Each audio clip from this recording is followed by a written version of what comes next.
I want to share just a little bit, give a couple of ground rules for this call, what I expect, what my expectations are, and then I guess we'll get into some topics and things of that nature. But I want to share with you why, what was so impactful with me, and why I wanted to actually get on and do a Clubhouse and see actually where this goes. I was invited by a few people to be on Clubhouse, and I had no idea what it was. And maybe a couple of weeks ago, I ended up accepting one of the invitations, and I jumped on the Clubhouse and had no expectations whatsoever. Didn't know what was going to be discussed, talked about, or even what it was. I had never heard of it, and so I always like those moments when you have something new that you've never heard of, and then you kind of fast forward. You look 2 years later, and you'll always go back and say, you remember the very first time you ever heard of Clubhouse, your very first time you got on Facebook or Instagram. I think this will be one of those phenomena when people will remember the very first time that they actually got on and start using this platform.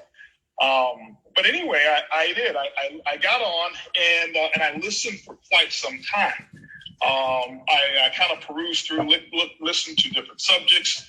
And let me share with you what I have found. What I have found about Clubhouse is that it's very, very impactful from a resource standpoint. In my opinion, it can be one of the best educational tools for whatever it is that you want to learn. I mean, direct from the expert. You can Google anything. We can learn anything from Google or from YouTube. And most of those, obviously, all of those things are recorded. Here with Clubhouse, what I find is that you'll find any subject that you want. You'll find experts in the field who's actually done exactly what it is that they're talking about, or who's taught it, and they're right on the exact same call with you. And so it's a very informal setting, is what I've seen and what I've experienced of being able to bridge together the generational gap, the educational gap, the geographical gap, and really all be in one room at the same time. And it's a great forum for being able to come on and promote oneself. And depending on what the purpose of that is, it's a great format also to just be a listener. And sometimes you want to be in the room as a listener. If you can imagine if this was a country club membership, and how many of you have wanted to be in some of these rooms where maybe you just didn't think you were worthy or invited, and you just want to listen. If I could just be in the room with these people and listen, well, Clubhouse gives you that ability to just join a room or be invited into a room so you can have that fireside chat or that insider information, if you will. And there's a lot of skill set that's out there. I can tell you one of the most impactful things for me that it has done for me, and I'm not on it so often, but daily, I at least try to get on daily, listen in for a little bit. There's always something to learn. What I've learned specifically about myself from Clubhouse is that there's always more room to grow. And the question that I'll give each of you who's out there listening right now, have you lately or anytime recently, have you not, or have you felt uncomfortable? Or have you not felt uncomfortable? Has everything just been okay? Not necessarily that you're meeting all of your goals and things of that nature, but have you just not felt uncomfortable? And sometimes we all get in that position of not feeling uncomfortable. Whenever you do, it means that you're only surrounding yourself with people of your equal or less. And Clubhouse for me has put me in an uncomfort zone, if there's such a word, this uncomfort zone, because I've listened to people. It's not that I'm comparing myself to them or their achievements, but I'm listening to people, and I always look for skill sets that I don't have, that I want to brush up on, or look at somebody else's process. And what is their process then, which is going to be different from my process, taking the areas of weaknesses that I do have, sharpening up on those weaknesses so that I can become a little bit stronger in those areas.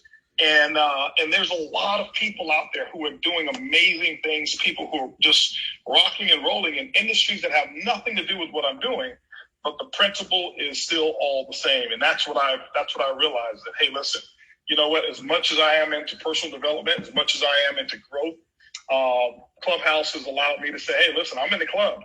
And my personality is one that I don't like being the guy in the room who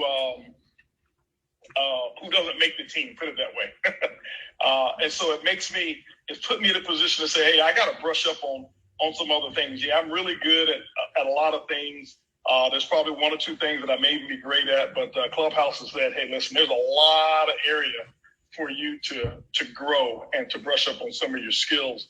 And so today, you know, if you see the title, it says from 100 air to 100 million and the journey in between. And then we're going to discuss that today. We're going to discuss that. I'll lay out some ground rules for what my expectations are on this call and my hope is that we have just some great dialogue and we feed the people who are here to listen. There's going to be opportunity for all of you, or for many of you who have questions, to ask specific questions. I think we will find a way to do that.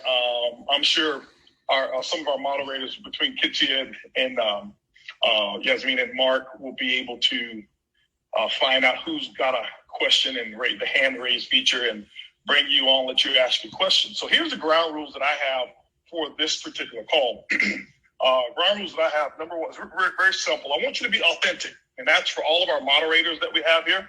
We want them to be authentic, not only the moderators, but if you have a chance to have the microphone, be authentic. And what do I mean by that? Just bring your true self. Don't feel that you've got to be anyone else. Don't feel that you got to be me. Don't feel that you've got to be anyone else that you've heard or that's on this call. You are good enough yourself. Just be authentic and transparent, because that's the only way you can really get true solutions to some of your challenges, is be authentic. Number two, be specific. Okay, don't ramble. If you're coming on, if you've got a question, or even if you're a moderator, if you've got a point that you want to make, let's not go back and ramble and go through the stories of, you know, well, when I was in fifth grade, you know, I met this guy and, you know, we went on a date and this is how the date went.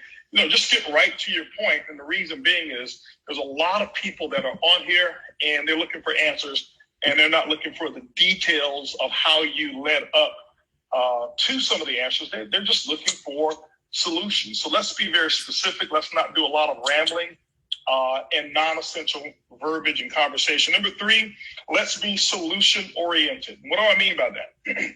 Let's keep it positive. Okay. Let's keep it positive. Positive to me doesn't mean I can't talk about something that has had a negative effect on me. So for example, if you're here and you're talking about, you know, maybe you lost your organization, that's not negative. Maybe you're looking for a solution for it not to happen again, or maybe you're looking for what was your part in it happening. It's a negative experience that you went through, but you're here for a solution. And so what I mean by being solution oriented is not getting into the blame game, not just coming on here and making a quote about something that's wrong without looking for a solution. Our goal here is to bring the best of what we know to be the best, and just to share, be a part of the Clubhouse, offer some solutions, and give you a front row seat. You know, give you a front row seat. It's very seldom that I put myself in a position, even in my own company, to have a huge Q&A session. Okay, huge Q&A sessions. And so, why the title from 100 air to 100 million and the journey in between is because everyone on this call can relate to that. Doesn't mean that you've got to have made $1 million or 100 million to make a contribution, but I'm sure everybody on this call has at least made it to the status of 100 air, and so some of you are just looking to become 1,000 air, maybe in network marketing or in Ibuumerang. Some of you may be looking to become a multi-millionaire, and we've got many on the call who are moderators who've been able to achieve that. Not only have they been able to do it, many of them have taught other people in their organizations how to do it as well. But the main point that we're going to do here on this Clubhouse is we're going to make it fun, we're going to make it light, and we're going to make it addictive, whereas people want to come back and be a part of this particular Clubhouse or whichever ones that we do. I strongly encourage you, as you become a member Clubhouse, to take a look at other different subjects that are here. peruse around and see what it is that tickles your fancy. See what it is that missing tool that you have in your tool belt, and sometimes just get on and listen.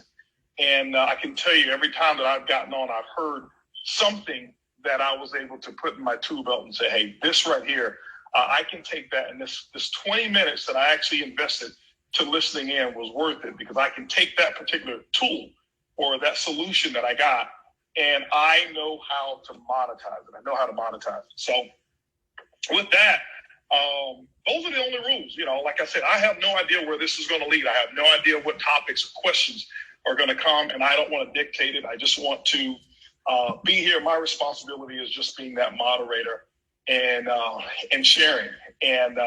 But I do want to talk to you, and I guess I'll start with my little soundbite of that journey from 100 to 200 million. For those of you who don't know, I started my career in network marketing. I was 18 years old. I was in college, and I did not have a sense of what network marketing was. My goal was to be a professional football player. So I went to school on a college football scholarship, and I was introduced by one of my teammates to a network marketing opportunity.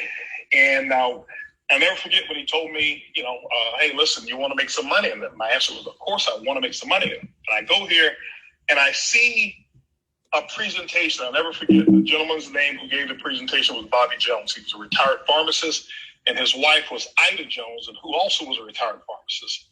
And so my entire world was changed because I had never met someone who was in their 30s who could claim retirement. My mindset, me growing up thinking I had to reach the age of 65 because that's what my mom taught me. And I watched that presentation, and it was an entirely new world that had opened up for me. And I was a little disappointed with my parents because I'm thinking, why in the world did they not tell me about this way of making money? And I was a little disappointed because I'm thinking they should have known about this. And I got started. I started in that business. It was the Amway Corporation, and if you know Amway, they're known for not allowing people or not encouraging people to sign up the same day. I was one of those who begged them to let me sign up, and they still didn't let me. Made me do a follow-up, and I signed up then. But what happened was my expectations were to get involved. I knew I was going to make $100,000 within the first 90 days because they told me all I have to do was sponsor 6, who sponsored 4, who sponsored 2, and that's a 6-figure income. I said, I can do it in a week, but I'll max it out and say 90 days. And I think it took me maybe about 3-4 months or something like that before I was able to sponsor my first person. And here I was, my world was completely rocked. I found this new opportunity.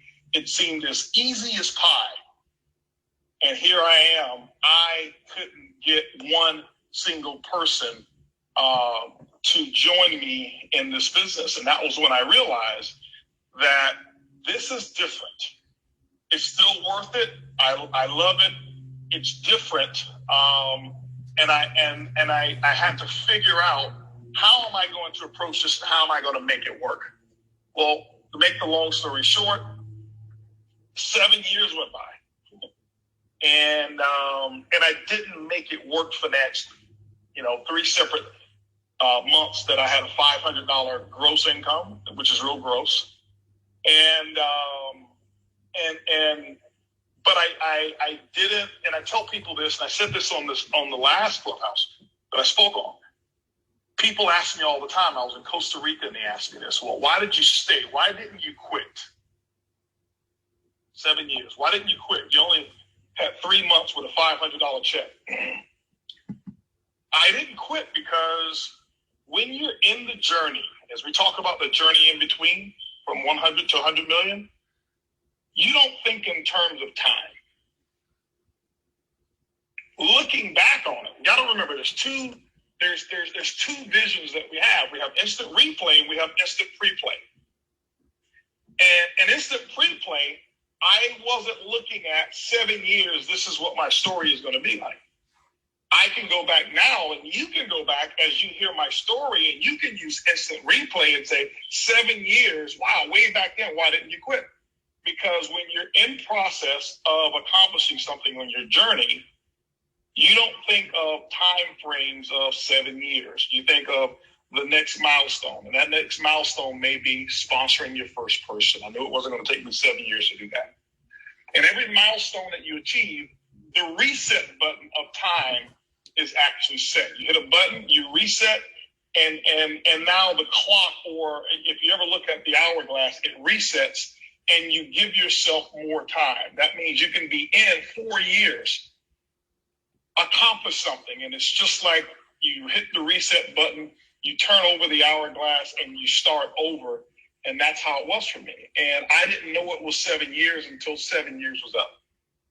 And but I can tell you this, throughout that period of time, I realized that the biggest challenge that I had in that journey was me accomplishing the personal journey of how to market to HB.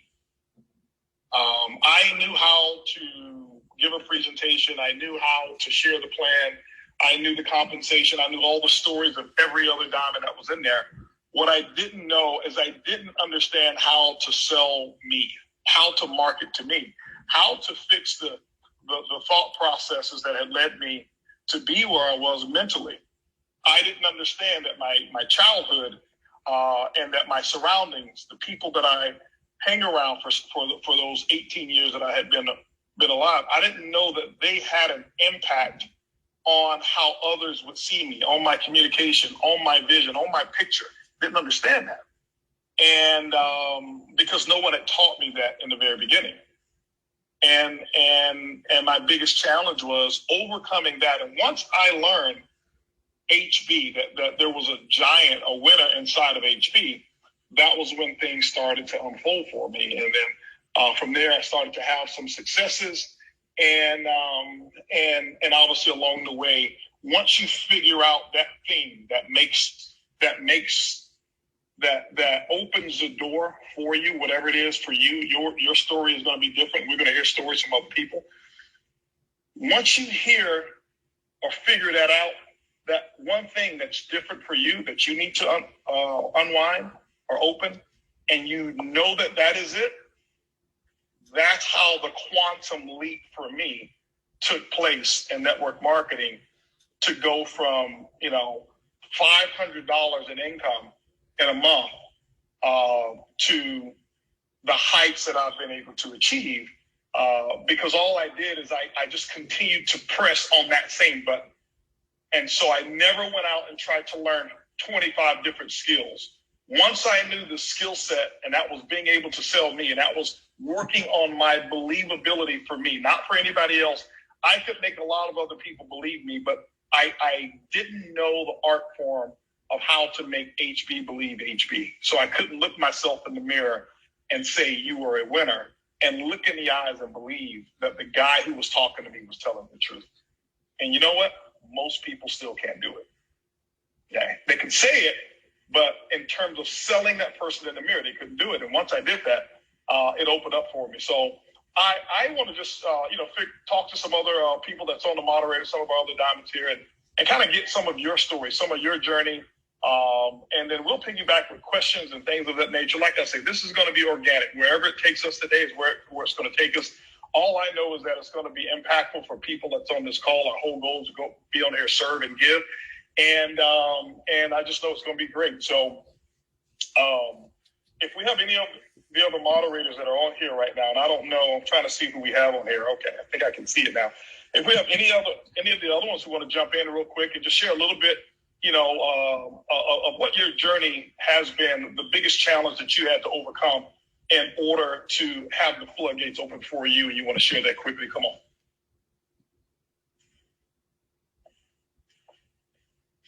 You may have to unmute yourself. Hey, Mr. Holton.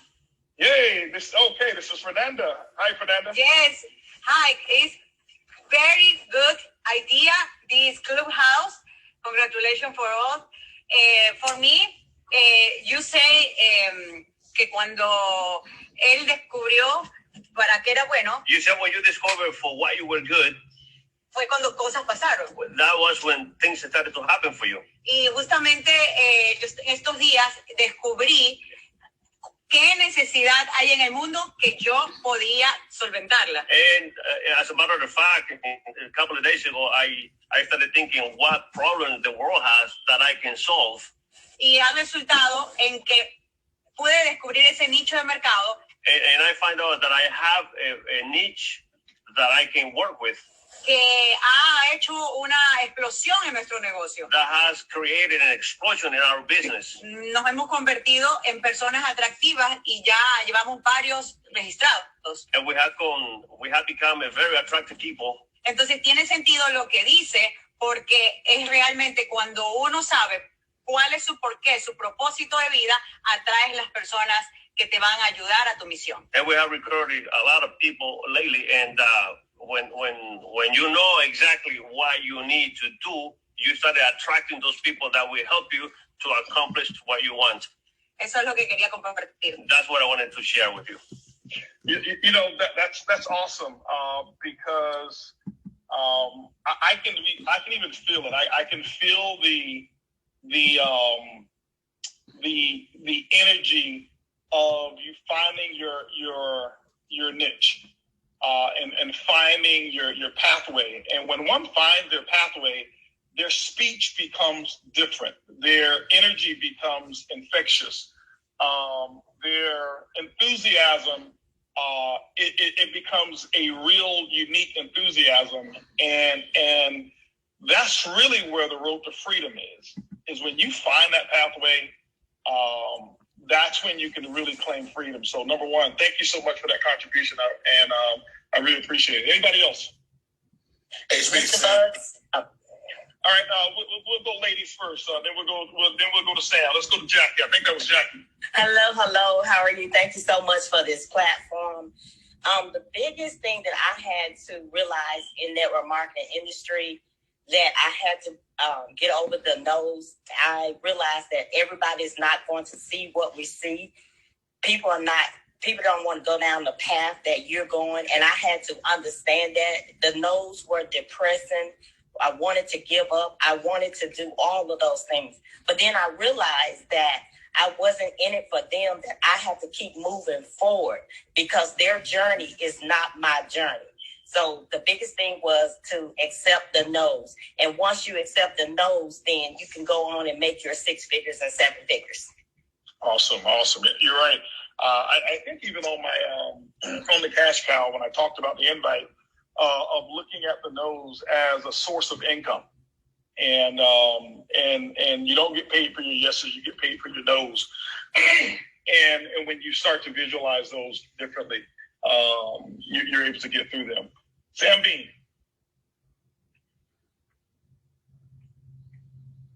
Sam, I think you're still muted. Can you hear me now? Oh, I can hear you now. Awesome. Thank you for allowing me to share, and I appreciate the platform. But for me, it was environment. I grew up on government assistance, housing, and everything else, and I didn't have anybody that was rich around me.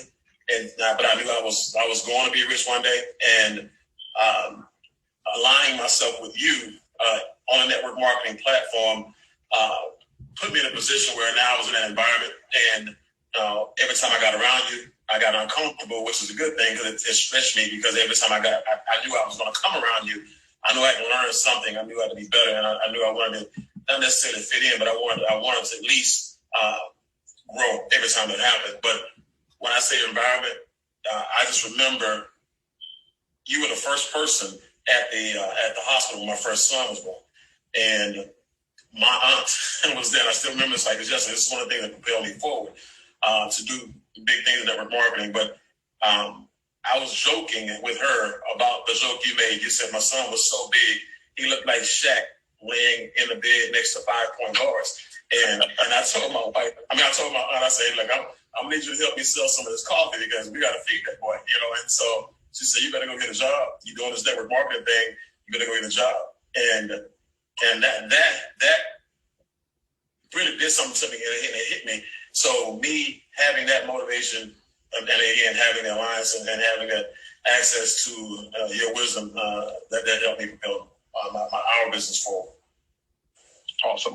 Well, environment, guys, is very important. Anybody else want to share? Yeah, I'm here, Mr. Bucks. Luis Ventura. Yes. First of all, I wanted to congratulate you, Mr. Bucks, for all the success that you had in the past and you're having right now, and to allow us to participate in this great conversation. To me, when I started in network marketing, I didn't know that network marketing existed. And sometimes when we join a business, we don't really know what business we are joining in or what we have to do. So the expectation that we have, there's probably non-expectation. So for me, network marketing was new. I didn't know that existed. And when I went to the first presentation, I went because one of my boss that I used to work with, he invited me. He says, "Hey, Luis, we have been invited to a business presentation, and I want you to come." And I said, "Why did you select me?" Because he says, the guy who asked me to bring, the guy who invited me asked me to bring my best employee, and I think you are the best. So I felt so great that he invited me. But when I went to the presentation, I didn't know what type of business presentation was going to be in. So when they started talking about network marketing, they didn't start talking on the things that you had to do, but they started talking about the things that you would do if, the things that you could do, like traveling and do the things that you really want if you do the business. And he said, the guy said, in the next 2 to 3 years, in the next 3 to 5 years, you're going to be able to accomplish, if you do this, in the next 2 to 3 years, you're going to accomplish all the things that you wanted to accomplish. So I felt so excited. When I felt so excited, I said, I'm ready to get in. And I didn't know what I was going to be doing. So when I joined the business, I didn't know what to do, but I was excited. And that was, I was always excited. So I was there for 2 years. I accomplished some things, but not too much. And then next, when I met you 5 years later, I knew exactly what I wanted. And when you gave us a plan, it was easy for us to succeed. That's it. Awesome. No, that's great stuff. Great stuff, Luis. And I remember you sharing that story, and I'll never forget it. But it's really, really, really important. It's been really impactful. I know you've impacted a lot of people as well. I want to reach out to anyone else real quick. I've got somebody real special I'm going to invite onto this call here, who's been, I would say, probably the most impactful person of the last 3 opportunities that I've been a part of. Many of you have heard me speak of them, but I'll bring them on in a moment. I had no idea that they were going to be on here, but I'll bring them on in a moment here. But anybody else, I need to figure out how to invite her onto this call. She popped up here in a second, but I don't know how to invite her back on. I'll see if Mark can do it. What's her name? Yep, I got it. There we go. I got her now. I sent her the invite.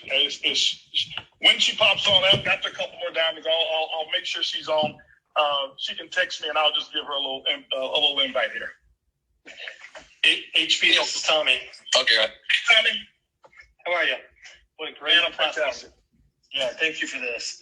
Well, for me, I really had to overcome just people are down on what they're not up on. And so for me, it was changing who I'm listening to, deciding to make that choice to change who I'm listening to, and really understand the power of association.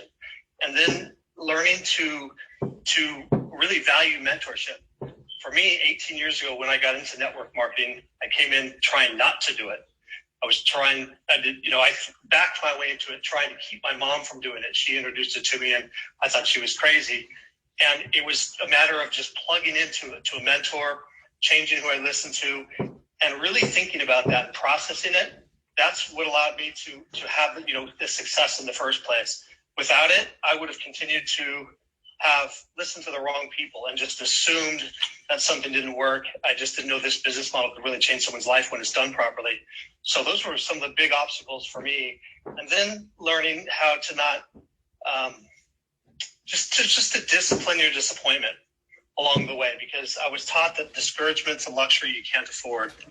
And so along the way, at the beginning, when you're first getting going, all the dogs barked, including the dogs can be in your own head sometimes. And then just listening to people who told me that I could, as opposed to the people that said we couldn't. And that those were some of the major obstacles in the early days. And then just getting around people that are plugged in and learn that value of association, and it really changed things for us. Well, Tommy, I want you to expand on that as well. I know Jackie talked about getting past the no's and getting to the yeses. But I want you to expound on it when you talk about listening to the people who told you yes versus the people who told you no. I'm sure that there's a lot of people who are on this call. They're not on the moderator line right now. Sure. They feel that they don't have anything to contribute. They feel that their story is not worthy of being heard or even being shared.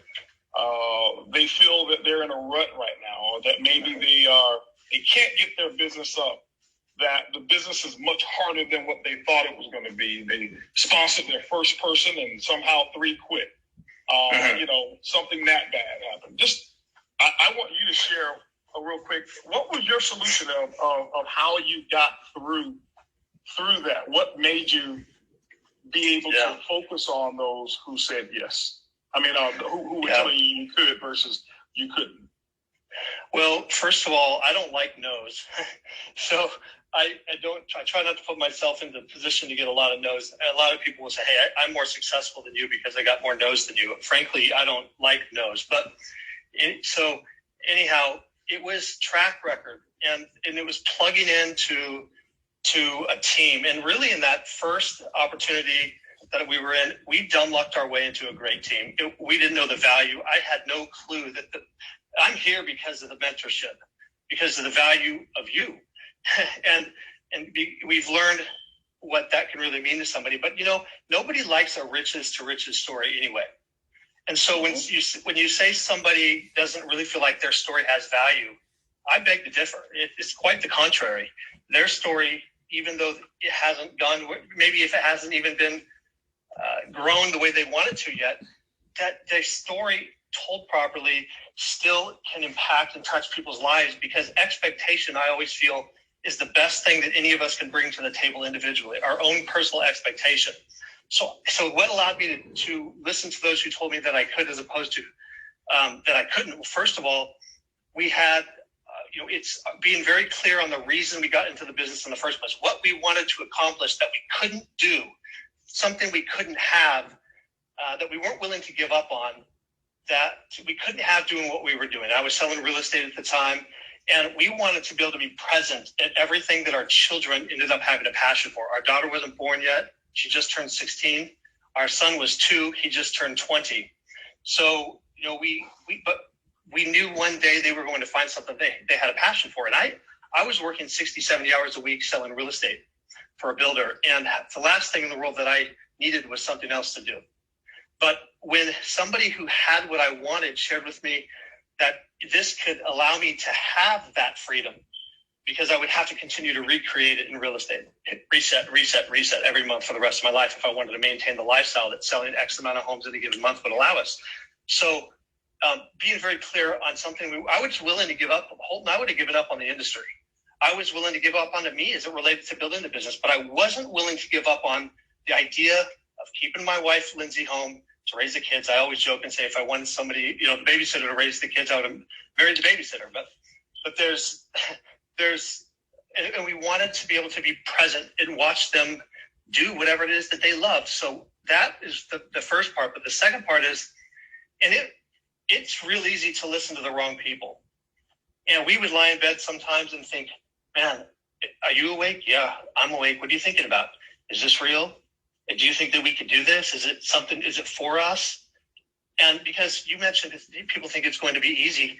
Nobody told me it was going to be easy. And I can tell you it was the hardest thing that I had ever done, really building it the first time. But it was so worth it. But every time, and I'm not a quitter, Holton, but I almost quit probably a dozen times in the first year. And for various reasons. And I can tell you what most of them were. But anyways, and I had 17 that I had worked my butt off to bring in. And I did everything in the enrollment process. I was so dumb about it and uncoachable really for the first year that I even got their credit cards and helped put them in the system. I sat on hold for 2 hours, whatever it took. If they had a challenge, I'd sit on hold. I knew the music, all the songs by heart, but for everybody else, but they found a way to quit on their own. 14 of the 17 quit. They didn't even tell me they were going to quit. They were my friends. They figured out how to quit on their own. They didn't even know how to sign up. And so, I that's one of the things that really set me back. And I just would make sure that every time that I would proactively reach out to a mentor, to an upline person who had a vested interest in my success. He told me that he would be easy to get a hold of for the right people. And I thought, what does the right person look like? And it turns out it's the most coachable and the most consistent, the people who treat it like a real business. And I just made a commitment to contact them every time when I have a setback. And I would be so convinced that it wasn't for me, that it wasn't going to work, that it wasn't real, because my dogs in my head would just be barking nonstop. And then you add up all the other people that are telling me that it can't work because they have Smokey the Bear syndrome. They want to kick your fire out. And anytime you do something different or on a big scale, I believe you're subject to ridicule by people who matter. And so I would call him and just listen to his answer on how I should handle a situation. With the people that quit, he said, just keep the train moving forward. Eventually the signups will far outweigh the cancellations. And I would be like, man, that's not what I wanted to hear. I was looking for a silver bullet. I was looking for something that made it really easy for me. And then I thought one day, I just thought, you know what? This guy was not born with a network marketing spoon in his mouth. At some point, he had to go through the process of getting to where he is, push through this. And then I just had this thought that he doesn't make a dime if he doesn't help me make he doesn't make a dime if he doesn't help me make $1. Mm-hmm. So the advice that he's given me, the suggestions, as though it's not what I'm looking for sometimes, it must be the accurate answer, because he had a track record of success and integrity. He had what I wanted, what I had felt that I would have helped my family to have at that point in my life. And I wasn't even close. I didn't know how to be wealthy. Mm-hmm. And so I just decided, I made a decision that, my manager at my job, KB Home, I was selling homes. When he would tell me something, I questioned it, because he was paid to keep me down. He was threatened by me. Mm-hmm. And you become a victim of your own success. But in the business here, it's a level playing field. And, so I thought, man, why would he give me anything but the best? He knows what he's doing, because he doesn't make any money if he doesn't help me succeed. So I just chose to believe him. And it was not easy. Right. I chose to believe him over, my friends, my own voices half the time, and everybody else. And it was the best decision I ever made. So I was going to say, so basically, it was just a decision. It was a hurdle that you had to overcome, but you made that decision. That's right. It's a choice. Awesome. Guys, as I said, this call will go, and it will go organically. I didn't send out invitations to anyone but the people who were part of our network, but I knew some would want to chime in or whatever it was, and I want to bring someone on that I have admired for so long. Many of you have always heard me refer to her as one of the smartest people in this industry.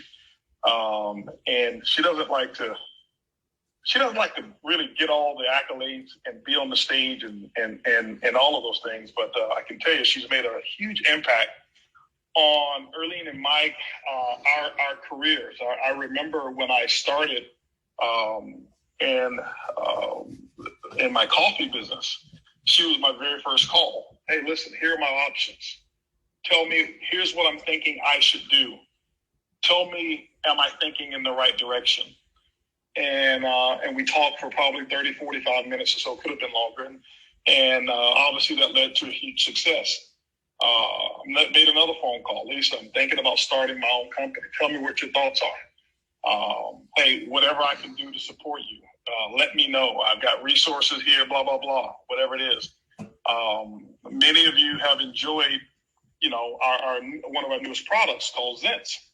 The first person I sent samples to, Lisa, I got something I'm sending to you. It's our first physical technology that we're going to implement. let me know I'm not making a huge mistake. Tell me what your thoughts are about it. I feel it in my bones, but I need your input. Sent it to her. Calls me back. She says, it's going to be a home run. Next thing you know, in the middle of a pandemic, it becomes our biggest month we've had in the history of our company launching that. And it's because she studied this industry. She is actually a top earner in another company. And we have remained great friends for so long. Anything I'm doing, she always wants to support. She's always called me up and says, hey, listen, you got any causes that I can donate money to on your behalf? That's the type of person she is. She is a, right now, multiple seven-figure earner. And she builds it purely for looking for customers. She's not one of the, she don't look for networkers. She looks for customers. And I can tell you that's one of the things that I have learned from her. So I want to invite onto this call here, and I want to just, let her flow the way she would normally flow, and bring Lisa Grossman onto this call. Lisa, you on here? Wow. I am, and it is such an honor and a privilege to be on your stage. I thank you for bringing me here, and I want to apologize because I do, in fact, sound like a frog. A lot of Clubhouse, a lot of Zooms, a lot of stuff, but I was listening to everybody, and Holton, you're so kind. I remember the first time that you called me, and I heard it in your voice, and it was that you got it. I don't think you were in the industry. Yeah, you've been 7 years with your first company. I always loved that. People always said, how did you stay in this company for 7 years and make no money? And he said, that company made me a millionaire. I just cashed the check somewhere else. He got it. And we became friends ever since. And I have had a lot of success in the industry. But for me, it came to the realization that I just spent too much time worrying about me. And the day that I understood it wasn't about me was the day my business began to explode.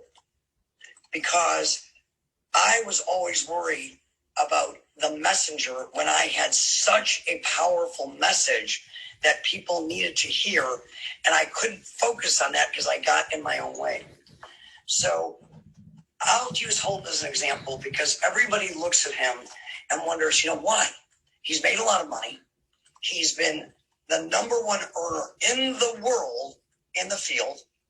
Why does he start a company? Because I will tell you, as glamorous as it may seem, running a company in network marketing when you are as good as he is in the field is not a decision you make because you need to be a company owner or you need to be in a magazine. It's a decision you make because you're always asking, how can I create even a bigger impact than what I'm creating? The bigger your paycheck, the bigger the impact that you are creating in the lives of people.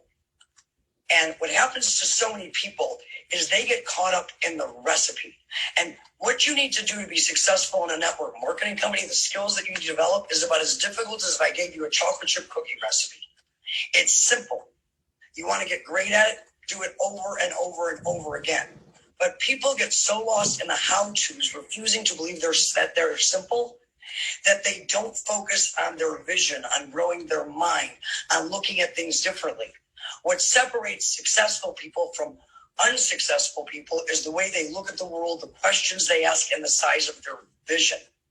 The consistency, a kid who shows up at McDonald's every day, and there's nothing wrong with that, and works the milkshake machine is consistent. And if he does a really good job making milkshakes, he probably doesn't get fired. So those are all a given. And I would encourage people to spend less time in what you do, because that book's been written, follow it, and more time in your vision. And what I love about Holton, what I've always respected about Holton, is he never stops. And the reason he never stops is if there are 1,000 people that you can show up and help, do you only help the first 400? If Mr. 1001 walks in the room, do they not deserve a chance to make a change, to make their lives better, to make a difference in their families' lives, to help change the world? And that's how you have to start looking at the magnificent opportunity that this industry, this profession affords you. Because there are not many businesses in the world, I can't think of one, that the better you become at helping other people to hopefully one day be better than you, the more that you will be rewarded for it. And that's kind of miraculous when you think about it. That you don't have to worry about your competition keeping you down, or if somebody that you taught too much putting you out of business. If you teach everybody everything you know, your greatest hope is that they will outperform you and make you irrelevant, so that you are not just a money-making machine, you are a legacy, something that will outlast you and possibly create, you know, a life-changing income because of it. So those were my thoughts when I was listening. Yeah, Lisa, I got another couple questions for you, and yes. Because it's you know, it's just obviously years of wisdom, and I've watched you in your career as well, just always rise to the top, and if a person didn't know Lisa, they wouldn't just by her presence of not focusing on her, they would think, okay, well, she's not probably going to be a top earner because she's not so into her and telling everybody what she's done and here's who I am or whatever it is. That's just not her personality. So my question to you is, you've been at the top of everything that of every company since I've known you. What your recipe, because some people think you've got to go out and you have to go out and recruit networkers.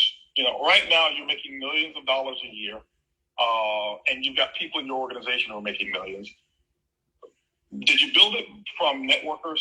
What has this journey been like with your current company? I want you to just speak candidly on that. I'm going to be very candid. And first off, this journey I did not.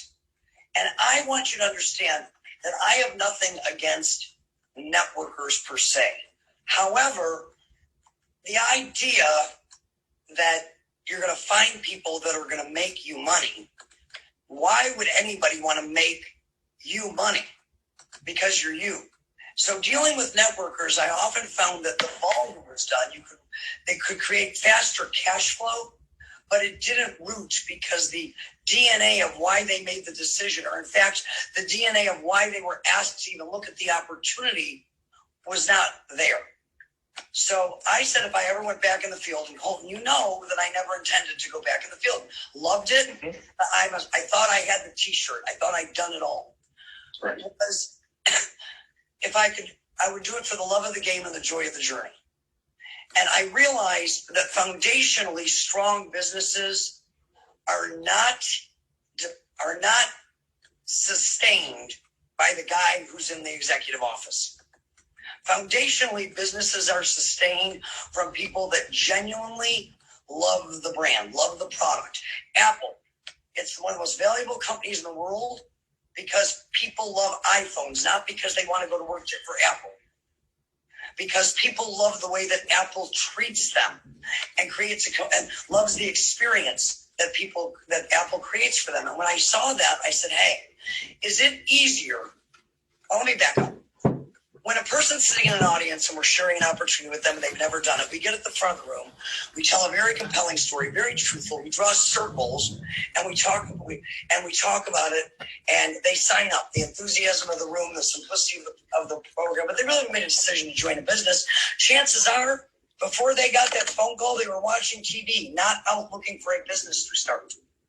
And they join the business, and they hope they can do it. They do not believe they can do it. So they go out, they talk to 5 people with all kinds of enthusiasm, no kind of knowledge, and 5 people tell them no.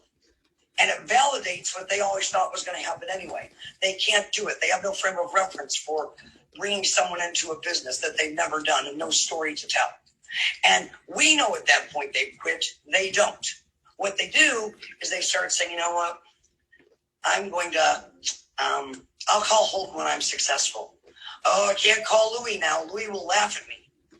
And they keep reducing the people they're willing to talk to until they stop talking altogether. Now, if you have a product that you love, I don't care if it's in network marketing or out of network marketing, it did something for you. And you go out and you start telling your friends, oh my gosh, you got to get this Acme widget. You're not going to believe what it did for me. Oh God, I can't believe you bought that. That's so expensive. You can go to Walmart and get something cheaper that does the same thing. People keep talking because they know, and they know that it worked for them. And if people keep talking, ultimately they find the people that want to listen to what they have to say. So I found that it wasn't that I only build a customer group. We've got a huge organization, but 99% of those people, actually 100%, because when a top networker calls me and I get those calls, they'll say, I want to come work with you. And I'm like, great, get the product, use the product. If you love it, we have something to talk about. If you don't, how are you going to sell it? How are you going to build a sustainable long-term company based on a lot of people that have no affection for the product, but thought they were going to make money one day? We make money because people use the product. That's what creates the juice in any company. So that's kind of what happened. And it goes back to something that you taught me a long time ago, because my first business that I made $1 million a year back 2001, when you called me, you started educating me about the difference, even though it might take a little longer, the difference in the stability with the farm team versus the, what is free it? agents. The buy team. Right, the free agents. Yeah, the free agents. Sorry, that's what it was. I couldn't remember. So basically, bought a little farm 3.5 years ago, and now I own it. Now my farm owns half the. Now my farm covers half the state.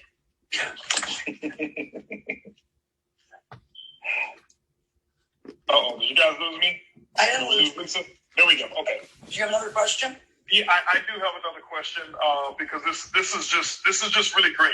I know people right now are eating this up. I want you to just speak on because you've done this for so long, and you have advised so many companies. You're on the inside and know what happens in the industry, what doesn't happen in the industry. I want you to talk about your experience as to whether you've had to ever rebuild, because some people are in the phase of rebuilding. 2020 was a year for some that they just lost momentum, lost people, lost this or lost that because of situations. And now they're in a rebuilding stage, and some find themselves not able to rebuild because of mostly of their own personal, mental, or emotional challenges, but some successfully do it. Have you ever had to rebuild, and how did you do it? Well, I've been in the business for 32 years, and let me be quite frank. I'm not here to brag, but I say this for emphasis. This is the third company where I've had a 7-figure per year income. You know that, Holton. And I didn't spend my whole career in the field. I spent much of it out of it. Well, I love my company. I love what I'm doing, and I love the evolution of the industry that's allowed it to become so much more a business model that is so much more stable than the one that we initially started out with. No matter how good we were, we couldn't outrun a business model that is not sustainable. So if it worked the first 2 times, I'd be a customer of this company. Would I really be here having rebuilt? So I rebuilt within companies that I loved, and I rebuilt having to start new adventures. And anybody who thinks they can is looking at it incorrectly, because it's not a function of starting over. You are never starting over. You are starting again, and you are starting again with knowledge and experience and an understanding and a story that you did not have before, which makes you more capable of doing it faster and going further. I don't believe people fail. Companies fail, but people don't fail because they're just learning experiences that arm them for the next step. Holton, I knew you were brilliant when I met you, but had you told me at that time, hey, I'm going to go start a company and do $100 million, based on your time of experience in the industry at that point, I would have said, you've got the skills to run a big company. I can hear it by listening to you, but you have the knowledge of the people in the field and of who it is necessary to build that company to do it now. Is that a good decision? Because companies don't create $1 of revenue. Their field creates all. So to me, rebuilding was never rebuilding, because I committed to the vision that I was creating.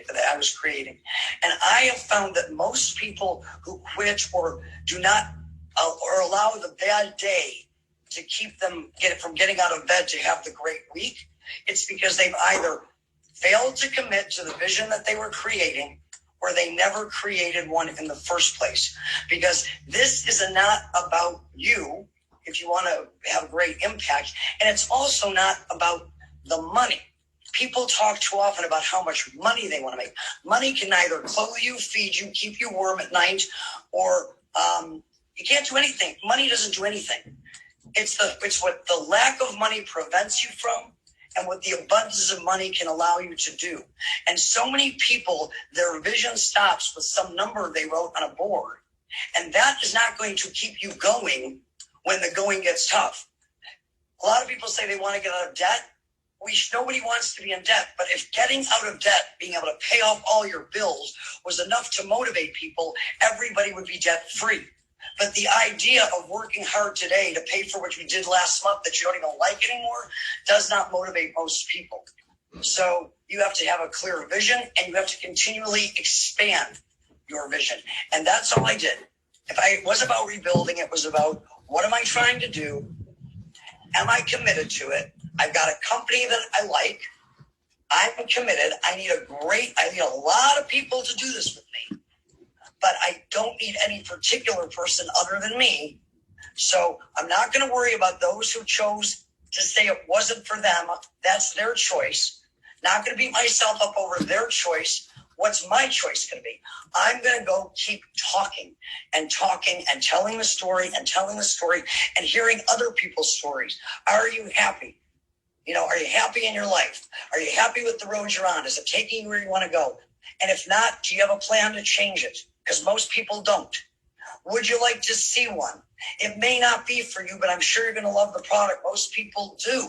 But if you see what I see, I think together we can do something pretty special, and maybe we can help you find a better road to a better destination. And even if this isn't it, and this is important because it's their choice, even if this isn't it, you keep looking till you find a plan that works for you, because, gosh, everybody deserves to be happy. So I'm a happiness guide. Lisa, listen, if you have an opportunity, we're going to open it up for some Q&A to the field there. We're going to come back to a lot of our moderators as well, so we can kind of mix it up. But you're welcome to stay on and chime in with some of the questions as well. Like I said, I had no idea which direction it was going to go, but I can tell you this right here. This is I've been here taking notes while you've been talking. Oh, and one of the things, guys, that I want to mention is this here. Here's one of the identifiers that I want you to recognize, and it may not be your skill set now, but this is something that we all should work on. If you can listen to Lisa and you can hear how clear and concise and intentional she is with her words, she's not misunderstood by her prospects. She's not misunderstood by her organization or her customers or whoever it is that she's talking to. And I can tell you one thing is that when you get involved in this business, knowing your company, knowing your product, knowing your story, but most importantly, knowing how to communicate it, it shaves years off of your trials or your journey to get to that next level. And so incredible communicator. Lisa's one of the best. And so I think MK right now, Mark is going to open it up. Hey, let me do something real quick, Holton, if you don't mind. No, go ahead. I just text you to see where you are. Yeah. Hey, listen, I've got to come behind the queen of MLM. Listen, Lisa Grossman, how are you? This is Johnny. Hey, Johnny, I am awesome. I miss you. And Holton, I was wondering before, and I want to hear from Johnny, and I'll stay as long as I can reveal you. But I did want to address one thing that Tommy had said about yeses and nos. Would that be okay? Absolutely. Go ahead. Okay. Your list, and we live in a very different time now. The list can be whatever it is. It used to be for me people that were on my phone, but here's what happens to a lot of people. You only have the ability to talk to a certain number of people in any given day.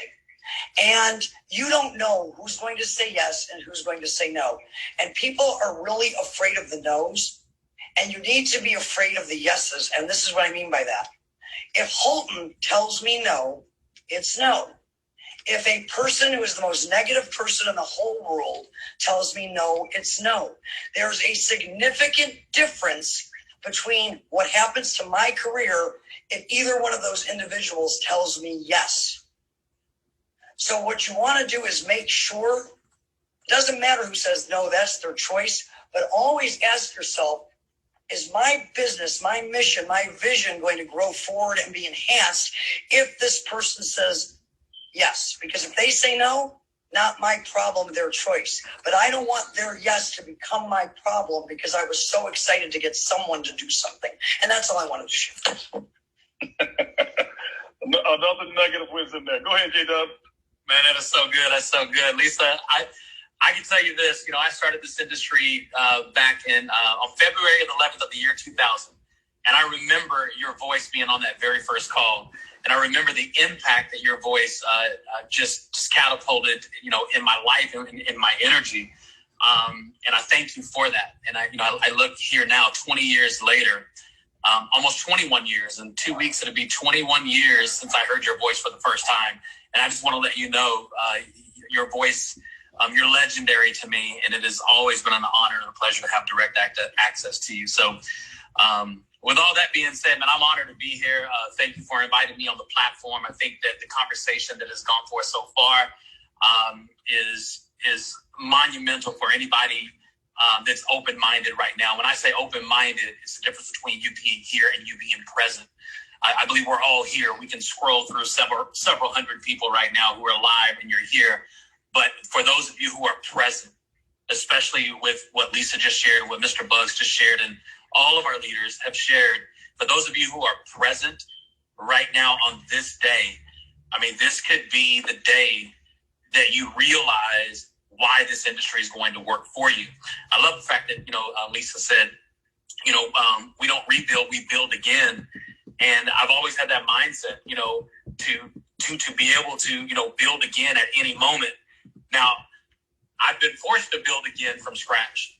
But I've always had the habit of building again, even in the midst of building. And what I mean by that is, I psychologically put myself into a situation where, I have 0 people in my organization. I have 0 customers, even when, I'm making, a nice, healthy 6 figures a month, 8, 9, 10 years later, still making, over 6 figures a month and still convincing myself that it's time to build again. I think the worst time to build again is when you have to. I think you should always have the mindset to build again. And, it really separates you from, being that one-hit wonder. If you ever want to prove to yourself that you're not a one-hit wonder, build again when it's not necessary. Does that make sense, Holton? Dude, it does. One of my favorite sayings when I was in the field and my leaders, I had the relationship so they didn't take offense to it, but one of the favorite sayings that I would have when people would call me says, "What are you up to right now?" I said, "Looking for your replacement." and they, because they knew I never wanted to be held hostage by my current group, because of my current group that I've come so far with decided to do something different. I didn't want my family to be subject to their decision. And so what I had to do was always be building. And so my last opportunity of building as a distributor, for the first 8 years, you couldn't find a month where I didn't sponsor at least 2 people. And that was me, making the type of money I made. But you couldn't go back in history in our database and say, here's a month where Holton didn't sponsor at least 2 people. I was I've always found the time to do it. So you're right. Yeah. And I think that right now, man, listen, if there was ever an opportunity to prove to yourself that you are the leader that you would follow, it's building right now. If I were just starting this industry, or even if I've been in the industry and I saw someone building through the fire, building through the pain, and just absolutely persevering, that's a leader that I would recruit to be my leader. So some of you, we're in a situation right now where we don't know if we're going to live long enough to see something like this again. Hopefully we don't. But this is an opportunity to show the world, really and truly, what kind of leader can you be? If you can lead me through the midst of hell, that's a leader I can follow. Anybody can lead, when everything's going great. Anybody can lead when the sun is shining. But where you really, really find the real soldiers is not just after the war, but it's in the middle of the war. And I believe the entire industry is in war, is at war right now. And the great, mark my words, the absolute greatest leaders of this generation will birth out of COVID-19. I agree. I agree definitely. I think there's a shift that's actually has taken place mentally with a lot of people of them understanding what they've got to do. I can tell you, Johnny, and then I'll shoot through a couple of questions, and everybody will have a chance to chime in if they want to answer the questions. I won't be the one answering all the questions, or even most of them. I want the people, if they have somebody specific that they want to address a question to, whether it's whoever's spoken already, Lisa, Johnny, myself, Jackie, Luis, whoever, Sam, or anybody else that's on the moderator, you can direct a question to. But I'll tell you this, as I reflect back, the biggest opportunities that I built this is me, and I'm just being transparent. My biggest motivation wasn't necessarily my why of what I wanted to accomplish, or something that I wanted. It was something fear-based of what would the consequence be if I didn't build right now, if I didn't build big. And so you've got to find what motivates you. And Mark, I've actually found a way to add these questions and to the people who raise their hand. So if you do have a question, there's a button at the bottom. You can just raise your hand. I'm going to go right now to some questions. I'm going to go to, is it Sierra Lastar? I see that's the first one. Sierra, I have now put you into the chat. And what's your question? Thank y'all so much. First of all, I just want to tell y'all, thank y'all so much. And I mean, everybody on the panel for doing this. I'm really new in network marketing. So is my team. I had a very brief question. I could just go on for years, though, just in thanking each person, Jackie, Jayla, Mr. Bugs. Like, y'all have no clue. So my mind is blown. But my question is, what is the direct way for us beginners, and I hope I don't take this off subject, to contact you all in reference to advertisement and things like that before we launch it, just to make sure we're staying on path and we're not doing anything, outside of what we can do? Okay. Great question. Thanks for even having the consideration to ask permission before you go out and do something. The best way to make that contact is through our advocacy department. You can submit something to support at Ibuumerang.com, and our support team, and let them know what it is that you're looking to accomplish. And that's why we call it advocacy and not compliance, is because they fight on your behalf. So if you're out doing something, they don't call you to shut you down. They call you to say, hey, what's your goal? What are you trying to accomplish? Let me show you how to do it the right way. And so some people, we've had to do that after they've already launched it. And in your case, they'll do it before you actually launch it. And but even prior to that, what I would recommend you do is get with your specific upline, with what your plan is, and make sure that your plan can be supported should you have success. Let me explain what I mean by that. Okay? There's so many different ways to build the business, and people come into your organization and Sarah, they're going to come into your group with ideas. I am always open to ideas. My philosophy is I'm the yes man. So when people call me and says, can we do this? My answer is yes. Now let's figure out how to do it. That yes may be yes for 5 minutes, for 5 hours, 5 days, or 5 months until it becomes counterproductive. And so what I mean by that is that people will come in with great ideas, and we build through a system. Your upline has a mini system, okay, which is a component of the company system that we have, which all will lead all the way up to our global master ambassador, Edwin Haynes. And so you want to make sure that if you're having success doing something, like Lisa said, that what if everybody did say yes based off of how you were going to build the business? Would it cause an issue because maybe your upline, if it is Jackie and Jayla, which goes up to Trey Harris and up to Edwin, would it cause an issue if they don't have the knowledge base of how to do what it is that you've done so that they can actually support you? For example, if you had a business based off of ClickFunnels or radio advertising or whatever it may have been, and then you got all of these people who join. Well, I know that Jackie and Jayla haven't built their business that way. Trey hasn't built his business that way. Edwin hasn't either. And if they don't have the experience to teach you that, then you want to make sure that you're in sync. It doesn't mean that you don't do it, just make sure that you develop a plan so that when success happens, you're not regretful about the people who came in and the lack of preparation by you and your upline. So do it with the upline first, and then next, once you get on the same page, go to compliance. And one other thing to everyone here: never come to your upline or never try to surprise your upline. It's one of the things that people have a misnomer of. They think they're going to make us proud by saying, "Hey, I was just going to go diamond this way," and then let you know. There are no surprise diamonds. Okay, and you don't want to spend a lot of money and resources on something without being in connection with your upline there. So thanks, Sierra. Great question. I appreciate that. I'm going to go on now to, let's go to Leslie Emmer-Bug. Leslie, who's your question directed to, and what is your question? Hi, everybody. The question is directed to everybody, basically, and a lot of it's been answered already. It's about finding motivation when you are in a slump. You know, when things aren't going as great as you were hoping they'd go, and but you're still working hard. And what skills have people developed on a day-to-day basis to get over and get out of that funk that you can easily sink into? Anybody want to take that question? Anybody who's not spoken yet want to take that question?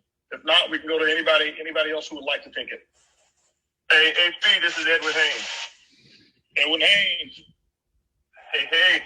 I'm gonna take that question, but I also want to say to you, thanks for this incredible new platform and way to communicate. It also shows how our leadership is willing to move forward in the way that things are going in our world today. And you've always been a step ahead as our leader, and for 20 years seeing that. I'm so proud to hear Lisa as one of our first major guests on this call.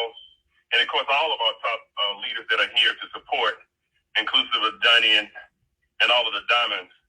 But in terms of the question there for me, I have always, because I had such a big why, and this is why we talk about having a why, it was so important that I had to accomplish the goals or the why that I set out to accomplish.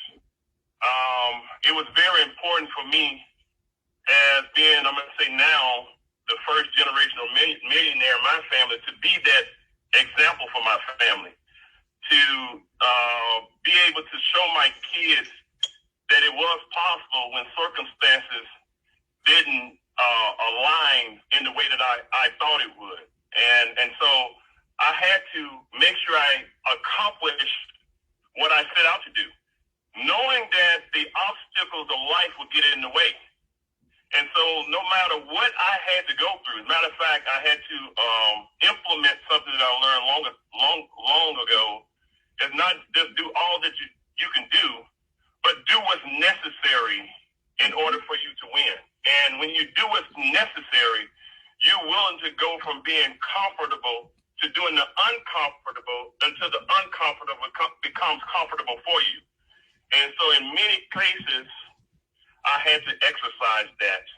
And so I tell you that, I can't remember who set up the question, I apologize, but you just go out and make sure that even if you have to get into, plug into your plugged in line of sponsorship and somebody, your accountability partner, who's going to be able to coach you through that, you be the biggest cheerleader for yourself, but making sure you stay in line with your plugged in upline, and that will get you through, in many cases, a lot of the challenges. When things are down, you're able to move on because you know there's a bigger cause that you have to do in order to accomplish your goals. So keep your goals in front of you and make sure you be accountable and just keep plowing through. And the last part, know that there are going to be challenges. I knew that there would be challenges, and I was mentally, I accepted that, and I prepared myself that no matter what the challenge was, my goal was to rise above the challenge.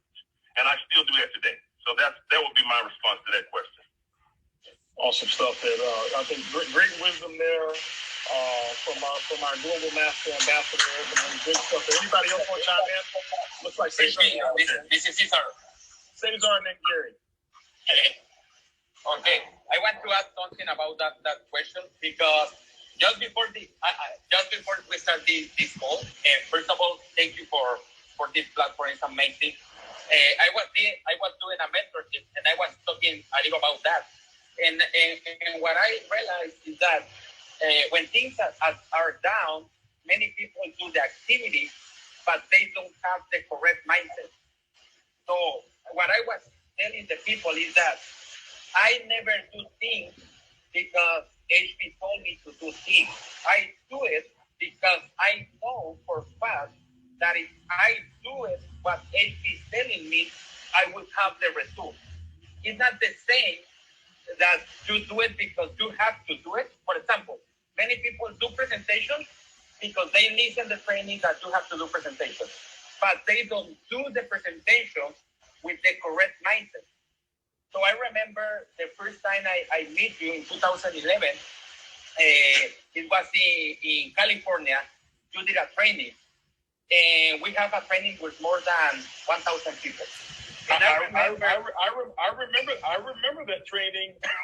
I think that was a training where we had that room. We had so many people standing up, and the training was set maybe 3 days. We had a leadership training, and then in the leadership training, you guys asked me, could I do a meeting? And you had over 1,000 people 2 days later, correct? Yeah, I remember that one. Yeah, that was an amazing training. I was very new in the business because I started in February 2011. So in 2 weeks, I will have 10 years in this industry. I started in February 2011. In May, my father passed away, so I have a big challenge. And in June, I meet you in that training in Pasadena, California. It was like 2,000 people, I think so. So that day, you were talking to everybody and you say, I don't know anybody who make 3 presentations per day for the next, for 12 months and don't hit diamond. And I remember that many people start doing presentations, but just because you tell them to do presentations, but they don't need the presentation with the mindset to enroll people. You know, it's not the same to present, just to present, that to present that you are present. When you present, that you know you are presenting the best opportunity in the world. So when you know for a fact in your mind that you are sharing the best opportunity, the people can feel that. And sometimes I see people that only do the activity because they have to do it, but not because they want to do it. So what I always say is, even when things are down, I know for a fact that I am in the best company. I know for a fact what we are building. So that's what I always share with the people. I was sharing yesterday, we have a presentation here in Puerto Rico, 23 guests, already 10 in the system right now. In just in one meeting, because we share not where are we going. So that's my recommendation. Not only work for work awesome. with the correct mindset. That's what I can say. I love that, Cesar. I'll give a title on that. I can do a long talk on that. I call it purpose versus path. Some people focus on the path, which means they'll take the steps to get there, but they will have no purpose. If you focus more on the purpose, then the path can all connect the dots. So appreciate that, Cesar. Great comments there. Let's go to Gary here and see if Gary can add some insight to that as well. Hey, HB. How y'all doing, everybody? So I have a comment on that, and then I have a quick question for Lisa. My comment on that is I just got to a point where I stopped attaching my motivation to my results. And I'm more fueled by the resistance, you know, and anytime there's some kind of resistance, mentally, I'm thinking just to push through. So the effort that I put in when somebody fuels me by the nose, it was really kind of motivated me. And I'm not saying everybody will work that way, but, you know, when I'm coming from a background where people are always trying to tear you down at some point, challenge you if they're better than you, that's just the environment I'm kind of coming from growing up in the hood. So now, when it comes to people telling me no, it's more fuel. It's more a chip on my shoulder to say I want to prove this person wrong. So I'm fueled and motivated in that, trying to prove people. I don't say prove people right, but prove myself right, So usually sometimes comfort, like when a person gets the results, then they lose motivation because they get so comfortable with those results. Now they're not as motivated. So it's not just always the results that motivate people to go harder. Sometimes they can find fuel in those disappointments as well. And my question was to Lisa. She mentioned something about your list not just being your contacts. And I kind of wanted her to dive in a little deeper to hear her perspective on that, if she can. Absolutely. Absolutely. Well, first off, my list is forever growing. So we start with a list of people that presumably would know who we were if we talked to them, correct? And then I'm always looking to add people to my list, not with an agenda that they're going to do my business or they're not going to do my business, but at what point in your life do you want to stop meeting extraordinary people who may be able to help you in ways you never know, whose life you can bring value to? You know, write that question out. At what point do you think that you have enough awesome people in your life? Because I will tell you, if I had to put my success down to one thing, I would say that I have an overabundance of awesome people in my life at any given time if I need help. And I always did my best to serve them without agenda. So now today I know that if I did need help, they'll pick up the phone. If you have, because the greatest asset you have, no matter how much social media we get, no matter how much advertising you can afford, at the end of the day is your relationships. So how many good relationships is too many? Does that help, Gary? Yes, perfect. And the other thing I wanted to tell you is, I liked what you said, write this down, people, it's a secret. Marry the process, divorce the result. We're in the choice business, and the choice is theirs, not ours. So no never means anything about you. And as a matter of fact, don't worry about people saying no. Make sure they know what they're saying no to, because we want everybody to make an informed decision for themselves so they never have to regret that they said no to something because they didn't understand it that might have made a difference in their life. I'm done. Awesome stuff. I think this is it's putting me in the mind of being at some big event and having what I would consider to be our Q&A sessions that we would have when we bring leaders on stage, and we only have maybe a few minutes to do it, and no questions are really able to be asked by the audience. And with this awesome platform, we're able to do it.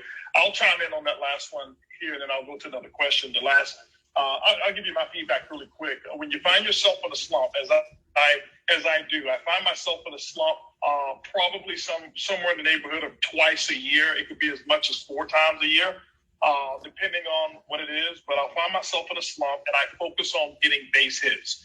I don't swing for the fences. I don't look to do home runs. I don't try to go from zero to a hero because I'm in a slump, which means that the best of my thought processes are not firing together.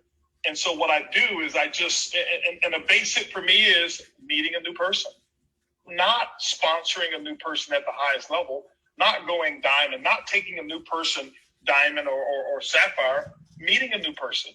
And then I'll say, okay, well, let me get 5 base hits. That means I'm meeting 5 new people. And then I elevate my base hits. It goes from 5 new people to making phone calls and getting who's going to say yes to a presentation or to an invite. That becomes a base hit. You see, I'm not focused on the result, as Lisa said, about how much money am I going to make, or is that person in my business? It's in the process. And so now I start to add up all of those base hits. And the next base hit could be, I present it to them. Who can I sell a product to? Who can I make a customer? Not who can I close at $1,000 package or $500 package. Who can I get to say yes to the product or the service that I'm offering? And once I do that, what you want to do is you go from being in a slump to you want to create what's called a rhythm. A rhythm. And a rhythm is having a lot of base hits, okay, in different areas. But you'll start to elevate those base hits, and then you'll move from having a rhythm. And once you start having a rhythm, you will have what's called movement. You'll have movement.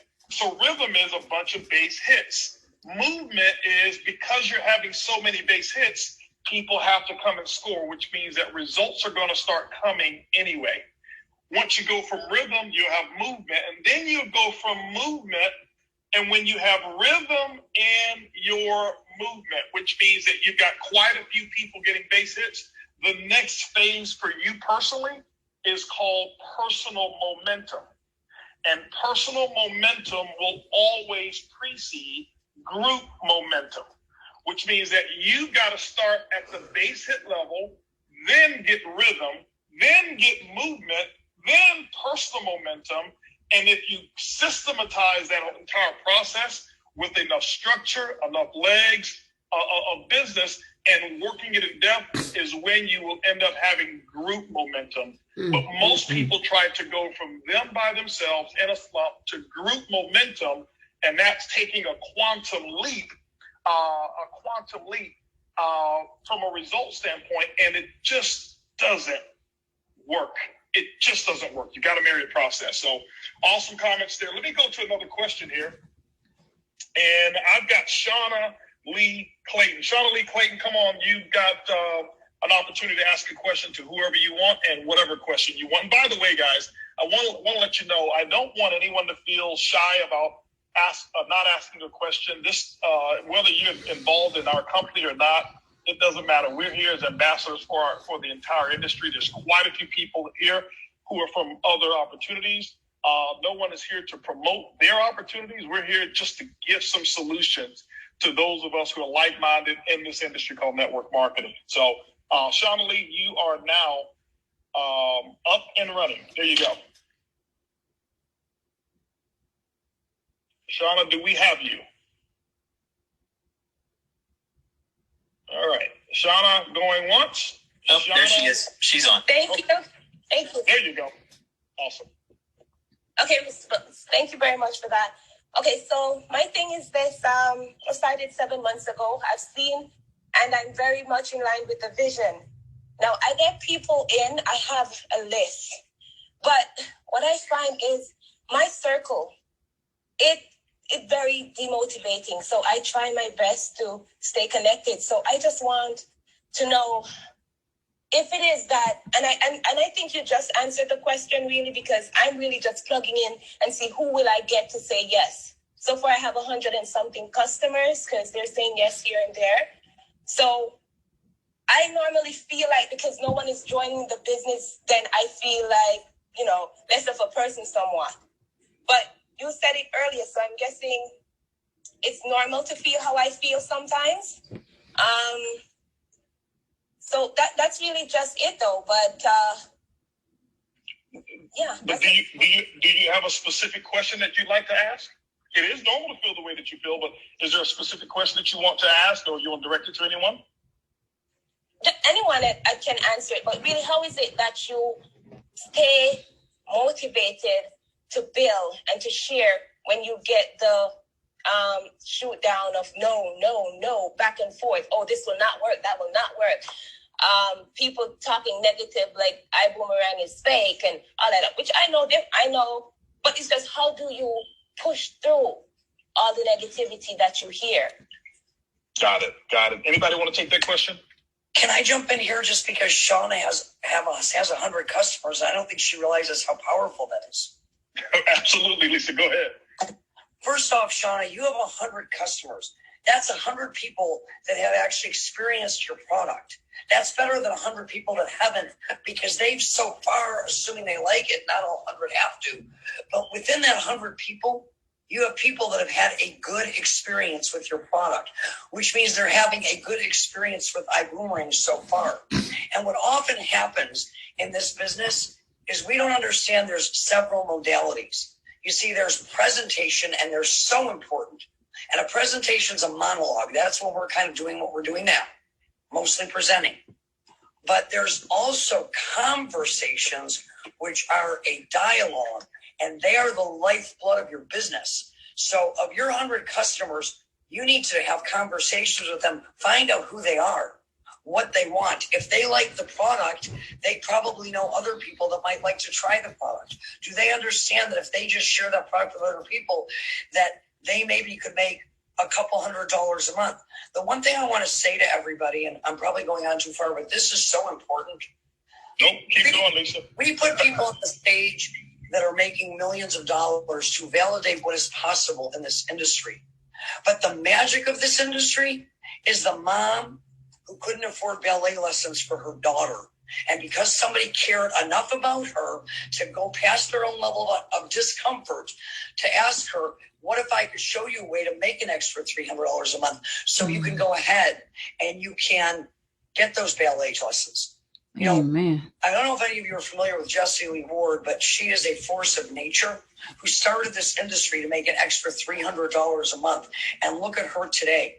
Sometimes you have to help people meet an immediate need with something that they tangibly can get without having to reinvent their life, go to 700 trainings to believe that more is possible and take them to the next level. So I would start with your 100 customers because they already feel good. They've already had a good experience with something related to their to your company. And if you are interested in them, they're going to be interested in what you have to say that can help them. Awesome. Thank you, Lisa. Appreciate that. Powerful. Anybody That else was who, so have good. anything to chime in on that? I'd like to add something really quick. You know, also just allow people to impress you. Live alertly. And I know not as many people are getting out right now, but if you just pay attention and live alertly, and there's going to be people who will impress you every day, everywhere you go, if you pay attention. Absolutely. Great stuff. Guys, I love Clubhouse, you know, for these little small nuggets that you'll get from so many different people chiming in, because just imagine if we were at a stage and we were maybe in Las Vegas on stage, there's no way in the world Lisa would be able to just pop in if she was sitting at home and jump on that stage and offer this type of value. And so we have this opportunity to have people all over the world, and from time to time there'll be people that just pop in and chime in that we actually give an invitation to because of the value that we already know that they want to bring. So this is great here.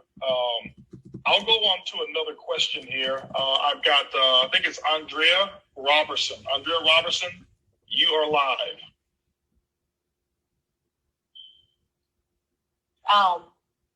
Let me actually thank you for holding this platform. I'm definitely taking some.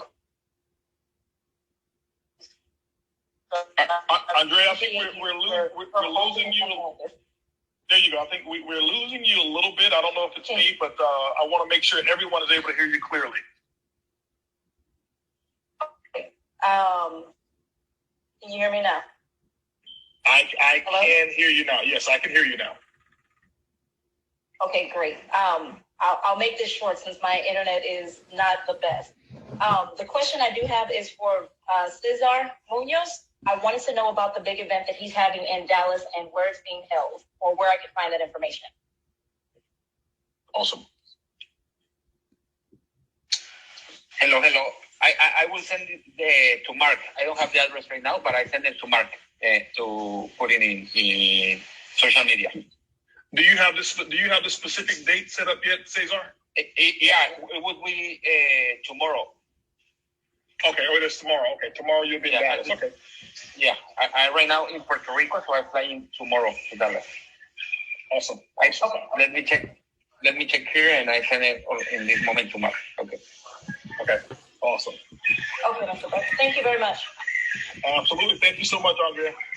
I want to go now to another Andrea Nieto Castillo. Oh. Andrea, you are now live. Can you hear me? Loud and clear. Awesome. Wow, what a pleasure to be here, Mr. Bugs. Goodness. You said Andrea last time. I was like, yes, it's me. And now it's really me. I guess I projected that. So this question is for just all of you. I feel like all of you have gotten amazing results, and everything is just really it's really so impressive, everything that's been done, especially with, most of you have really impressive stories coming from nothing to where you are today. So with that being said, I was listening to this whole, call, which is, geez, I guess everybody can agree with me. But The part where I seem to get stuck sometimes, and I don't know if anybody has felt the same way, is reaching out to very high caliber people when you don't maybe have the results that you've been looking for. And you know you've been putting in the work, you know that you've been doing it, been building the mindset, and you know the law of attraction is there, and you never stop, and that's never been a question. So as far as reaching out to high level people, high executives, maybe when they don't see you having the results, and you portray a certain image, and you do that from the conviction that you have for the business, but when it comes to maybe they ask you, hey, what have your results been, and you know that there's great people that have done great things, but when they ask you personally and maybe you don't have the results that you're looking for, how do you kind of not attack, but how do you go about that? Not just that feeling, but how do you go about, still getting that result and getting them that vision across when you don't necessarily have the results that you're looking for just yet? Gotcha. I'll start off with this one here. I love that question. First of all, the question is going to come, or the answer is going to come in several different phases. Number one is know and understand how to properly package your story. Okay. And personal growth is one of the main reasons why somebody who's of high caliber is going to be attracted to you. Typically, when they ask you about your results, is because they don't see, they look at you normally based off of your own self-identity. And so regardless of whether your results are huge or not, whatever you project to them in terms of the type of person you are and the potential you have is what they see. And so when they ask about your results, it's normally because they don't see the type of results that they will want through a person like you at that moment. Doesn't mean that their perception of you should be your reality, but that's typical. Specifically, let's say a person is working as an office clerk and this person here is a high-level executive. Well, they know the type of lifestyle that they have, and they may look at you as a person, I don't think that they're going to have the results that I'm looking for. So the personal development, how you see yourself and package your story is one. The second way of packaging your story is learn how to speak in terms of percentages. It's not always a dollar amount. You have to remember, very wealthy people don't talk about net worth or talk about earnings per day, earnings per week, earnings per hour, or earnings per month. That is mostly network marketing jargon. When you talk to sophisticated people or business people, they talk about percentages. They talk in a different language. They have a completely different vocabulary. And so you've got to model their vocabulary. Let me give you an example. If I was someone just getting started and I now have, two people in my business and a person, and I'm talking to some high-level executive, and they say, well, hey, tell me about your results. Well, listen, I've been doing this now for about 2 weeks. My results have actually grown by 200% in the last week. I'm expecting 1,000% growth, and I'll be able to sustain about a 20% growth per month. They don't know what those numbers mean. Starting from 1 to 200 is from 0 to 2 people. Is 200% growth. But I don't have to tell them I just sponsored 2 people and I made $100 fast start bonus. I let them know, hey, I grew 200%. I'm speaking their language that they have. At least they're going to know you can participate in the conversation with them. Okay. And so when you start to learn those things, it becomes much easier. The third thing I will tell you is this: don't make you the issue. This is probably the one I would use first. Don't make you the issue. If I'm speaking up, prospecting up, which is a very good thing, Andrea, is I would make it about someone else. I would make it about somebody who's already in my upline, somebody who's on the team who's got results. So my conversation could possibly go like, hey, I am working with a couple of partners. They're used to having 7-figure earnings per year. I just included myself with working with the type of people that he or she may be used to. So now that prospect is no longer going to look to me for the answers. And I'm going to do a great job of edifying three things. Whatever the unique selling proposition of the product is, the person, which means the upline, my expert, or whoever it may be, and a system by which they're going to get those results. But I'll never talk about me. Because if I talk about me, I now have to speak in terms of numbers or experiences that I haven't had yet. I may have great intentions, but I haven't had the experience yet. And so I will edify the third party person and associate myself with people who've done what's what they most likely want to achieve. And so it's just called borrowed credibility. Remember, you're in a business called network marketing. As Lisa just mentioned, the biggest success that she has is because she's got a well so deep of incredible people that there's no problem that could actually face her in which she doesn't have a solution. And that needs to be the exact same thing that you do. That's what many of the diamonds have done on this particular call here. And so align yourself, know the stories of every single diamond that's in this company here. Align with your upline, let them know, I'm going to be talking to this executive or that executive. Will you be available for a call should I need to connect you? And so learn how to share their story and associate yourself with them so that you don't become the big deal. And then when you learn how to do that, you'll find that the people won't focus on you. They'll be more appreciative of you for at least inviting them into an atmosphere in which they're very comfortable. Holton, can I give Andrea kind of an opening line that might help her? Because it did wonders for me. Absolutely. So, Andrea, let's say you were that person and I called you. So we know each other. I'm not calling you cold, but you're a big executive and I'm not. I'm just starting out. And I would say, Andrea, this is Lisa. I know you're really busy. I'll just keep you for a few minutes. But I've gotten started in a new business. I'm being mentored by this incredible 7-figure earner, Holton Bugs.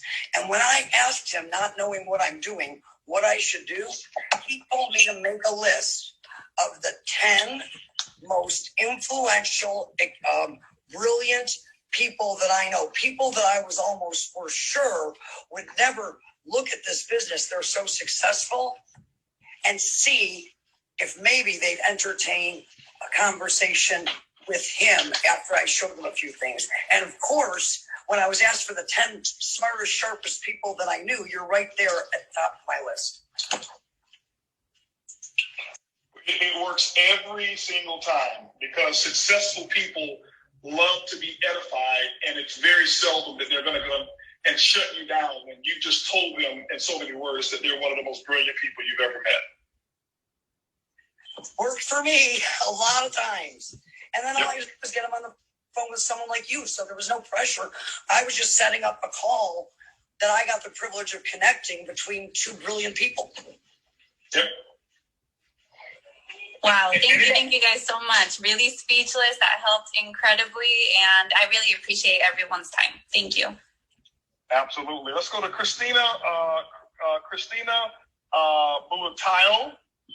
I think I said that right. Christina, you are now live. Okay, Mr. Bugs? Loud and clear. Awesome. Well, thank you so much for this platform. And I'm just thankful for all the Diamond leaders for paving the way as well, and listening to Miss Lisa. You're amazing. One of my questions, because when I first got started in June of 2019, I wasn't an ambassador yet. I was actually a guest in the Go Diamond training in San Jose. And you know what? I saw the vision and I heard the vision, and it just fired me up.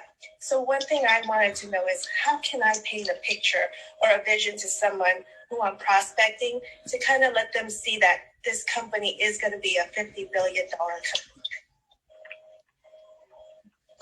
All right, let's go to our moderators and see who wants to take that.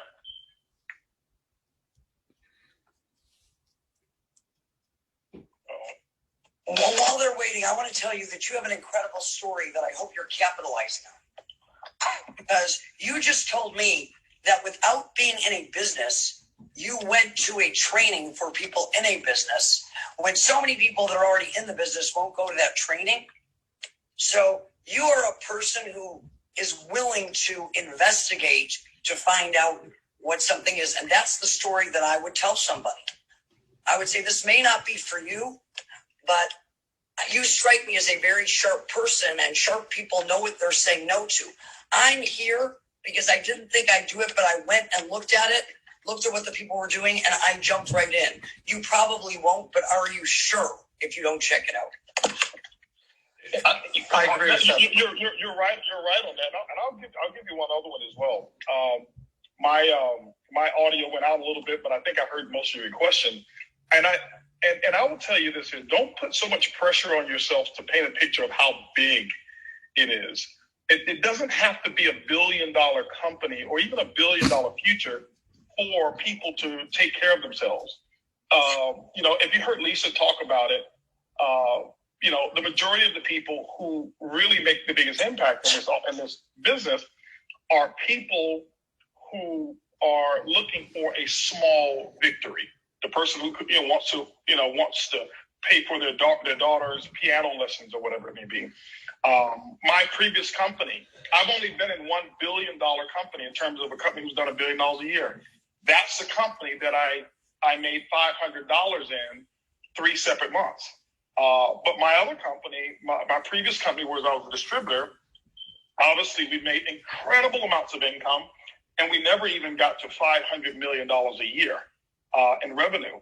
And so make sure that you associate the size of the opportunity. Make sure it's in proportion to what their expectations are, because it doesn't have to be $1 billion business for them to make $1,000 a month.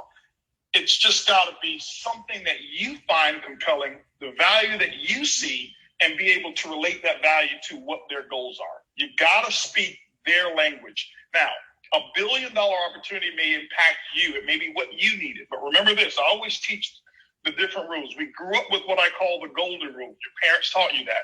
Treat people the way you want to be treated.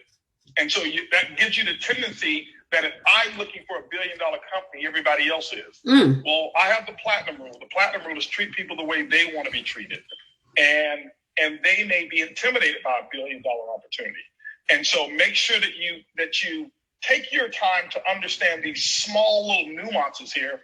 And as you approach people and present your opportunity in business, learning these little small things, these nuggets that you've gotten on this call today, I guarantee everybody on this call, if you put this in action starting today, don't write all of these notes and say, wow, one day I'll be able to use this stuff. Put yourself in the atmosphere, like Sam Bean said. Put yourself in an environment where you're forced to use what you've learned today. That's how I grew. And I promise you'll start to see your results amplified. Somebody else was about to chime in. Who was that?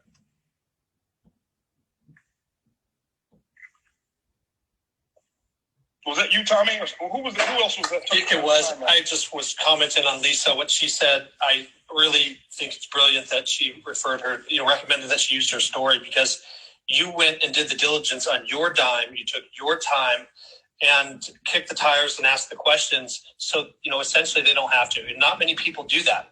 So I totally agree that that's a strong invite. A big part of your, is sharing that part of the story.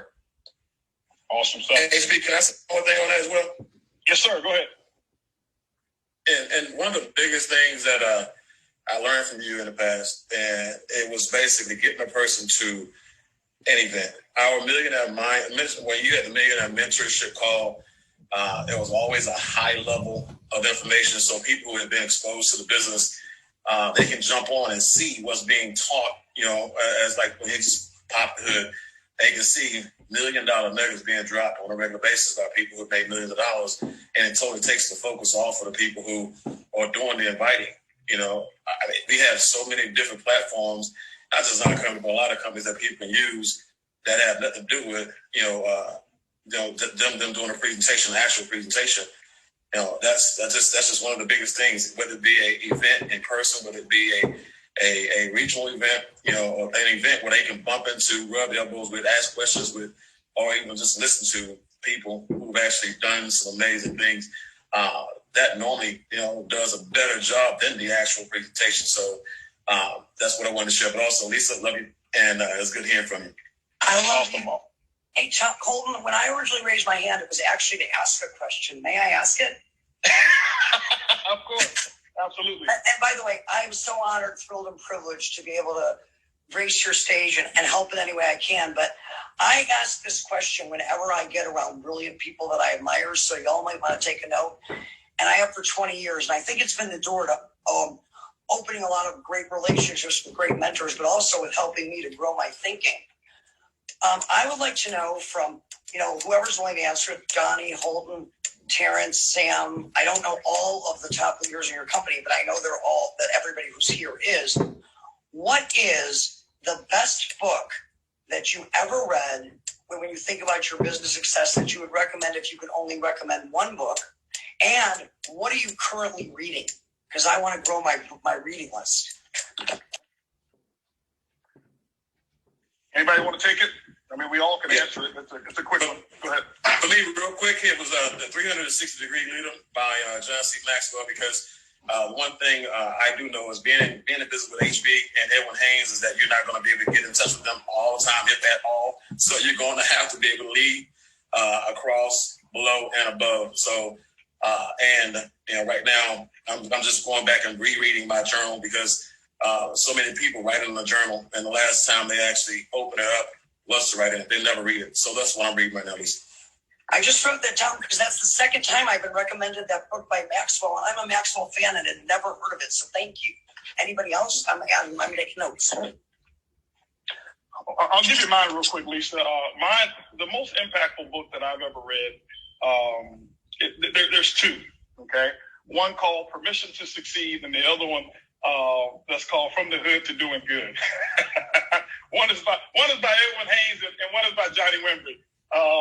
But no, those are some great books. But my most, if I had to give my book that has been my Bible for my floor plan of success, it's been The Master Key to Riches by Napoleon Hill, and more importantly, it's the chapter on a definiteness of purpose.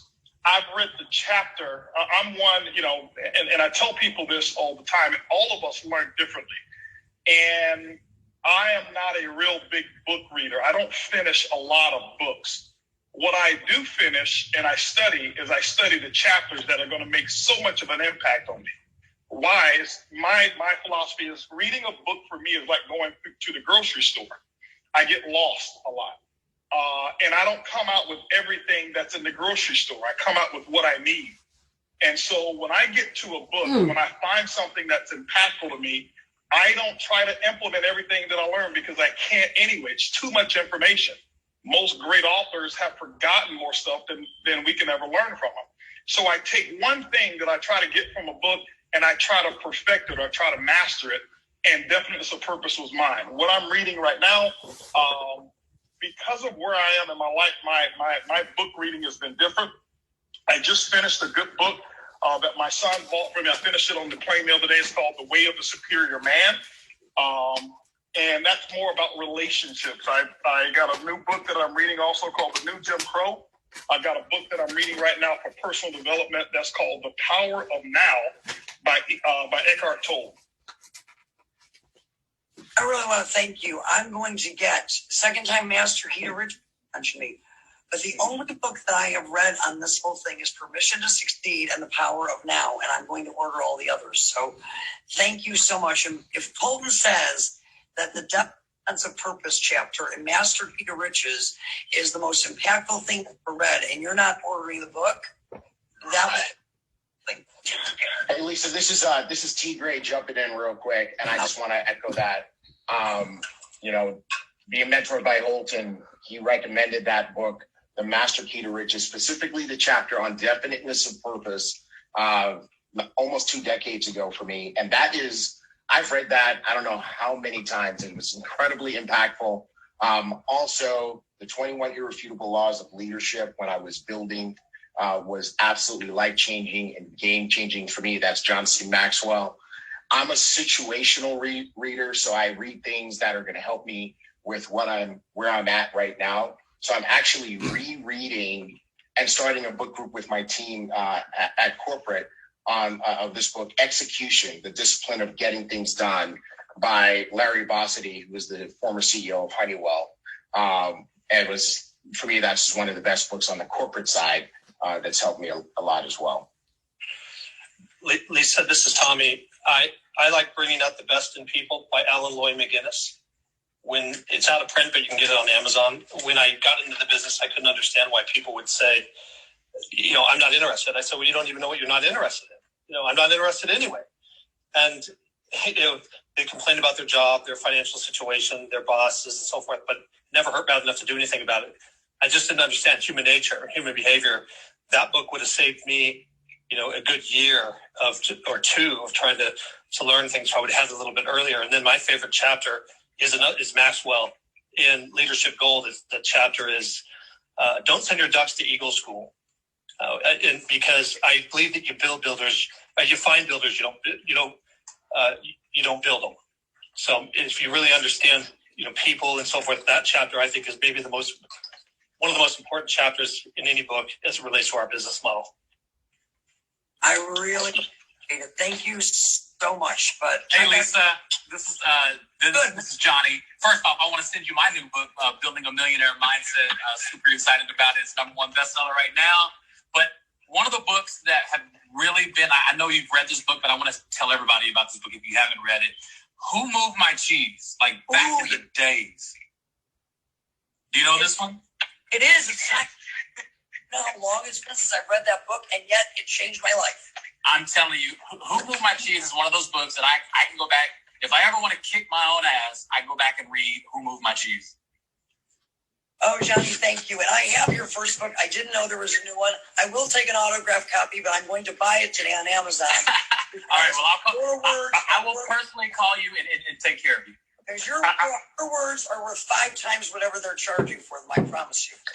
Well, you know what? I remember Johnny being so excited about that book. This was years ago. I actually have it in my office library, and I've never finished reading it. I don't even think that I got through the preface of the book because I was so distracted, or not distracted, but so focused on some other things. But he rant and raved about that book. This was years ago. I don't know how many years ago you told me about it, but I did buy it. Yeah, over 20 years ago. Yeah, and it's super simple. It is the easiest read. As a matter of fact, there's a video, like an 11-minute version video they made of it. I watch that at least 2 or 3 times a year. But the book for me, for the simplicity of it and the breakthrough, I mean, it eliminates all reasons for you to get on your pity patty or you to recruit yourself to believe things that never existed. Well, Johnny, I can appreciate that because I need simple books to read. Does it have a lot of big pictures in it? Yeah, it has a big picture. You're really gonna like cheese when you're done. All right, well, now I have one for you that does.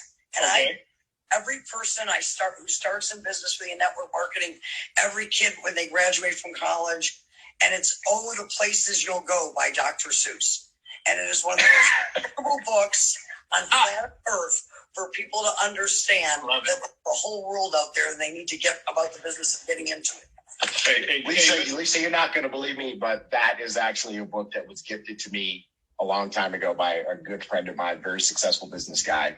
And I've read that several times. Oh, the Places You'll Go. That's so funny. He's one of my favorite philosophers, Dr. Seuss. Thank you, everybody. I mean, I just never miss an opportunity to ask brilliant people what is inspiring their brilliance. Absolutely. You know, Lisa, you know what I've realized, Lisa, now? And some of you who've probably been on the Clubhouse have probably already realized it. You start to realize how these clubhouses, these clubhouse events, some of them I've heard have gone on for 24 hours, and I can see because it's always new people jumping in, even on the moderator side and the listener side. They just keep going, and they become so compelling that you don't even focus on the time because so many different nuggets. Now, we won't be eternal on this one here. We're going to be shutting it down shortly. I want to get through a couple more questions, but has that been your experience as well, Lisa? That it really is. And I think that one of the things that people have to understand about Clubhouse. Do not allow it to become another thing where you keep score or compare or worry about how many followers or any of that. It is an amazing opportunity for all of you to practice your presentation skills and your communication skills. You can start a room and get 5 people in the room and everybody talking or sharing their stories and work with each other in ways that you can't do on any other platform. So, but don't get lost in it. Get good stuff, and when the call is over, go use the good stuff. Pick something that you heard that you love and go out and use it to change your life by changing someone else's. So that's the only cautionary thing, because a lot of people are calling it crack house because they get on and they can't get off. I see it. So, Mark, here's what I want you to do if you can. If you can disable the hand-raising feature now, and as long as it keeps the current people in, I'm going to take the last questions that we have here, and what we're going to do is we're going to go rapid fire, and we'll have whoever wants to jump in, we'll have no more than 2 to jump in and answer some of these questions. So we're going to go ahead and start with Michelle Davis. Michelle Davis, you are now live. Hello, everyone. First off, thank you, everyone, for your time here. And yeah, it's become crack house for me. And I think it's because I don't want to miss out on what everyone is saying. It's like the nuggets are so gold that you just don't want to miss out. But my question is, I'm a network marketer. I had success fairly quickly, less than 10 weeks, hit the first executive level. And I'm struggling now, and I hate the word struggling, but I am struggling with my mind. And I'd love to hear from Lisa and anyone else. But my problem is I don't want to leave those who started with me behind. I know what they're capable of. And I'm learning just by listening this afternoon. I think I'm using that as an excuse to stop myself from building further. Michelle, everybody goes through this and it never stops. We always want people to realize the potential that we see in them. But I will tell you, falling in love with potential will take you out of the game, because your job is you have to put your efforts where they're deserved, not where they're needed. And none of us ever want to leave people behind, but you're not leaving people behind. This is network marketing. This isn't that if you don't work hard today, the opportunity will never come again. People can always raise their hand and get back into the starting lineup. That's their choice. So you're not leaving them behind. They're just choosing not to move right now. But at any given moment in time, they can. And when they do, you'll be there to support them. So take that guilt off. And remember, there's a fine line between enabling people and empowering people. And it's a really easy line to cross. But think of it as a mother with children. Am I helping them by doing it for them? Am I helping them by sending them this lesson that the world's going to wait for them, that I'm going to wait for them? We're not. So the best way that you can lead people to their greatness is by inspiring them by going to pursue yours with those that are ready to run with you. Oh, God, that was good. Ready to run with you now. Let everybody else know that when they're ready to run, they can run too. That's my advice. Absolutely. Absolutely. One of the things I'll tell you is this here is the biggest motivating factor for the people that you don't want to leave behind right now is not your story. They don't care how high you go. They're not going to be motivated if you go out right now and get a $5 million monthly check. But I can tell you this, bring somebody into the business new that just started, get that person a $5,000 monthly check. They'll be more motivated by what I call their competition. And I'm talking friendly competition because now that person is getting the attention, getting your attention, getting the company accolades. And you got to remember, you got to know who your people are. And many of them are motivated by being first.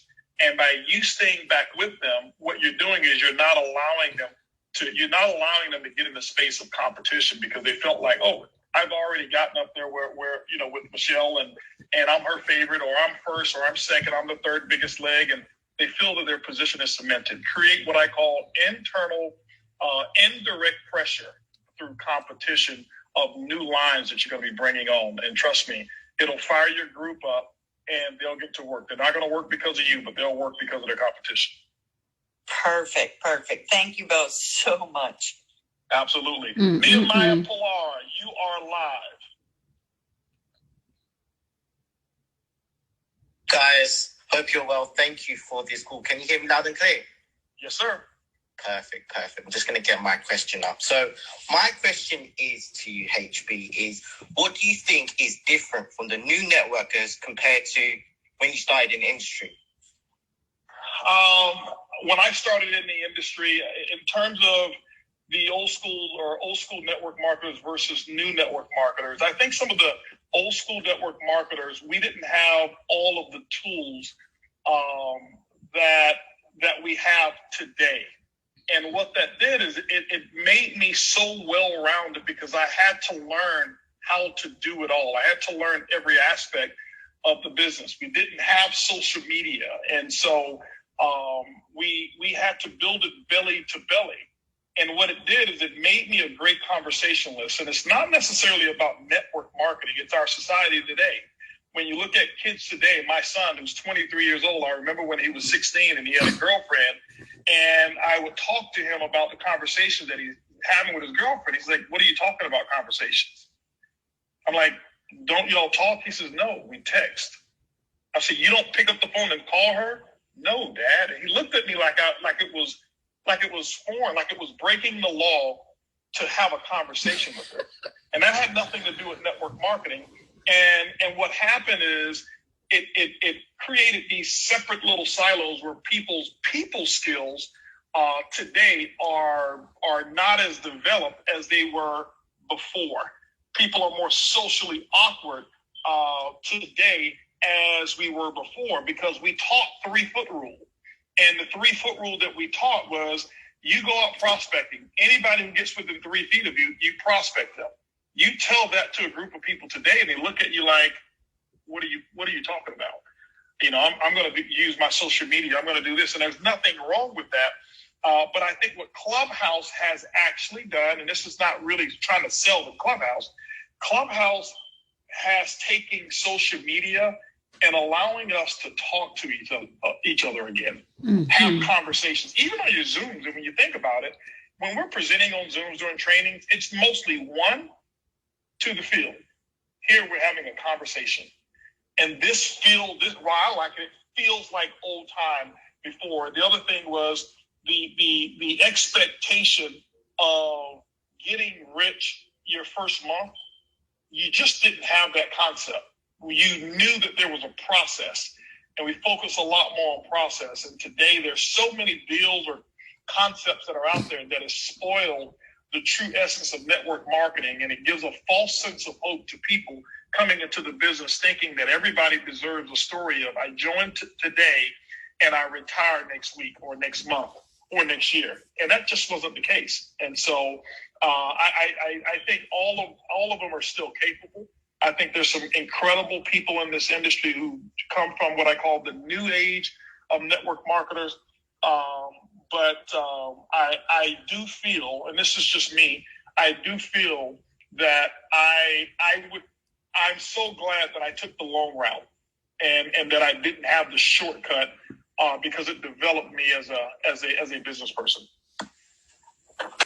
I don't want to dominate, but being 33 years, I want to second everything that you said because here's the difference. Don't confuse a tool with the process because the tools can help accelerate the process. They can help you communicate more efficiently and more effectively. Gosh, we're on Clubhouse for free, and Holton and I used to spend $1,000 a month for an hour-a-week conference call that sounded like outer Mongolia. But here's the thing. I know with certainty for many of the people on this call that if you took Holton or me and dropped me in Boise, Idaho with an ugly brochure and a product that I loved, I would have a group in a week. And I'm not sure today that people understand that. So use social media and things like that to double down on your strengths and increase your reach, but don't think that they can cover up for the weakness. The other thing that I would add is network marketing. Great companies of all kind, great organizations of all kind, live and die with the culture that they develop. And today, sometimes they're long on momentum rise financial forums, and they're short on culture. And those companies and those organizations 2-3 years down the road won't be here. And this pandemic is an excellent example of that. Look at the companies and the organizations that are thriving. Their connection and their culture went deeper than social media posts. Yep. Hey, HB, Edwin Haynes here. Go ahead, bro. All right, man. Listen, I've been trying to figure out how to get this mute button off. I miss Lisa asking about books and everything. Listen, don't sweat it. I had the same issue jumping onto the call for the first 2 minutes. So, oh my goodness. But anyway, I say this too, in regards to what you all are saying here.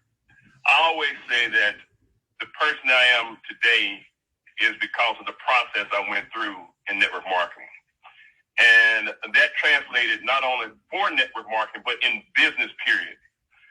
As I now have been able to develop and experience other companies outside that I've been able to start and have success in.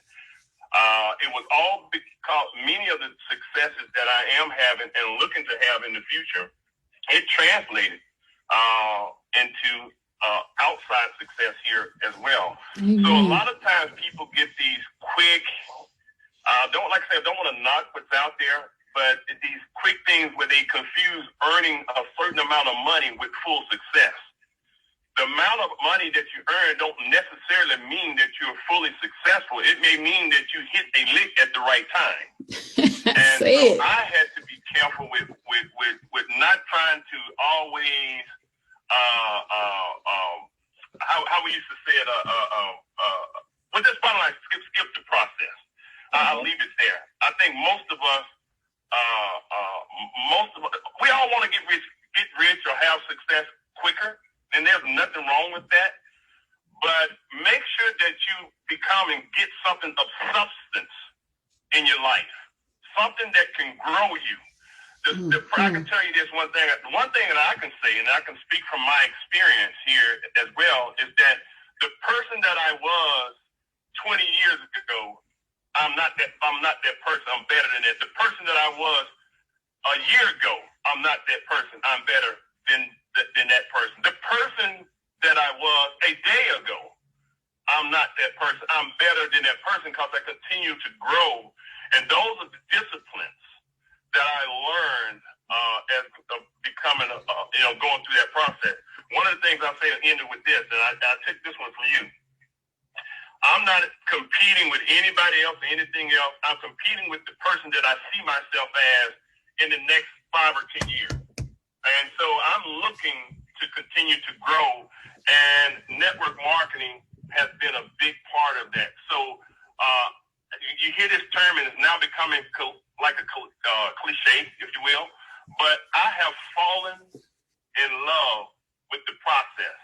And I would strongly recommend that a person who really wants to grow and grow 360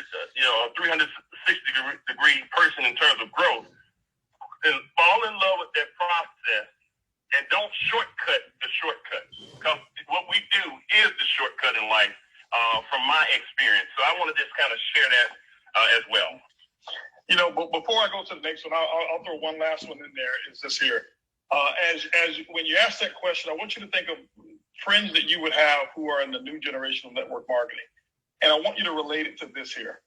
Okay? I want you to relate it to having all of your friends who own a car.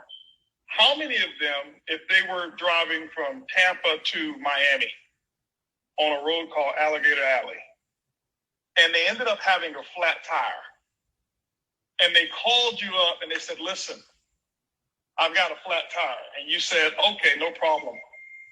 Your spare's in the trunk. You need to go ahead and get your jack and your lug wrench. How many of them would even know what a jack, a lug wrench is, and that there is even a spare tire? Most of them have gotten so adapted or so used to the quick technology that somebody's going to fix my problem, that they're not even aware how to make or fix their own problems. And so what I would say is that today's network marketers are great at excelling when things are great. many of them have no clue at how to excel when technology is removed or technology isn't present, or they have to go back to the basics. And so that's what the old school networking did for me. It allowed me to know how to change my own tire instead of having to wait on AAA. So I'll go to the next question here. I've got Lady Bell. Lady Bell, you are live. Next up, Shirley Xavier. Can you hear me? Loud and clear. I just want to say I'm really thankful to be able to speak directly to so many successful people, and to you and Mr. Hayes and other moderators. I really enjoy your input. I've been in your company for quite some time. I'm one of those jack of all trades, master of none. I've been told to do several streams of income, and through the years I've been doing that. I've been able to retire this past June. My question is relating to relationships and marriage. I've been married for 22 years. I've been in this industry for about 12 years. I've made a little bit of income here and there, but my spouse is totally against and has always been against. Even when I got checks, he was against it. And, I'm not saying that he's the reason why I'm not successful. I've been doing a lot of personal development through the years, and that's what keeps me strong and keep my focus on helping other people. But it's come to a point where he wants to make me choose, and it's really hard. And like I said, I love him. We've been married for 22 years. I don't know. I'm not looking for an exact answer, but I just want someone's thoughts. I'm just kind of one of those things where it says you have to do this or do that. And I really don't think it's fair for me to have to choose. Good question, girl. Bring it. Right. I understand. I definitely understand that one. And first of all, congratulations on your the success that you've had. Congratulations on your retirement. And this question, I want to applaud you on your being brave enough to even bring that to the Clubhouse, because many people are suffering with the exact same thing. I was looking to see whether my wife was still on here. I was going to have her take a stab at it. But one of the things I will tell you, and I see people make a mistake, and the mistake that they make most often is trying to convince their spouse as to why the company or the business is so awesome. The more we try to convince, the more that they're going to hold on to their reasons for not wanting you to be involved in the business. There's not one legitimate reason that has true validity outside of that person's personal perspective as to why the spouse should not be in network marketing. And so what you've got to do is identify what is the real fear that your husband is holding.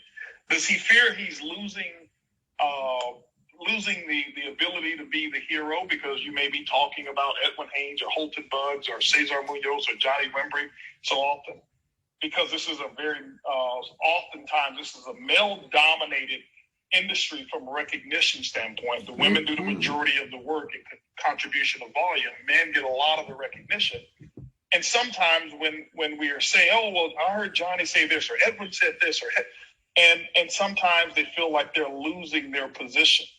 And I'm not saying that is the case. I'm just giving you my experiences of talking to people over the different years. But you've got to identify and find out what is it. And that is, don't sell them on what you're going to accomplish and why they should be supportive. But now it's time to turn the tables to them and to step on their side without stopping your business, but step on their side and really get to the root of it. And I think if you're able to get to the root of what their issue is, I think you can actually find a way to satisfy it and solve it. Because the principle of network marketing is a group of people working together for a common goal to provide freedom, financial independence, and a system of education for people all over the world. Who wouldn't want somebody to be a part of that? And so when a person doesn't want you, a spouse or relative or whoever doesn't want you to be a part of that, it's because they see something that's not there through either a previous experience, something that you may give off to them, and they're reading it differently or whatever it may be. But it's almost the same as saying, hey, I am in college, and my wife, she does not want me to graduate. She doesn't want me to get that college degree. And there's no reason why she shouldn't. And so I would spend the time finding out without it being combative. Why don't you want me in the business? No, find out and have real conversation and talk and just do some exploration as to what's important to him and what does he want. And so I think it will give you at least some insight as to some of the next steps that you'll need to take. Seems like somebody else is trying to chime in here. Wow, great Mr. Bugs, answer. this is Talita. Hey, Talita. Hey, if I could add into your phenomenal answer, I would also highly recommend Chit Chat with Erlene. It's recorded on our Facebook page. You can go back and see there's some of the chit chats that we spoke a lot about relationship and some of these points that she's concerned about. I would highly recommend her to look that up on our page. Thank you. Thank you. I will. Thanks so much for your courage, and I appreciate you. And thank you again. I have a book recommendation for that, by the way. Sure. Absolutely, Tommy. If you don't mind. It's called Win as a Team, and you can get it for free. I think it's a quick read, maybe 30 minutes, 45 minutes. But at daretodream.net, the author is Dr. Tom Barrett, and he's a shrink, but also an entrepreneur. He loves this industry, and he's an incredible speaker. But I met him in our previous company. He wasn't in the company. He just spoke and shared this book, and this book has helped so many people that I know that I've heard with that same exact issue that you're bringing up here. And really, your spouse, it's great when you're there, your cheerleader. But anyways, great resource. Win as a Team While You Dare to Dream by Dr. Tom Barrett. Awesome. Thank you. Awesome. Great gems, guys. I really appreciate it. Absolutely. All right. Next, we've got Shirley Xavier. Shirley, you are now live up on deck. We've got Vita Wood and then Joe Peach and then David Romero. And we'll have a couple other ones after that, and then we will be done. Shirley, you're live. Awesome. Thank you so much, Mr. Bugs. Can you hear me loud and clear? Sure can. Okay, beautiful. Well, it's so amazing being part of Ibuumerang. You guys always take it up to a whole nother level. I'm just in awe of how much, we just really find ways, or you guys really find ways to help us to stretch. I feel like we're on a platform called the Great GOAT, the great giants of all time, and to be on this platform, speaking to you directly and speaking to, our guest, Miss Lisa Grossman, and all our fabulous diamonds and corporate staff. This is really amazing. My team, not everybody is an Apple user. So I actually, including myself, I actually went and got an Apple phone, and we are all live on Zoom right now, listening to this Clubhouse because I wasn't missing any moments. So this particular question is coming from one of my ambassadors, Mrs. Laura Johnson, and she wanted to know, as you begin to grow your group, how do you balance your personal activity and being available for them? So I wanted to direct that to you and Miss Lisa, if that's okay, and anybody else who wants to chime in. Sure, Lisa's here. I'll let her go first. And all right, maybe Lisa is not here right now. Okay. Well, so in terms of balancing activity between your personal growth and the growth in your organization, you shouldn't have to choose it. You shouldn't have to, make a decision whether I'm going to be personally sponsoring now or whether I'm going to be working in depth. When I am working, if you're going to have a successful business, what I do is I take my personals or my brand new prospects, I bring them in depth with me. When you're isolating there's such thing as isolation. I do isolate and I build so that I could create that internal competition. But if I bring on a brand new person or 2 to 3 brand new legs of business, I have a current organization. And if I'm still working depth in that organization, the best thing for me to do is to take that new group that I've got, 2 or 3 of those people, and bring them with me in depth and other legs so they can see the magic that's going on in that other leg. It allows me to build much faster. Why? I don't have to always start a fire.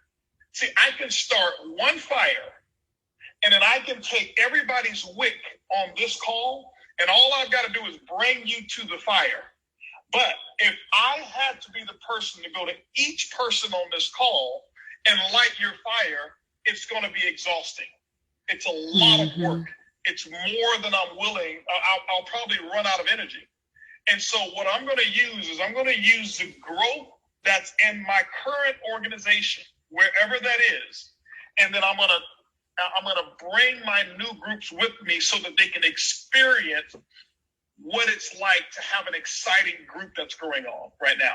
For example, you heard Luis and Fernanda talk about the number of people that they've sponsored. I think as of yesterday, they'd sponsored like 13 people this month, or as of a couple days ago or whatever. It may be higher now. So obviously they've got excitement that's going on in their group. So let's say it's you now, Shirley, and your new group, you and a couple of other people. And I'm doing meetings for Luis and Fernanda.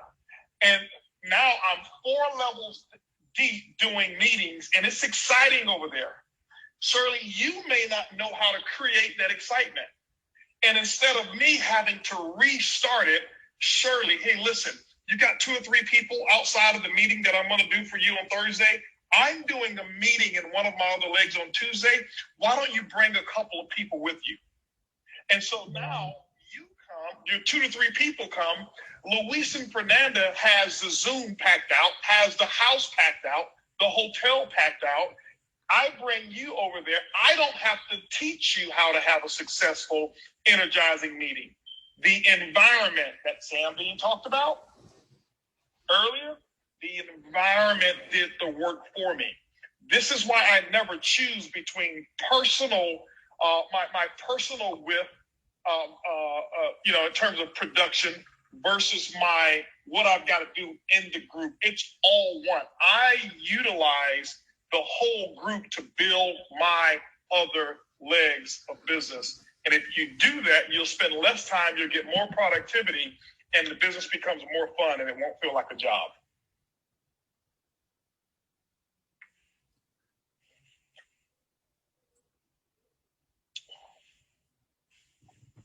All righty. Anybody else want to chime in? Did I lose you guys? Nope, we're here. All right. Vita Wood. Vita, you are up next. Joe Peach, you're on deck. Sorry, there you go, Vita. You should be live now, Vita. Thank you so much. Can you guys hear me? Loud and clear. Awesome. So first, I'd like to thank you all for this platform. And to get right to my question, I feel stuck in complacency. It's like I have these out-of-body experiences where I know it's inside of me, but I cannot figure out the key to pull it out. My success, I'm going to use the word success with air quotes, to other people, and I'm talking about this business and my regular job. Other people are always commending me and this, that, and, oh my gosh, like the success I've achieved to them is great, but to me it is sickening because I know that there is more there. And I'm trying to find out, how do I set myself up to be receptive, or to that one thing that you mentioned earlier, Mr. Bugs, about what it took to open that door for me to walk into my quantum leap.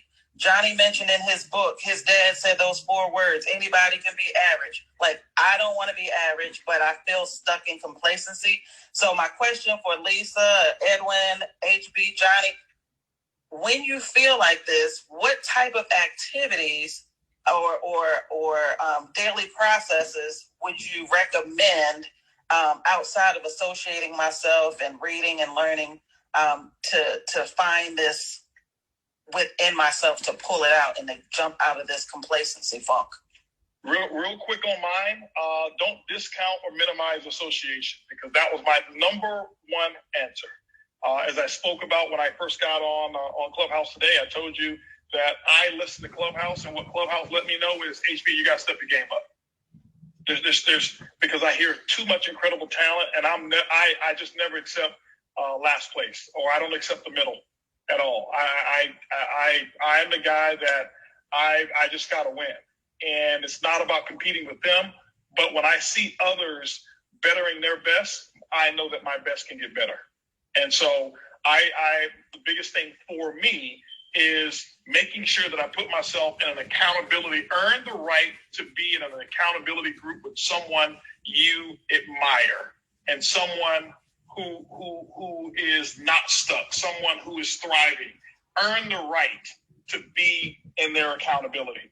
You know, and sometimes it's easy for us to just pick up the phone and text someone and say, hey, can I be your accountability partner?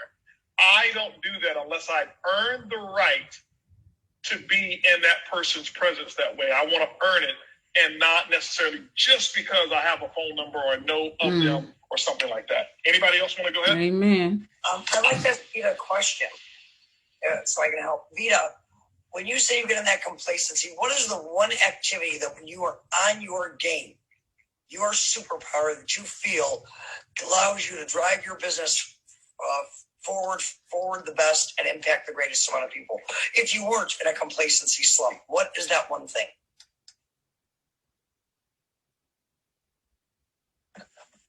Vita? Did we lose you, Vita? You might be muted. Vita? Okay, well, then, without knowing specifically, I will tell you something that was a cliche that I got my very first month in network marketing, and I laughed and thought it was the dumbest thing I'd ever heard. Now, I want you to hear this.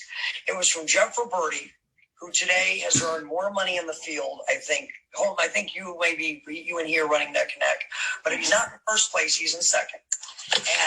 And he was doing pretty good back then, and I'm in the audience, and he made no money thinking he's stupid with the same question. And he said to me, Lisa, there is no problem that 5 new distributors or 5 new customers or 5 new prospects in your business cannot fix. Because when you get in a slump, you need to go back and see it through a new person's eyes to reconnect with what you saw in the first place. And it will get you up and get you going. And the further along I got in the business, the smarter he became with that advice. And today I live by it. Awesome. Thank you for that, Lisa. I was muted, but they unmuted me. So I will do the activities. Mr. Edwin Haynes had mentioned one time, don't go back to the basics, because we should never have left the basics. So I tend to want to stay doing the everyday things that I know to do. But I feel like sometimes an actor on stage, like I need to do these jumping jacks and get all this energy and this power before I run out on stage and pull something from within to have the energy to go through and do these everyday things. Okay, the secret is, please. I don't believe in beating other people. I believe in doing your best, which most people don't, which is why you beat them. I can add something to that too, Mr. Bucks, if we can. Sure, of course, Luis. So what I was going to say is this. Here's my advice to you. When you feel that way and you feel like you can't make one more call, make one more. Always do one more. If you're always doing one more, you're never doing the same thing every day. You are stretching every day. And soon your worst day becomes better than what was 6 months ago, your best day. The answer is that do the thing and you'll have the power. Somebody think that. And I don't remember who, but the saying stuck with me. Yeah, I was just going to add it that I was, and you also mentioned it to us one time, Mr. Bucks, was Muhammad Ali, when he was training, he would not start counting his exercises until he was already tired. Until he was already tired, he started counting how many push-ups he has done. And one of the things that I have done to create success in my career is that I know the company will pay millions of dollars to that person who is willing to do the work. And I know for the fact that the company will make those payments to that person who is willing to do the work. So, and I know because because I already know that, I go and do the work, and once I do the work, the money will come. Eventually, will come, because there's nothing that can you accomplish if you do the work. If you continually do the work, eventually you're gonna get better, and you're gonna get better. You're gonna get better every time you get better. Your results gonna be better. Absolutely, great stuff. Great stuff. I love it. I love it. Next person, Joe Peach Graves. Joe Peach, you are now live, Joe.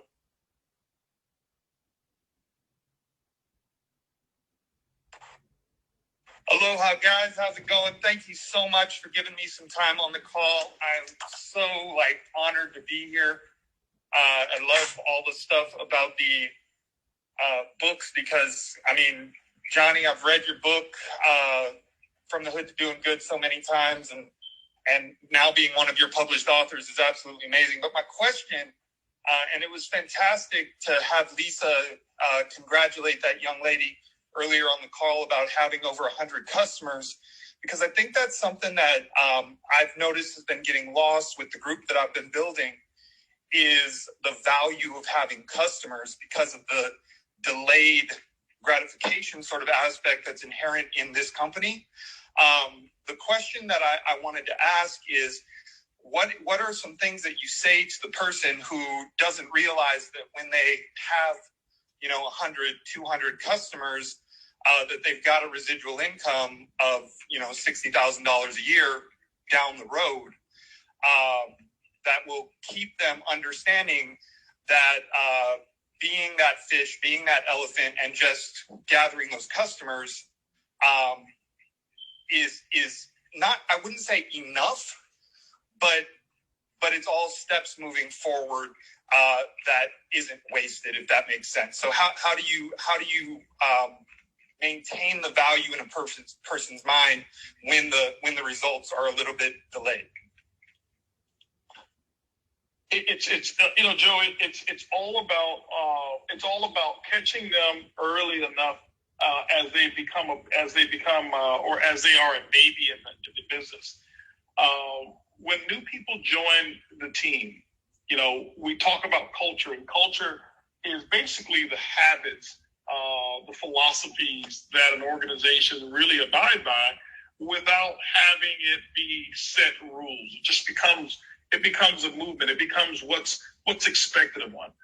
And so when a person joins the business, it's up to you to find out what's your goal. What is it that you want to accomplish? And when I ask a person, if I was asking Joe, hey, listen, right before you join, you saw a presentation. Joe, if I was to personally work with you, what type of results would you like to see in the next 90 days to 6 months? And if you jumped out and says, okay, well, I'd love to see $100,000 a month. Well, what happens is some people allow the prospect to join with that expectation without exploring a little deeper. My next question is going to be, Joe, that's great. It's definitely possible. When was the last time you made $100,000 a month within a 6-month period of starting a project? And when your answer becomes, I've never done it, now I'm going to bring you back to something that you'll fight for. Because I told my son this. My son came up with a goal one day, and he says, Dad, this year I'm going to be bigger than Drake. He's in the music industry. Now, I'm not one to crush your dreams, but you got to remember there's something called possibility, and then there's something called probability. The possibility of my son becoming bigger than Drake and selling more records than Drake that year was possible. The probability was almost zero. Not probable at all. And so we have to run a balance between probability and possibility. And it's your goal to kind of wean a person in to some of their possibilities, but a lot of their probabilities. And so when you say no, I'm going to say, hey, listen, $100,000 a month is great. Let me ask you a question. Would you consider it a win if you had 20 customers buying something every month? and you had an organization of 50 people, and all of them had 10 customers, would you consider that to be a win? Here's what your income would look like. And then when you say yes, now, see, you'll fight for that.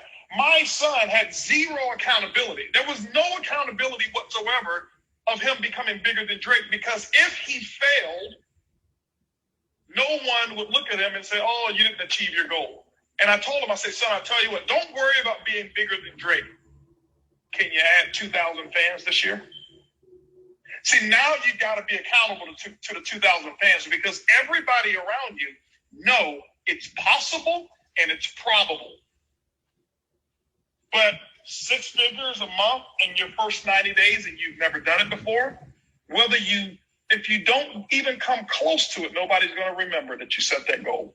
You tell me that you're going to have 20 customers buying every month, a team of 50, and all have 10 customers. Now it's so close to what's realistic that you now have to work for it, and it becomes more meaningful than the big goal. Does that make sense, Joe? That makes absolutely a lot of sense, and I truly appreciate the answer. Anybody else want to chime in? And let's have one other person chime in on that, and we'll go to the next person. I just always want you to point out the impact. If you have 20 people whose lives are better because you introduced them to a product that made their life more convenient or help with their health, you've impacted 20 people. How many people do you know can go out and say, this month, because of what I did last month, 20 people's lives are better because I showed up? That's a win. And wins like that yield to income, because the universe rewards those that make the greatest impact with the greatest riches. Definitely agree. A lot of gems on this call, man. This has been awesome. Next, we're going to go to David Mr. Bugs. Romero. We're going to go to David Romero next, and then after that, we've got Darlene Garcia, and then after that, we've got Kelly. Mr. Bugs. Yes, Luis. Mr. Bugs, is that can you hear me a second? Yes. Is that Avi? Yes. I think that's Avi, correct? No. Oh, that's no. David Hunt, UK. David Hunt. David, you know what? You guys are always together. You sound alike. Mr. Bugs, I just want to say, we're meant to have a training call with our team right now. There's 147 of us on a Zoom. And Mr. Wimbrey was really coming on. Mr. Wimbrey's been sending messages saying, how does this play out? And we're like, dude, there's no way we're doing a training. So we're streaming you. There's 147 people now on a Zoom listening to you. And we got Mrs. Grossman as well. So I'll be kicking myself if I come off this call and I don't ask a question. So the team will put it in the chat right now. We're filming this. So firstly, thank you for doing this. This is gold dust. Honestly, We are staying with Mr. Bugs. Johnny Wimbrey's on our Zoom. We're taking over. Firstly, I have to give credit to Mr. Bugs for somehow getting Mr. Bean on an iPhone. Congratulations. And then also that Alligator Alley, there's no way I'm going down there. I've seen that before. And if my tire goes, I'm going to figure out how to drive the car regardless. But my question to Mrs. Grossman, because the team on here, the messages coming in are insane. One of the things that the team I've seen, it would be great to hear from you if that's possible. When they launch their business, and many people do it wrong at the beginning, and what do you teach people? And also with regards to invite, because you're talking, the guys are talking about texting now. What's your thoughts on text message invites compared to phone call too? So I appreciate your time, guys. Thank you for listening. First of all, I have to say I'm much like Holton. When long distance went one price on phones, I got the family plan, and I was so excited and handed them to my daughters and said, oh my gosh, you get unlimited time and 400 texts. And they looked at me and said, can we get unlimited texts and 400 minutes? And I said, what? And they said, Mom, when you see that, you see a talking device. We see a texting machine. So I am not as in love with texts for a meaningful conversation as the younger generation, but I do think that they can save you time in network marketing. I'm a big believer in hot market. Holton is as well. We sort of pioneered it independently at the same time in separate companies years ago. And that's going to your list and asking for their help to get people up to quick success. So I think when people get started, you want to get them plugged in to everything they need to be plugged into first. And then you want to get them to action to get them whatever wins they can. So if it's going to be inviting, they don't really know the business, but they can invite somebody to take a look at something, to hear from someone who does. So I like to start people with their hot market, getting a few customers, because family and friends will take people out of the game if they try to throw up on them with a new opportunity to understand. But they're always willing to help you, and nobody needs a script to talk to mom and dad. So I start them there with activity that they can handle while we educate them on the systematic approach to building their business. Because action, action, action. And by the way, nobody starts wrong. Some people start better than others. And the last thing I want to say is, early on, I was listening to Edwin Hayes. I'm such a fan, and I got so many notes. And he's right. There are no shortcuts to success, only leverage. And people that are new in network marketing often fail because they feel alone, and they don't realize the awesome leverage they have with their support team, with the company system, with the scripts, with the advice, and with the proven path of success that's in front of them. So I think plugging people into the leverage that is available to them to take the pressure off of what they know, because the very best people to this day, I point, guide, and direct. Because it's not about what I know or can do, it's about what I can duplicate. Does that help at all? Point, guide, and direct. 100%. Thank you so much. And all of the guys here in the chat on the Zoom are saying thanks too. So thank you so much. If I was to give you my 2 cents on it, David, here's what I would say here. Lisa and I, like I said, we come from the same school, but it's not that one is right and the other is wrong, because the way that people think today is how they think. And so if they act that way, they're comfortable receiving in that same way. But here's my philosophy on it. Imagine that you've got some people that you wanted to say I love you to. See, if I was sending out a group message to I got a group of buddies that I have on a message, and it may be 6 or 7 of them. I can tell them, hey guys, love you guys. I'll do that through a text. But if it was just, my mom or dad or whatever it is, and like my mother-in-law who texts every Sunday, and she sends a love message. But if I really wanted Erlene to feel how I felt, I'm not texting her I love you. I'm picking up the phone, and those simple 3 words and how I say it is going to make a world of a difference of how she feels by the same statement. I can tell you, if I said that to my buddies, I love you, and it's 5 of them on the call, love you too, bro, and they've forgotten about it. One person I can send it to, and if it's sent not in a group and it's just to that one person, it means something. 5 minutes later, it's not much. A phone call saying the exact same 3 words, picked up, saying it with the right purpose, the right cadence, and the right sincerity, they're going to remember it not only today, they'll still probably feel it tomorrow, because that's the level of quality that I wanted to give to that person. And so as you build that list of people, know the ones that you want to say I love you to by phone, know the ones that you want to say I love you to by individual text, and under no circumstances at all, in my opinion, should anyone prospect through a group text message or some posting. I agree with that 100%. Nobody cares what you know until they know who you are and how much you care about them. And I don't feel like someone cares about me when I get a text that thinks, or an email that indicates to me that they don't even know who I am. Meaning, know who I am, Lisa. Like, who is she? People just care about people. There's nothing anybody can do wrong if they truly care about the person they're talking to. So here's my last piece of advice. If you can't become great at anything else right away, here's something you can become great at tomorrow. Become great at making other people feel great. They're much more inclined to listen to you, help you, do whatever they can for you. Golden nuggets. David Romero, you've got the hot. Thank you. We got people in the chat. They're in the chat saying, "I love you." Thank you, guys. Appreciate you, David. Yes, sir. Mr. Bugs, can you hear me?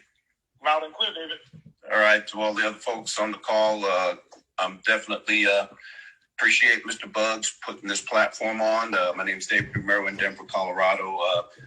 My question I'll kind of preface it with a situation, and a lot of folks that I heard at the beginning of the call were asking, how do we stay motivated?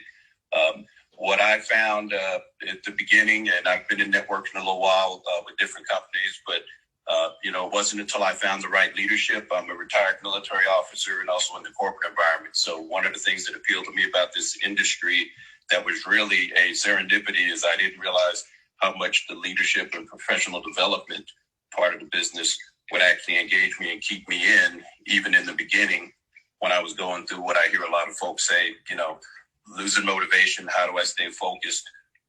For me, it was, launch fast. And then all of a sudden, lo and behold, you get a lot of no's.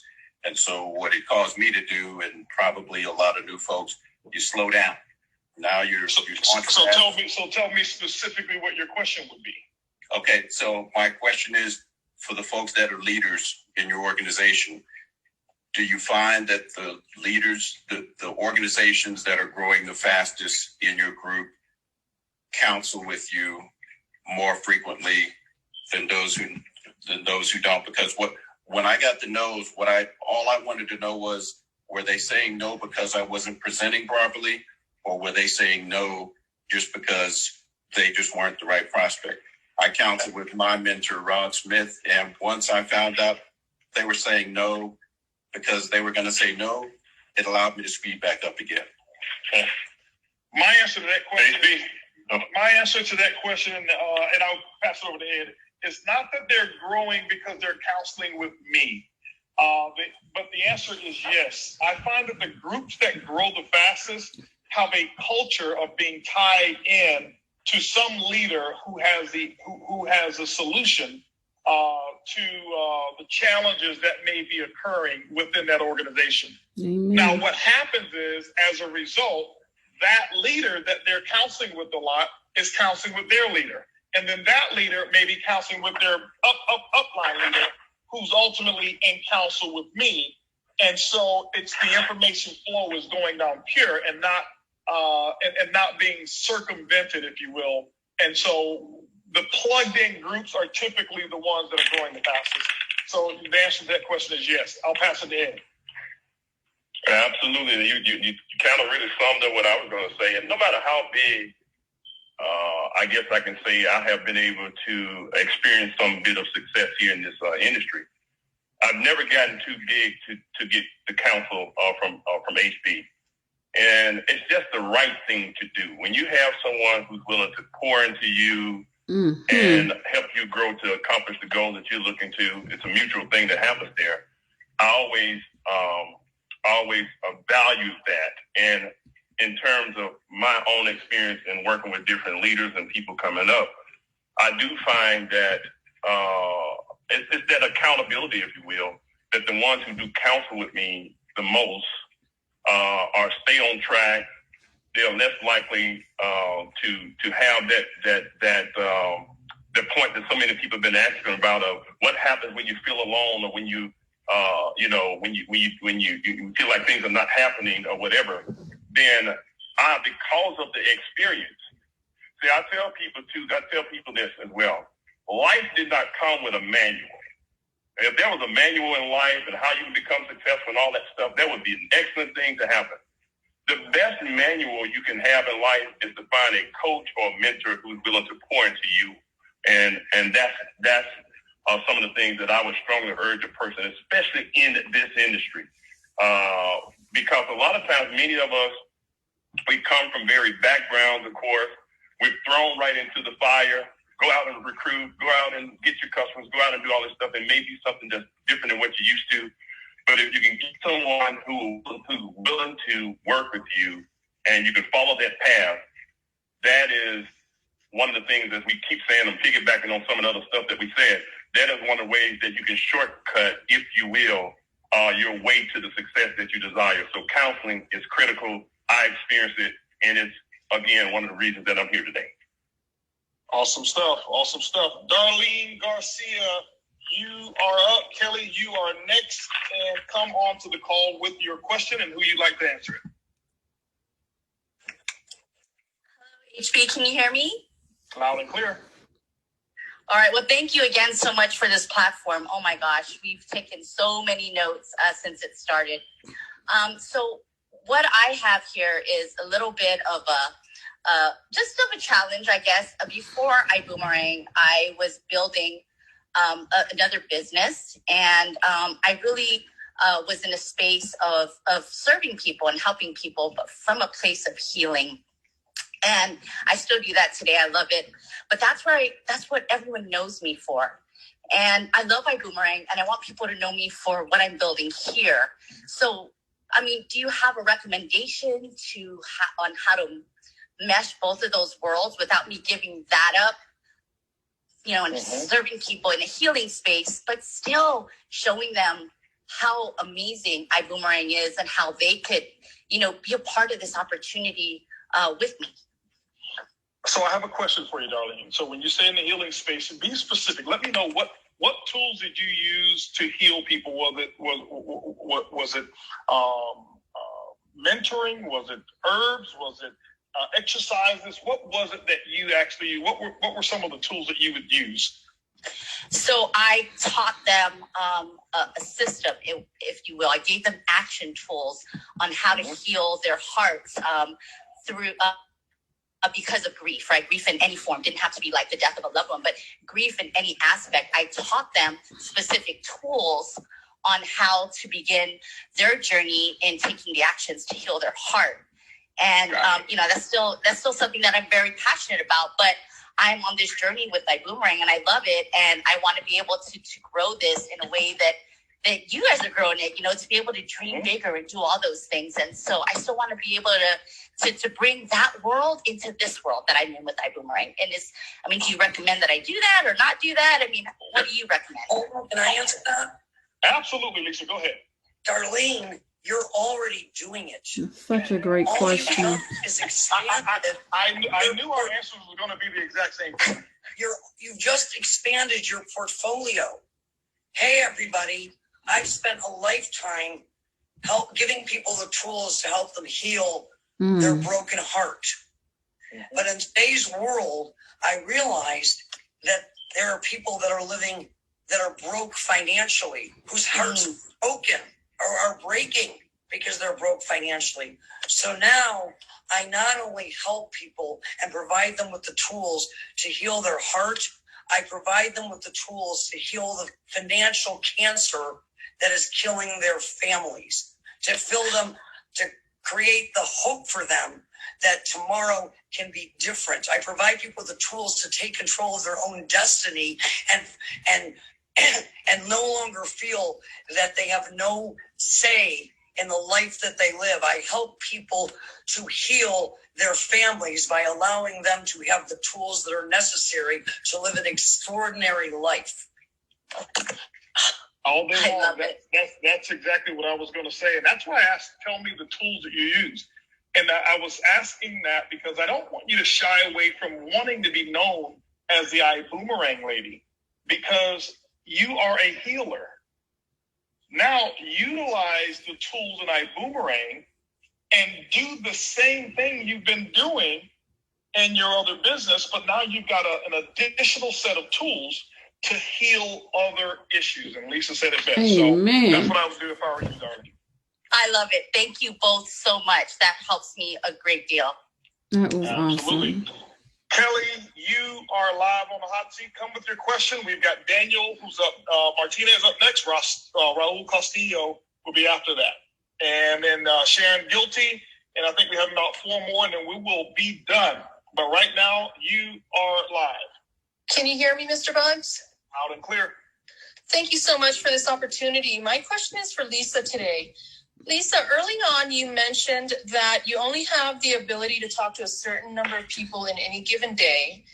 And I'm being afraid of the yeses because there's a significant difference and people that say yes. And you always ask yourself, is my business going to be positively affected if this person says yes? How do you know, if you're in the cold market, which people to choose to work with? Okay, here you go. And this is interesting. And I'm not going to give a long answer, but I want to paint a picture you'll understand. I did a lot of consulting, and I would walk into people that wanted to start network marketing companies that knew nothing about network marketing, and I would say, put the 10 things on the board that you think are the most important to have a successful company. And they write things like money and all of these things, you know, a president who went to Harvard and Stanford and you know, all this and all that stuff's cool. But the things that I look for in people are decision-based attributes. If you ask yourself, what is in a great leader? I can pick any leader on this call. They have integrity. They're people. They're solution-oriented. They're possibility thinkers. So I look for people like that because, and that's a lesson for everybody here. All the things that make great leaders great, you can decide tomorrow. Maybe you have a past that you're going to be trustworthy. You can decide today I'm not, but tomorrow I'm going to operate integrity. Tomorrow I'm going to be a consistent person. Tomorrow I'm going to put people first. I look for people. I want to impact impactors. So I don't care if somebody's, you know, working at the gas station or the president of the biggest company in the world. The question is, do they have a desire to build something greater than themselves and cause the greatest impact for the largest amount of people to the positive wherever they can? So you ask questions. And if you ask people enough questions, and by the way, people love nothing better than to talk about themselves. So it's real easy to sit and ask people questions and find out, does this person have an energy, a drive, a heart for people? Is this somebody that I want to work with? Because this is the only business in the entire world where it's a volunteer army. Everybody that's here is here because they want to be, and you get to choose who you work with. Choose wisely. Thank you. Thank you. Stuff. Awesome stuff. All right, next in we have Mike Wynn. Mike, and then Daniel Martinez and Raul Castillo is next. So Mike, you are in the hot seat. What's your question and who do you want to direct it to?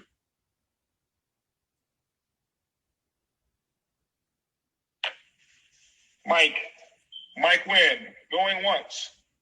Mike, going twice. Up here. I don't think anybody's brought Mike up. I don't see him. I put him in there. I unmuted him. Tell you what, we'll come back to Mike. I'll see if Mark Kipcart will find him.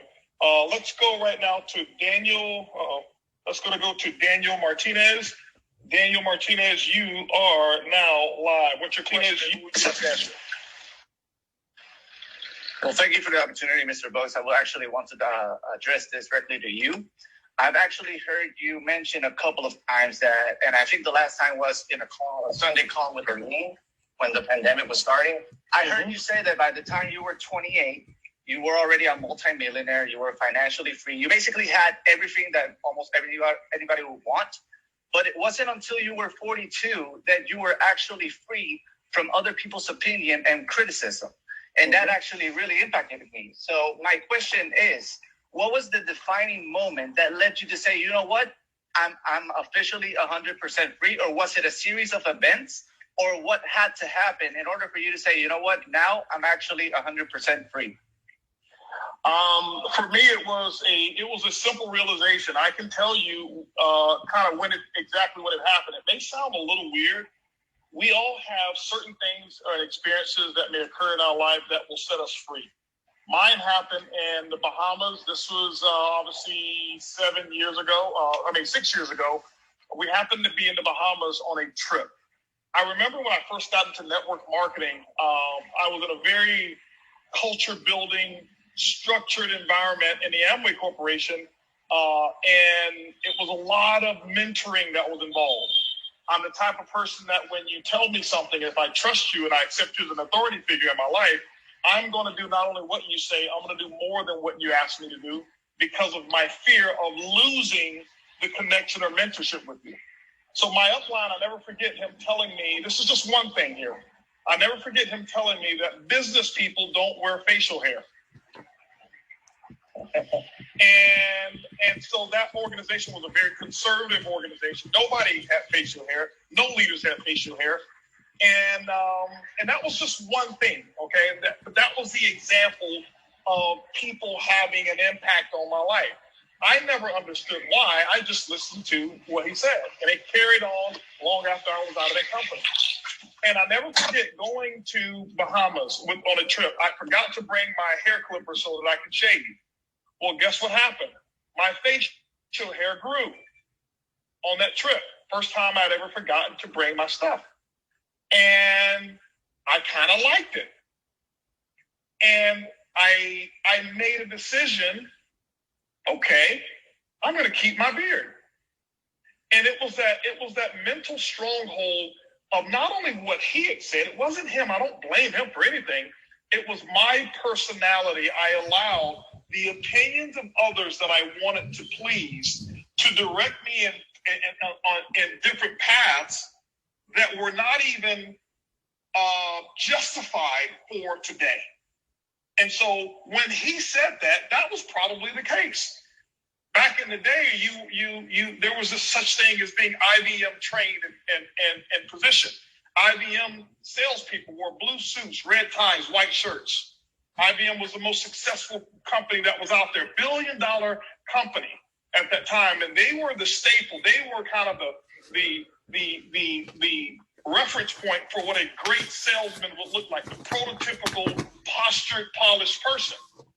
Well, today, you look at Mark Zuckerberg, when's the last time you ever seen him in a suit? You look at some of these other CEOs, and the CEO of Twitter, I forgot his name, but who looks like Santa Claus, his beard is so long sometimes. And somebody had to break those strongholds. It wasn't about the hair.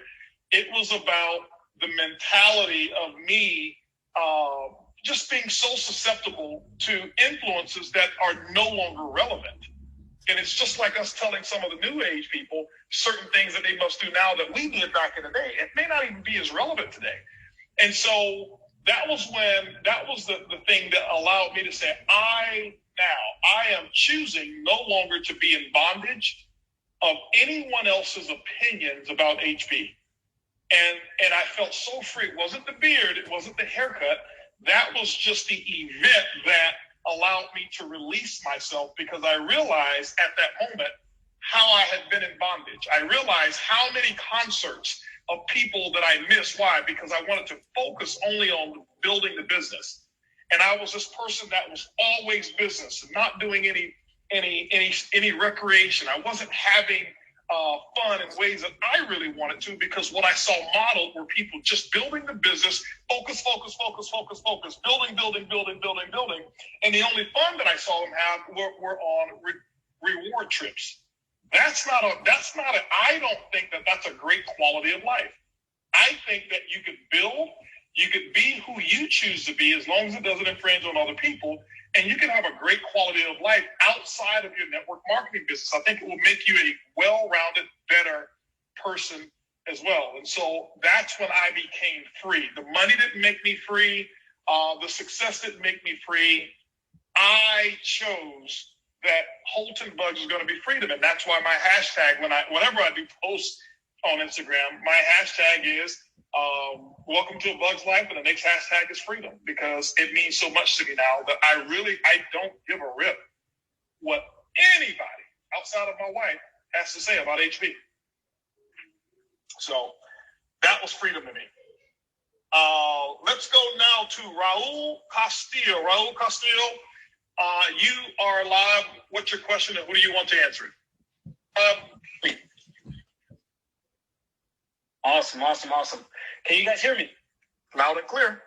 Awesome. Well, this question could be to anybody. I believe this call has been the highlight of the day.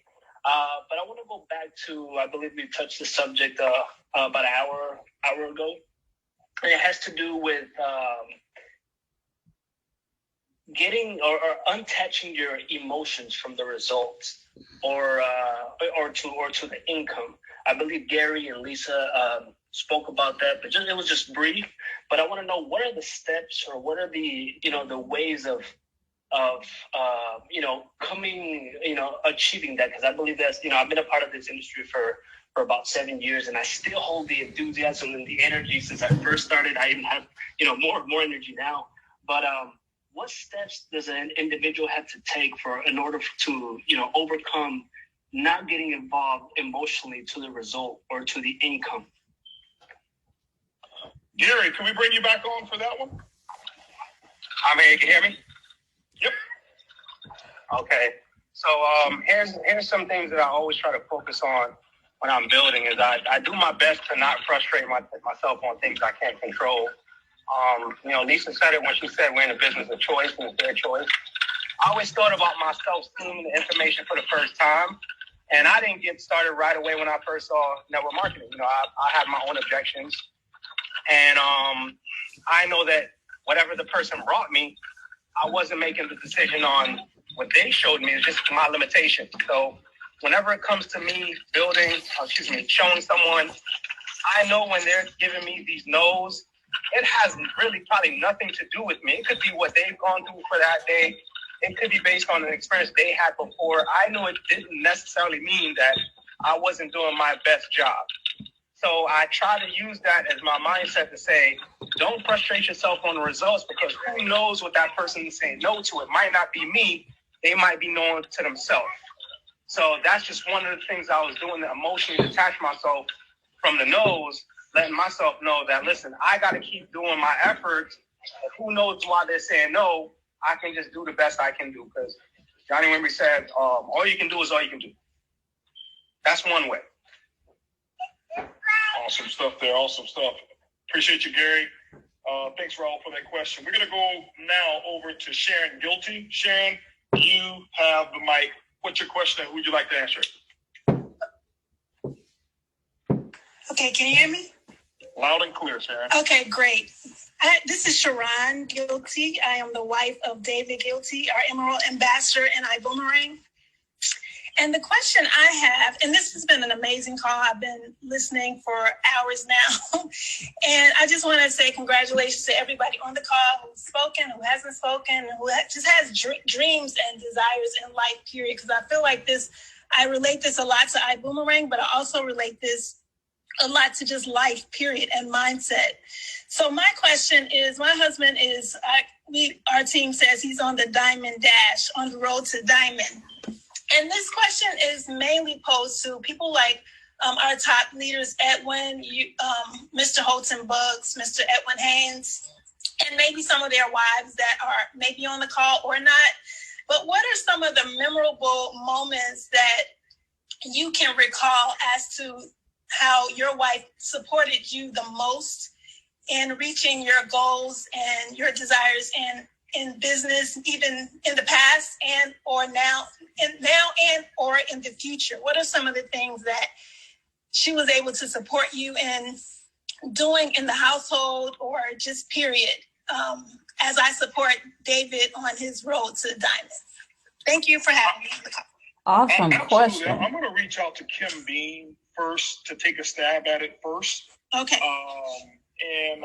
Because even though she works out, and even though she works out front, she's also been a tremendous support role for Sam and their business.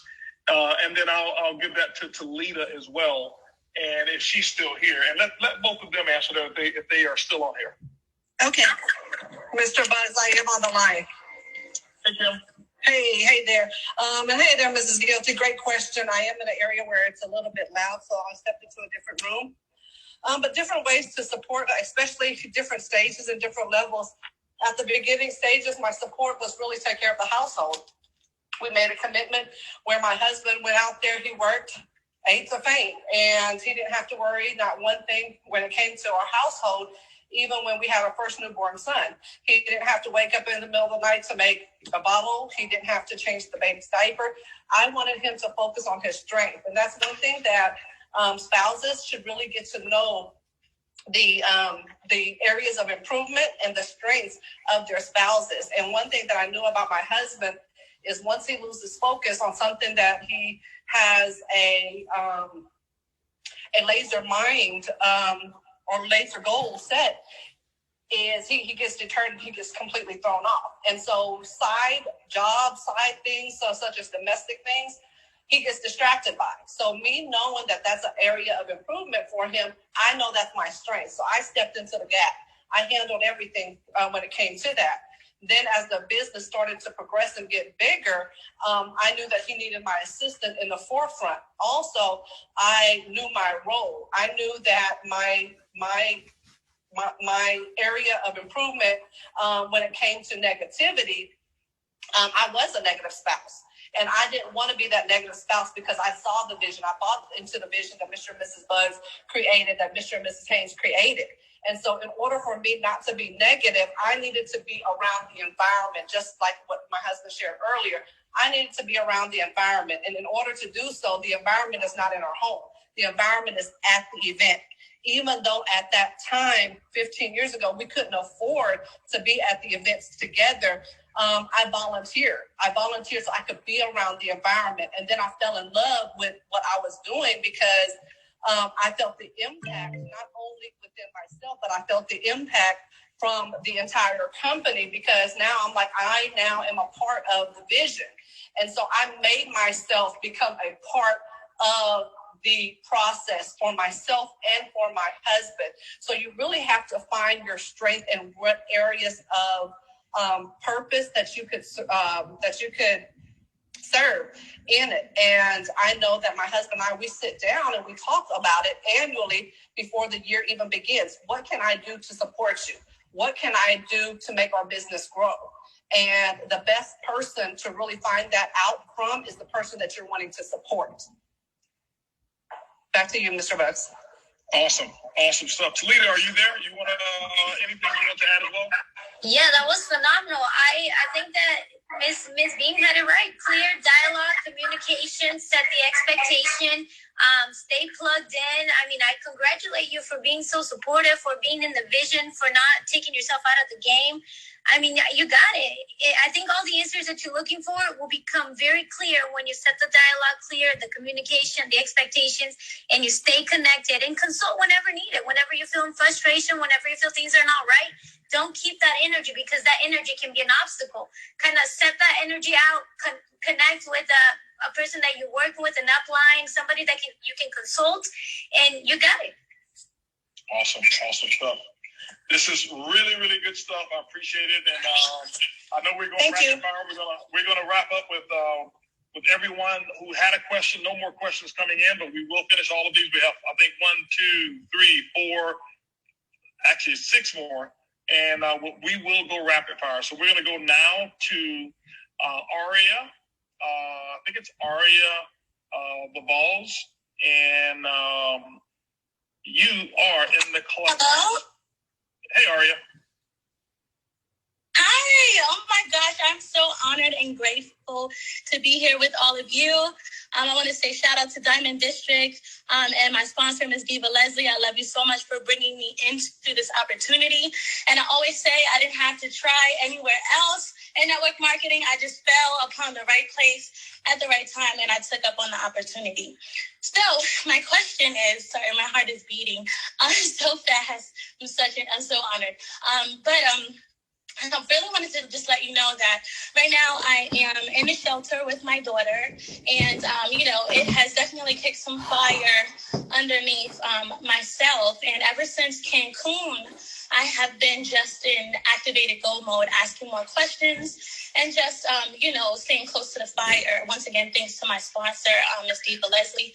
And I had a call with Jayla Pippins, and she basically mentioned that you said it's important for us to have a business inside a business. So this is a 2-part question. I transformed into my modeling business where, I have models who exclusively want to work with me on a one-on-one basis. They would sign up with Ibuumerang. If not, then, I just have them in a group level, but they still, have to come in to join me. So I want to touch on, hearing from you, Mr. Bugs, how important it is to have a business inside the business and what key points you can give me. Now, my second part question is, I have been so consistent since I've been in the shelter. When I tell you, like, my hours of sleep, you know, your iPhone tracks that for you. I spend like less than 2 hours in bed, you know, like staying up all night, you know, really getting out of my own way. Like, I actually 100% believe in me, and I know that I can do this. Not even just Ibuumerang, but I can achieve a lot more than I have been achieving. So how do you in staying consistent in those sleepless nights and putting in all the effort, you know, what things are you telling yourself to, you know, keep going? Because I'm on day 20 something, whatever day this is of the month, and I'm getting a little tired, but I'm still very focused and determined. So I just want to add some fuel to my tank, you know, not that I feel like burning out, but I just want to add some fuel in there from you. So what can I do? Tips for adding the business to the business and staying, you know, with the fire. Okay, so now when you say the business within the business, that could mean a lot of things. I want you to just, if you could take a few words, 20 seconds, and explain to me what your question is about the business in the business, because business in the business is very broad. Okay, gotcha. So I want to know what steps I can take to efficiently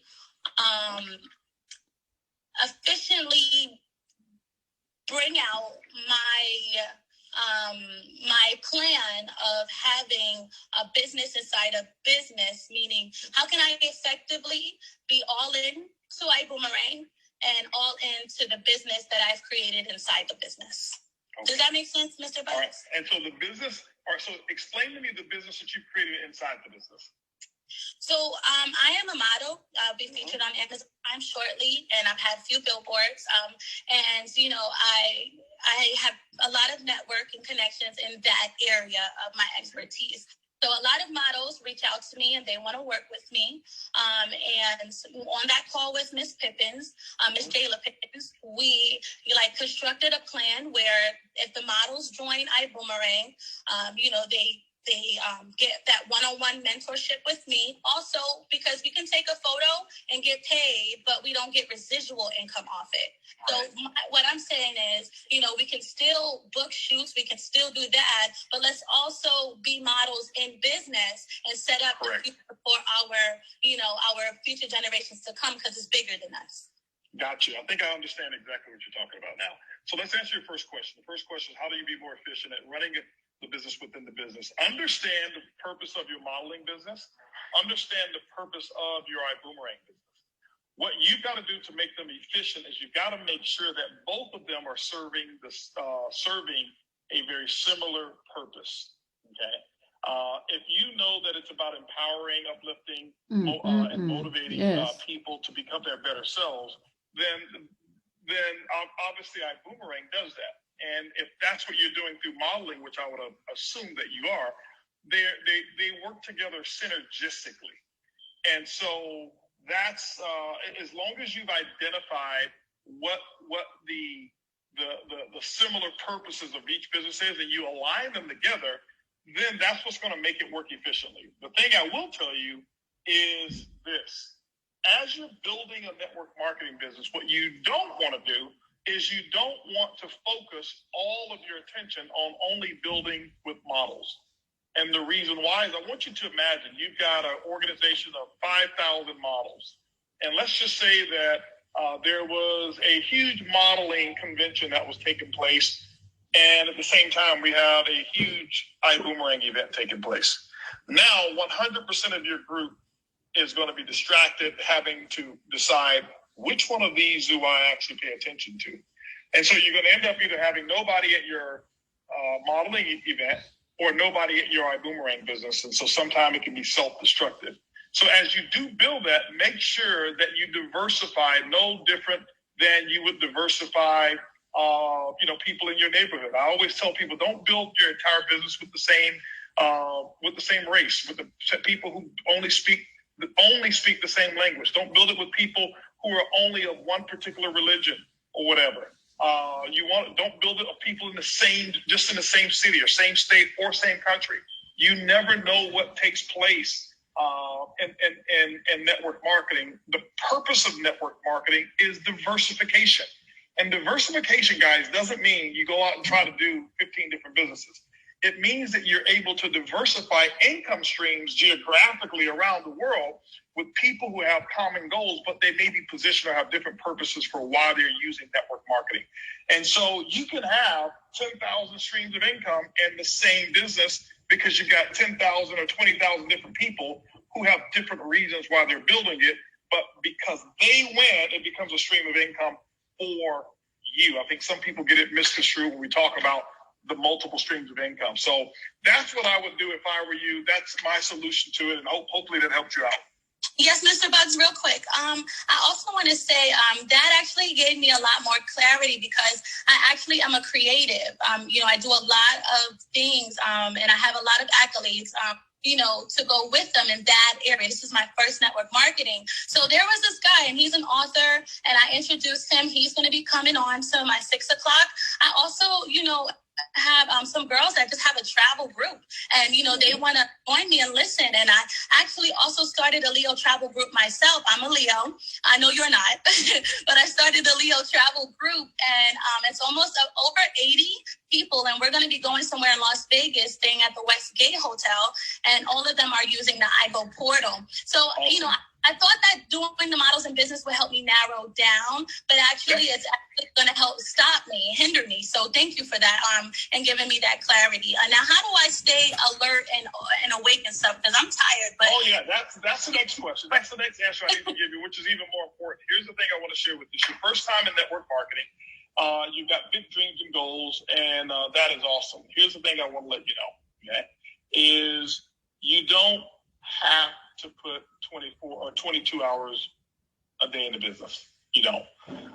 When I was your, at your age in the business in terms of the experience level, I thought that the more time I put into the business, the more I was going to get out of the business. I'm wiser now. I'm much wiser. I go to bed now at between 10 and 10:30 every night, but I'm up between either 4:30 or 5:30 every morning. And so I get me a good 6 hours of sleep every night. And what I've realized is that I'm more productive because I can give the best of me in a shorter period of time. You giving only 20% of your energy over a stretch of 20 hours, you're not going to be as effective. I'd rather for you to get 6 hours of sleep, work the business 5 or 6 hours a day, and make sure you dominate during that particular time. Don't think that you got to drag it on and on and on and on and on and on and on and on. Remember, the more of the work that I did that was 24/7 was working on my belief, thinking about the business, thinking about success, dreaming and visualizing and things of that nature. But I never confused thinking about the business with working my business. If I really looked at it, the total work that I do in my business was normally about 3 to 4 hours per day if I wasn't showing the plan. If I was showing the plan and doing presentations, that may have gone to 4 to 5 hours a day. Very seldom did I have 8 hours of real actual work in the business, because many of us confuse activity with accomplishment, and it makes us feel like we're doing a whole lot more. And when you start to divide all those hours up with your paycheck, you'll start to realize, wow, if I go to McDonald's, I'll make more money per hour at McDonald's than I'm making in my network marketing business, because you're confusing all of the time that you're doing non-income producing things. And then you look at your paycheck and it just doesn't match up. Get your sleep. You got to take care of you. If you don't take care of you, you can't take care of your people. We're now going over to Abs. Abs so much. Tamara, you're welcome. You're welcome, Maria. Abs De Silva. Abs said he can't join right now. No problem. We're going to go to Tamara Emily. Tamara, AJ, you're next. Tamara Emily, you are in the Clubhouse. What's your question, and who would you like to answer it? Hey, thank you, Holton. Thank you so much. I'm honored and privileged to be on this call. Can you guys hear me clear enough? Loud and clear. Thank you. Thank you. I just want to ask a quick question.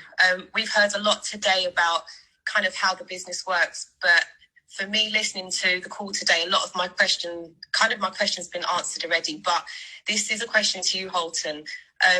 I'm interested in mindset, and I know that learning from everybody on the call, leaders, mentors, mindset and mentality is so important, and self-development and growth. So I just want to ask you, because obviously you've got such a weight on your shoulders and, you know, everybody looks up to you. How do you manage to maintain, I know you've obviously, sorry, I'm so nervous, apologies. I know you've already kind of, I know you've kind of answered with the books that you've read, your experience, but how do you maintain that level and that strength of kind of commitment and keeping the vision for everybody else underneath you? Because obviously everybody else looks up to you. And especially with what's been going on in the current climate, sometimes an idea that you may have had, you know, has now got to be diverted. So you just want to keep that belief and keep the field going and the positivity. So what do you pour into to keep you going so that everyone else can kind of, so you can pour into everybody else, if that makes sense? Yeah, it does. You know, my thing is what I have done is I have had to stretch myself. I'm in a different capacity. This is my first time owning or being the CEO of a network marketing company, and it's different for me. It's a challenge for me. What I've had to do is, number one, make sure that I don't ever micromanage, and I don't. I rely heavily on people who are qualified to do their jobs, and I give them the liberty to go out there and do it. Specifically on the corporate level, because I'm not necessarily in the field. I have to do the exact same thing in the field. I'm a CEO who feels like a distributor, you know, probably 90% of the time. I will never get that distributor feel out of my bones. And I have to protect my field as well from me not overshadowing. This is why I don't jump on and get on flight school every week. This is why I'm not on conference calls all the time, because no of effectiveness sometimes can overshadow the other leaders that I have, and they've got to have their opportunity to be the next Toledo. They've got to be their opportunities to be the next Kim Bean, to be the next Jayla, to be the next Jackie, to be the next Luis Ventura and Gary and Martha and all of these guys that we have on this call, without being in the shadows of HB. I've got to give Edwin his space to be a global master ambassador. I've got to give Johnny Wembry his space to be a Black Diamond without me coming on and doing all of these things. So I've got to build a good team, trust the people that I have, and what I pour into, who charges my batteries, are primarily people that are not even in network marketing. So what I've had to do is build an alliance of people who are like-minded, people who are big thinkers, who are accomplishing a lot of things. I paid a lot of money to be a part of an organization. I paid $25,000 a year to be a part of an organization of CEOs and very high net worth people who are making a major impact. And what it allows me to do is to realize, it allows me to know that I'm right on track with certain things, but it also allows me to know that I'm not the smartest guy in the room. And sometimes in network marketing, the people, like you said, they look up to me thinking I'm the smartest guy in the industry sometimes. A few, maybe 3 or 4 of you think that. But I've got to realize, get out of that, and I can't read my press clippings based off of what my group says. I've got to get around other people who challenge my... I hear that. Who challenge different things about me, and that's what allowed me to grow. And that's what allowed me to get replenished when I listen to other people. And to be honest with you, listening even on this call to some of your questions, listening to some of the moderators, just because you earn more than a person doesn't mean you can't learn from them. And so I learn from anybody I can, and being in this environment is what fills me up. So thanks a lot. Appreciate it. Thank you, Holton. And just one more question, quickly. Going forward for what you've just said, how difficult is, because a lot of people that you talk to, and you're a typical example. So if you've got someone that's got like a job mentality or have had experience in a certain area, you know, and then you try to sway them into becoming, you know, a network marketer where they're a business of their own, you've kind of done that because, like you said, you've been in the field for many years, so you've now had to pivot to be able to now not micromanage, but step aside, even though you're probably itching to get into the field. And now you're actually a CEO, so you're on a different level. So how would you advise anybody to try and get someone to understand the mentality of the job mentality, and the difference between now being a business when you haven't had that experience before? Are you talking about someone who's a prospect or somebody who's already in the business? Probably a prospect. Okay. Maybe as well in the business. Here's the thing about prospects. Here's the thing I'll tell you about prospects. Never try to get them to do anything. What your role is when dealing with a prospect is to solve a problem. Your role is to identify what the problem is. You're a doctor. Have you ever had a doctor to try to convince you to do something before they diagnose you? No, it would be the wrong practice. So remember, you're the doctor. You're the financial doctor. You're the opportunity doctor. You're the freedom doctor. You're the person, or you're the Harriet Tubman, the person who can lead that person who has a job mentality to freedom. But what you've got to do is you've got to do the proper analysis first and learn how to ask questions before you offer so many statements. I ask a lot of questions. Tell me a little bit about yourself. What if you had time freedom and money freedom and all the money and time in the world, what would you do? And they'll tell me, where would you go? Who would you take with you? You know, and I found out what's important to them. And then when I found out what's important to them, I utilize what's in this business to solve their problem. And so that's how I make the connection. But every time I try to convince them they should think like an entrepreneur, because they already think like an employee, they are going to take some kind of offense, even if I don't say it directly. And so I always come with the solution. I'm just the solutions guy. I am not the guy who's going to go and tell you what you need to be doing. Does that make sense? 100%. Thank you so much, Holton. Thank you to everybody on the call for taking time to set this up. Thank you so much. I'm honored. You're welcome. You're welcome, Tamara. I am going to go now to Mr. Jeremy Green. Jeremy, what's up, bro? How are you? You are in the clubhouse. Mr. Bugs, how are you, buddy? Fantastic, man. It's been a minute. It has. I'm very proud of you. Love what you're doing. Yeah, so I actually have an interesting question for you. You know, being someone that knows you. By the way, guys, some of you probably remember when I forwarded to my group. This is probably about 2 years ago. This little app, it was called Emoji.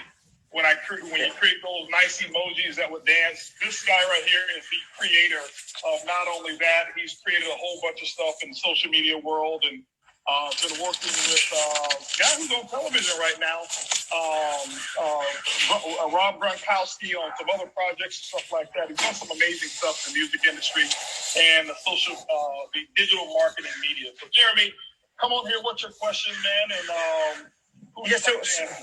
So one of two things. One is it's Moji Chat, and we're actually the #1 monetization platform in the world for gamers. I'm currently now over here at Facebook as the head of North America for Facebook. But you know, knowing you and knowing your story and having really interesting conversations with you, I actually never asked you this because I don't know why I didn't. But I always ask people who are really successful that I know this question. And what would you say your most impressive failure was? Great question. My most impressive failure, and I'll explain why I say it's the most impressive. My biggest failure was about 2.5 years ago, and I think you were even aware when I was even starting it. I was going out into the digital space, being a consultant for a cryptocurrency company. I had built network marketing. I was bored out of my eyebrows with where I was. I was working with a CEO that just didn't have a vision that matched what my capacity was, and so I could do what I was doing in my sleep, and so I didn't need to grow anymore to build, because everything that I built was going to be stifled. And so I said, I'm going to do something different. I'm going to go out and do a challenge. And I started a consulting company. The consulting company still exists today. And I got into the space of cryptocurrency solutions. and trying to take a company where people, this kind of goes back to Tamara's question. I had some people who wanted to be in the cryptocurrency and do it in a way that wasn't compliant. And here I come to be the person to say, I'm going to show you how to do it compliant. I assist them in launching, rebrand. They bring a lot of people into the company. And what I realized is I was forcing upon these people something that they didn't want. And here's when I knew I had to run. I made a phone call to them and said, hey guys, listen, I gave them our travel platform. This is before I started a company with it. Our travel platform, Jeremy, was so successful with them. Everybody wanted it. I didn't make any money off of it. I just gave it to them as an add-on. Right. They called me up one day and said, you got to turn this off. And I'm like, why do you want to turn it off? They said, because too many people want to focus on this versus the crypto. I said, but yes, I'm trying to make it legal. Right. And I told them, I'm trying to make you legal. And here's their response. We don't want to be legal. We want to be profitable. Yeah, that's just fucked up. And so that was one of my biggest failures of a project, which led me to own and start Ibuumerang. So I've turned one of my biggest failures into one of the biggest successes. I love that. What do you think? What was the hardest lesson in that whole thing, you think, Bud? I think the biggest lesson for me is go pursue your dream and go pursue your passion. And, most people think everything has to work out right. I mean, how many apps have you developed that nobody knows about that led you to be Plenty. Emoji chat? Right. I mean, listen, when I first created, the first thing I ever did was facial filters, right? And I remember going and having meetings with people, and they were like, what is a facial filter? And I was like, yeah, I think we can advertise on people's face. And people thought I was crazy, right? The one person who didn't was John Lagerling and Sheryl Sandberg, and allowed me to build it into Facebook, which eventually now about 1.3 billion people a day use that technology, right? So nobody had a clue what I was thinking about. And I just, it was my vision. No one really got it. And when you tried to pitch it to somebody, they thought you were a lunatic, but one person took a shot on it. It became very successful. And then I've been kicked in the face 10 million times before I heard that one yes. You know what I mean? Mm-hmm. And I remember the specific story you told me that you do around the holidays, or sometimes you'll go in and you'll pay, and what's that story? You would go in there, you order a small cup of coffee. Yeah, I actually do that. I do that every single year now. Could you share that with the audience, what you do? I do it every year now, ever since you told me that. Yeah, what I did was, I tell people that 2014, 2015 were 2 years that were like incredibly profitable. My biggest 2 years ever. I mean, it was insane for me at that time. And but I was unhappy. I didn't have the fulfillment that I wanted in my life, in business, family-wise, health-wise. Personally, I was great, but I just told you about working under a cap. And Arlene told me, she says, you need to go out and make sure that whatever it is that you want most, go give it away. And I said, I want happiness. She says, go give it happiness away.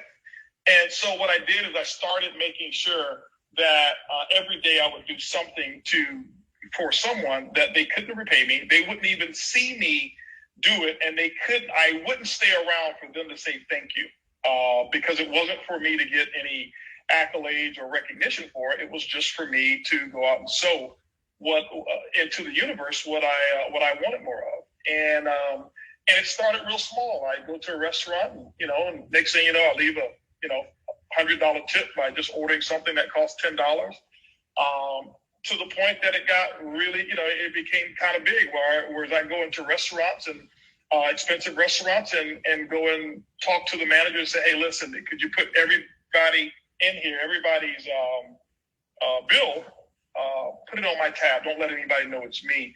And Arlene and I would just sit, or I'd sit down and enjoy breakfast, or if we were together, we do it. And so it became kind of infectious. I would tell people the story. And that was the most impactful part, Jeremy, is not only me doing it, but the number of people that I've shared what I do And for them to come back like you are now saying, I still do that at this moment. I got to share a story with they you. do it every year. And to see people do it, it's even more impactful. That lets us know that our stories have a lot of impact. I got to tell you this story, and this specific reason, that's why I brought this up, is about, I would say about 3 years ago, I went to 7-Eleven. I was going in there just to grab like a coffee. I don't even remember what I was grabbing. And there was a young girl who was sitting out on the ground. She was crying. Everybody had walked by her, and she was just asking for something to eat. So something compelled me to stop and talk to this girl. So I stopped and talked to her, and you know, she told me her story. She said her family hasn't heard from her in forever. She is addicted to meth, and you know, nobody wanted anything to do with her. She was living by the highway, and she, at one point in her time, she was like a radio DJ and was really successful in how drugs kind of got a hold of her and messed up her life. So I said, listen, I want you to call your parents from my phone, and if you want to go home, I'll fly you home right now, right? So she called her family, got on the phone. Her family had thought she was dead. They thought they hadn't heard from her in 3 years. They thought that someone had, you know, taken her life, whatnot. So I bought her that ticket. She actually never, I put her in an Uber to get on the flight. She never made it to the flight. I never made it there. Broke my heart. I drove around all night trying to find her. Sooner or later, she called me. She had made her trip down there. And she was just ready to get sober, right? And she's like, look, like, I'm trying to get myself into rehab. So me and my wife, we paid for her entire rehab. It cost us like $30,000, right? And we didn't even know this person. And here's why we did this, right? It's because this person just seemed really special to me, and I didn't know why. So we paid for her rehab, and she's now like 3 years sober. You wouldn't even recognize her. And this girl has gone on to help so many people. So many people off this one little instance, you know what I mean? And we didn't do it to like get kudos or credit. I just thought to myself, like, what if that was my sister sitting out in front of that building and people are walking by her and she's down on herself? And you know what I mean? You never know what like a little bit of love will do for somebody. And I remember that exact moment where you told me about that when I was like helping her out. That entire conversation. You sparked that. Well, Jared, man, I appreciate you sharing that story, and I know it's going to have a lot of impact on people. And guys, here's the thing. Here's what I realized. I realized that how so little matters to me makes so much of a difference to others. And sometimes it doesn't have to be monetary. Sometimes it's going to be a compliment. It's going to be attention. It's going to be time. It's just your gift that you give. And what I can tell you is that you are going to be happier because of it. And that's why we started our company with the name Ibuumerang, because I knew what happened to me, and I wanted to make sure that every time a person sends a boomerang, we feed a child.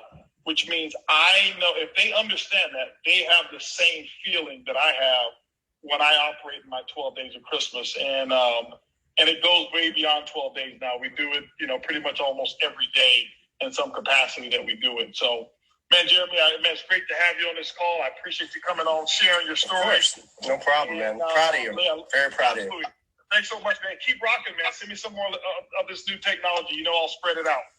No question. All right. Hey guys, listen. I've got somebody who's going to anchor. Who just texted me. A good friend of mine. I hope Johnny's on. Another good friend of mine. I'm going to bring them up last. I'll get through a couple more questions here, and I'll bring them up. Actually, I'm going to do it the opposite because he may be able to answer the last three questions. I've got one person who's got the last question, and that's Elsie over there in I think Elsie is over in the UK. But, did you guys lose me? Oh, I'm here. There you go. Elsie's the last person. Okay, yeah. But I'm going to bring him on. Let me see if I can find out. Pete, if you can send me the invite, send me the request to be in the chat, if you could, Pete. I want to share with you guys who Pete is. And you've probably seen him over over all kinds of different platforms, and he's become the who's who of what he does. And let's see here. He says, not sure how to do that. I have to pull him up. Mark, if you can look for Pete Vargas and add him to, see if you can find Pete Vargas. Will do. Johnny wants you to know that he is on Zoom listening with David Hunt, and his daughter took his phone.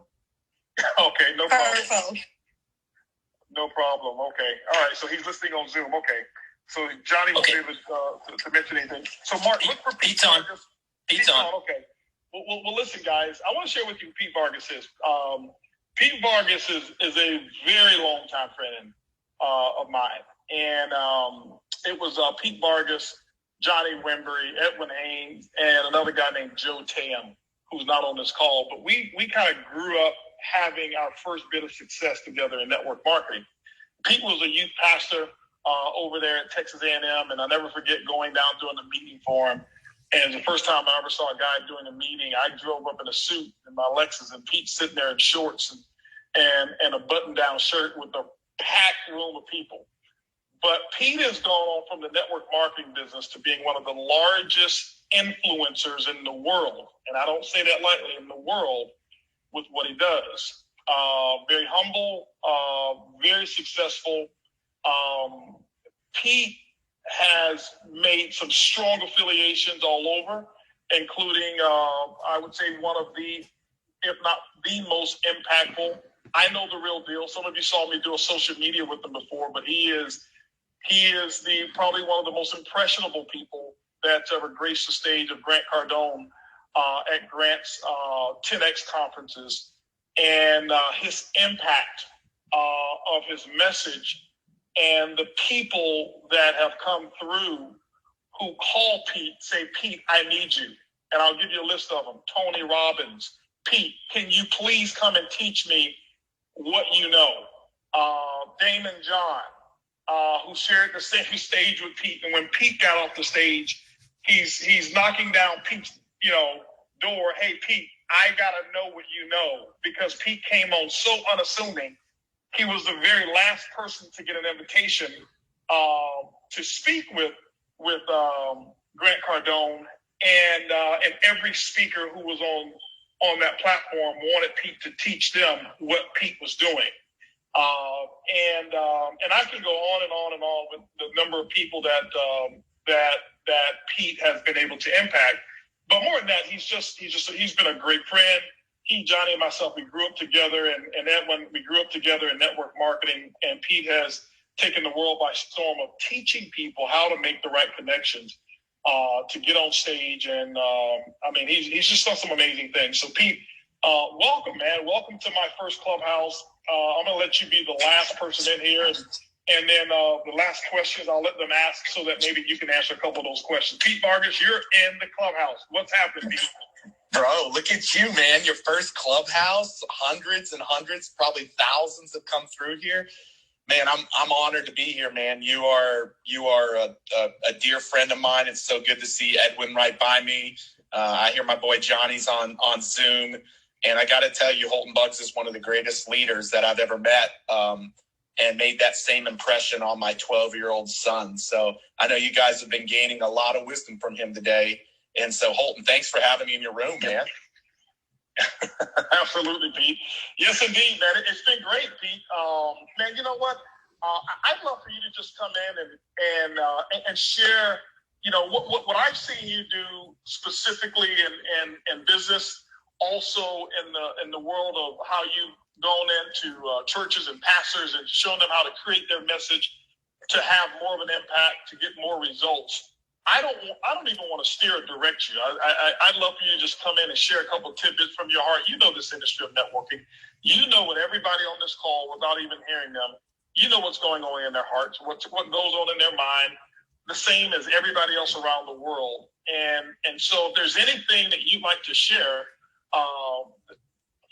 man, go ahead. You've got the floor. And ladies and gentlemen, guys, you know me. I don't bring people on lightly. I just don't. I'm very, very protective of what we're building in our culture. But Lisa Grossman's she's got a key to the city. Pete, I feel the same way. And so, Pete, I just trust you to go out there and just share some stuff, man. They got their notebooks up and ready. We said from the beginning we didn't know where this call was going to go. I expected this call to be an hour and a half long. It's been over 3 hours, but we will shut it down after these next couple of questions here because I've got guests showing up at my house here. But Pete, go ahead and do your thing, man. Yeah, man. No, I appreciate you having me, Holton. Now, man, I'm so glad to be here, and for all of you listening out there, whether you're in a network marketing company, an entrepreneur, a business owner, one of the things that I have come to really understand in an extremely powerful way is how you connect with human beings, how you connect with them in a way to want to engage and go deeper with you. Whether deeper with you means being a part of your company, buying your product or service, getting the vote, or getting the donation. And how I really learned that. Like, I learned that from listening. Like, here's what Holton and Johnny and Edwin, and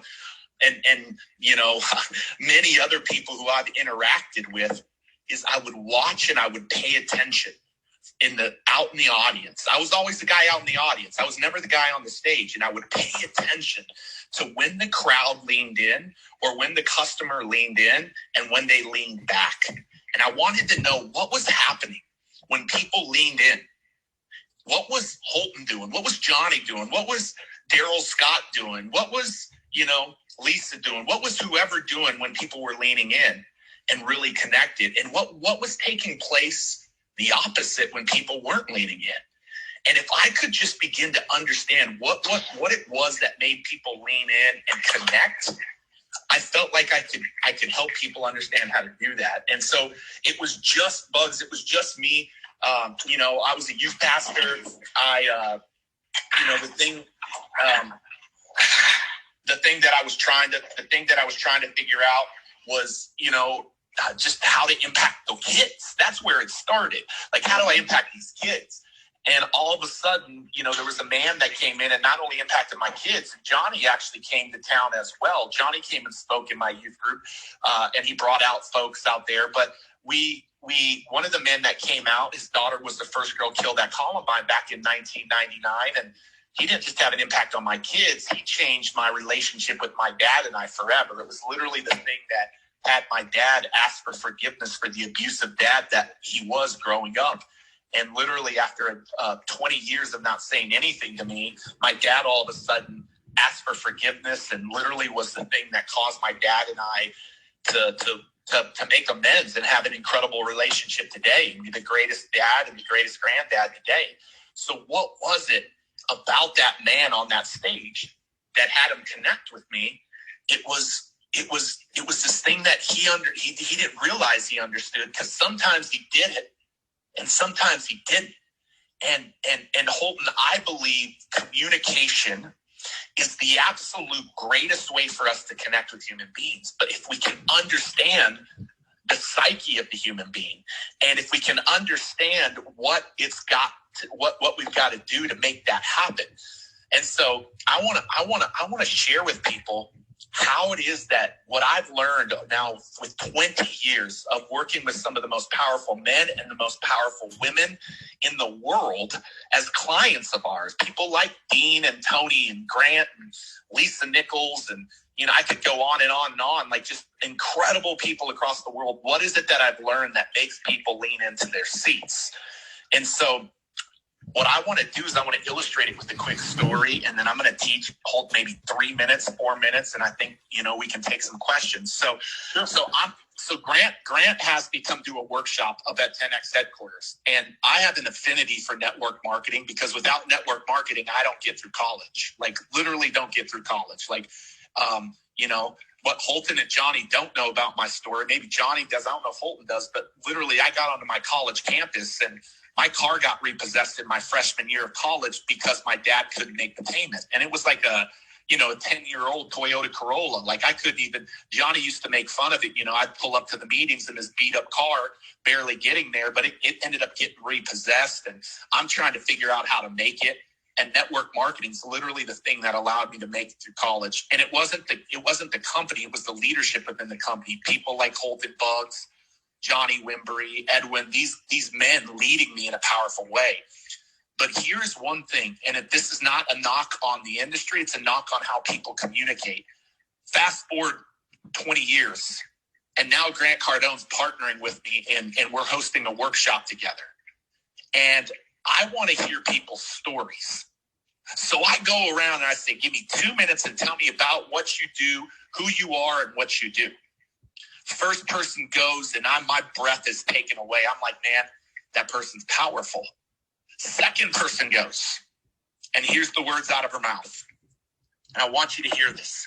She said, what if I could give you an opportunity to make money and lose weight?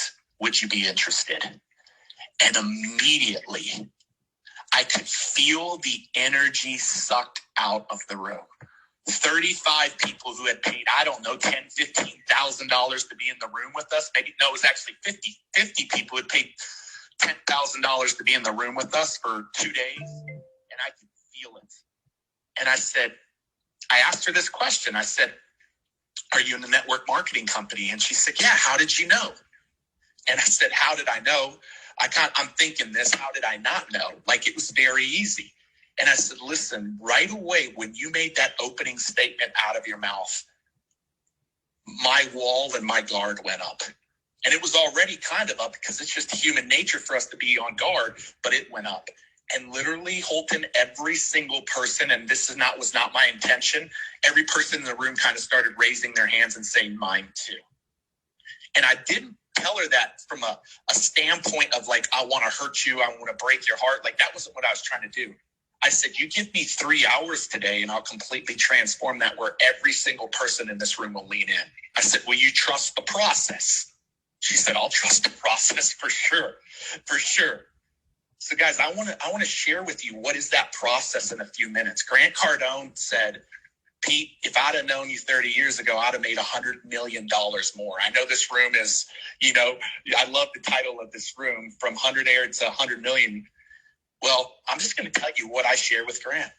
I said, here's the reason why communication breaks down, and here's the solution to it. I said, you want to be a powerful communicator? I was the one watching all the greats like Holton and Johnny and Daryl and all of these people who impacted my life. I said, here's when I could see the audience lean in. You see, the mistake that most speakers make is they actually tape themselves. They watch themselves. They go back and watch the replay of themselves. The pros don't watch themselves. My camera's on the audience.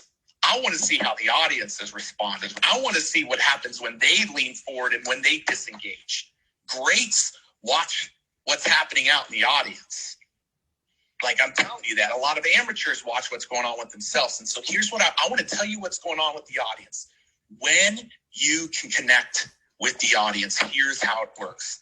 Simple 4-part framework I'm going to give you. It's called the Story Braid Framework. Remember these 4 parts: heart, head, hands, heart.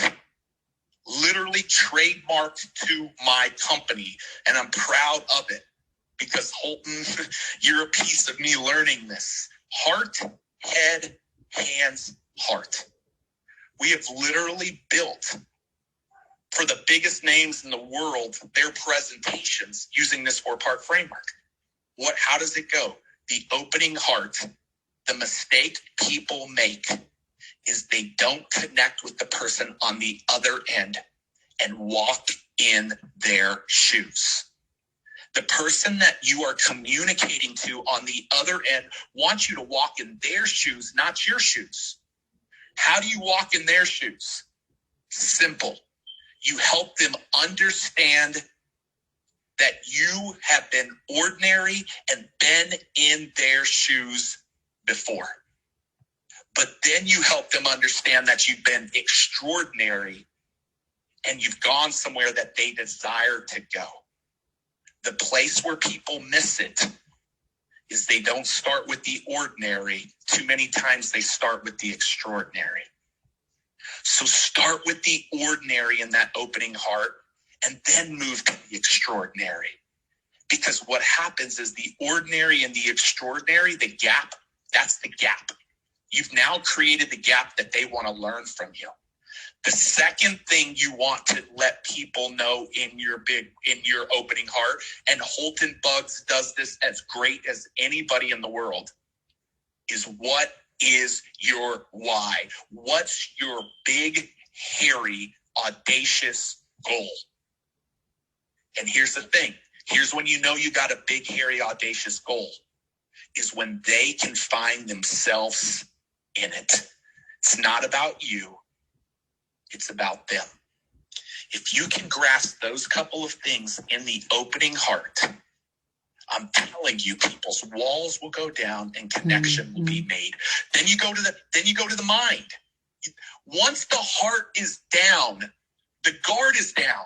Listen, when people's hearts are opened up, their guard is down. When people's hearts are closed off, their guard is up. So we got to get the guard down before we can open the mind. So once their guard is down, now their mind is open for you to teach them your genius, or the path that's going to help them move from ordinary to extraordinary. That's all that is. When Holton Bugs came into Texas A&M and I had a freaking room full of people, Dante Hall, former Kansas City Chiefs NFL player, my boy Tyler Merrick, like the room was full. You know why Holton got him? Is because he didn't just connect with their heart. He showed them how to move from where they're at to where they want to go. He showed them that. That's what you do in the head part.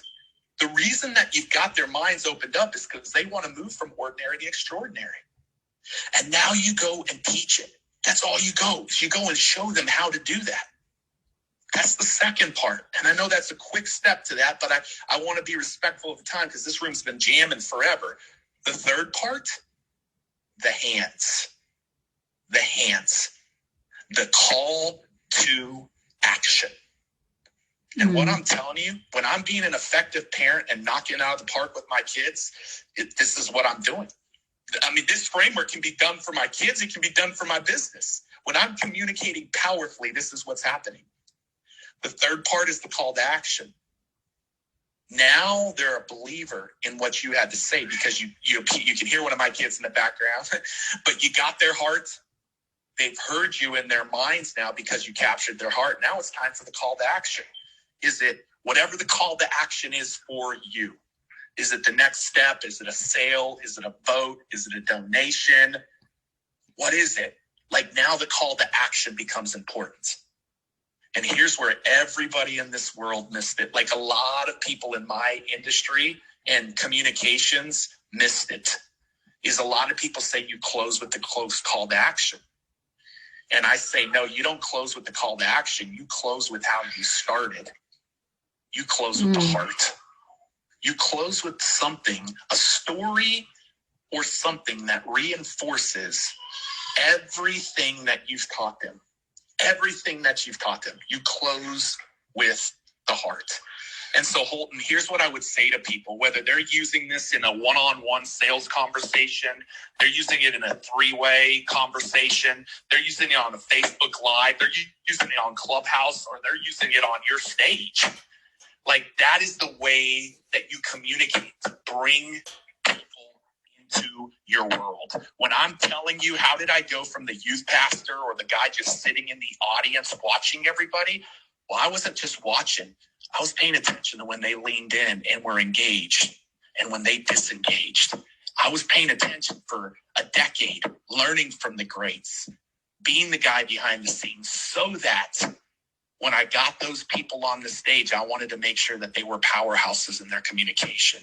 And so, Holton, I fast forward to the girl 3 hours later, and all of a sudden she's sharing her story for how 2 decades she had been struggling with her weight and how she had been bullied in school and how she could never figure out a solution to this weight problem.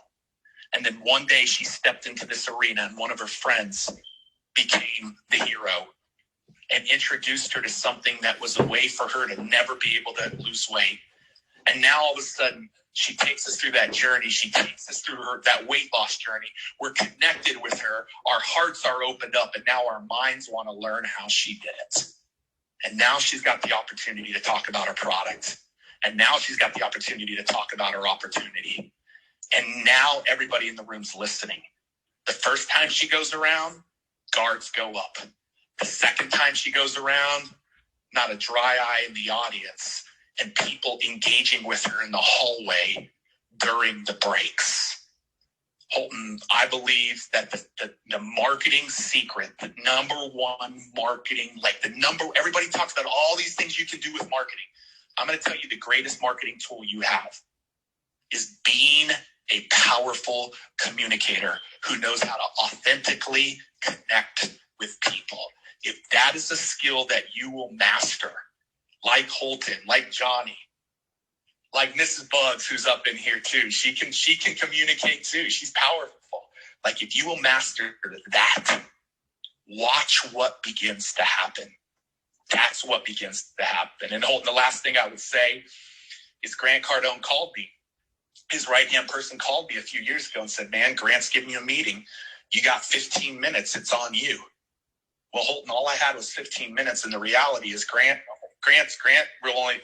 only had 5 to 7 minutes with Grant in his office. 5 to 7 minutes later, this guy's meeting me for the first time. He had no idea who I was. He had called Damon John. He had called Bethany Frankel. He had called John Maxwell. He called all these people and personally invited him to speak. Well, you know how you move from being a best kept secret to no longer being that best kept secret? You know how to communicate.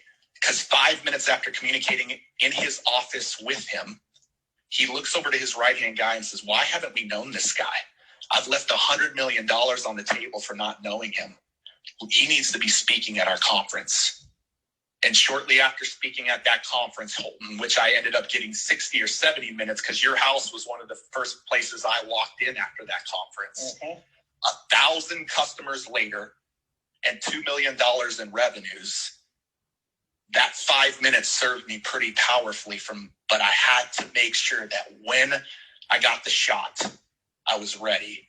And so, man, Holton, that's what I would share today, bro. I mean, I know folks have been in here, man, but I'm telling you, like, there's a reason why everybody who works with us, like everybody is converting higher in thing they do. Like I was on the phone last night with my boy King Graziosi, like they're converting higher because of the fact that they're communicating more powerfully and connecting more powerfully. So, man, that's what I got, Bugs. Man, listen, I can tell you this, guys. I'm sure many of you who are on this call right now in this clubhouse feel like there's been multiple points in this call where you felt like the call was just starting and that you've hit another gear. And I can say, Pete, as much as we were looking forward, myself, not looking forward to closing it down, but I knew that I had some other obligations. You coming on and sharing what you just shared, it felt like I needed another 4 hours of this call. Or let me just say wanted another 4 hours because there was just a different element. And I'm sitting here thinking of what I'm getting from it. And then I'm thinking of the number of people who are being blessed right now with this message. And I'm sitting here hoping that they understand what they just heard, that they understand that you don't get in this room and hear this message from these people.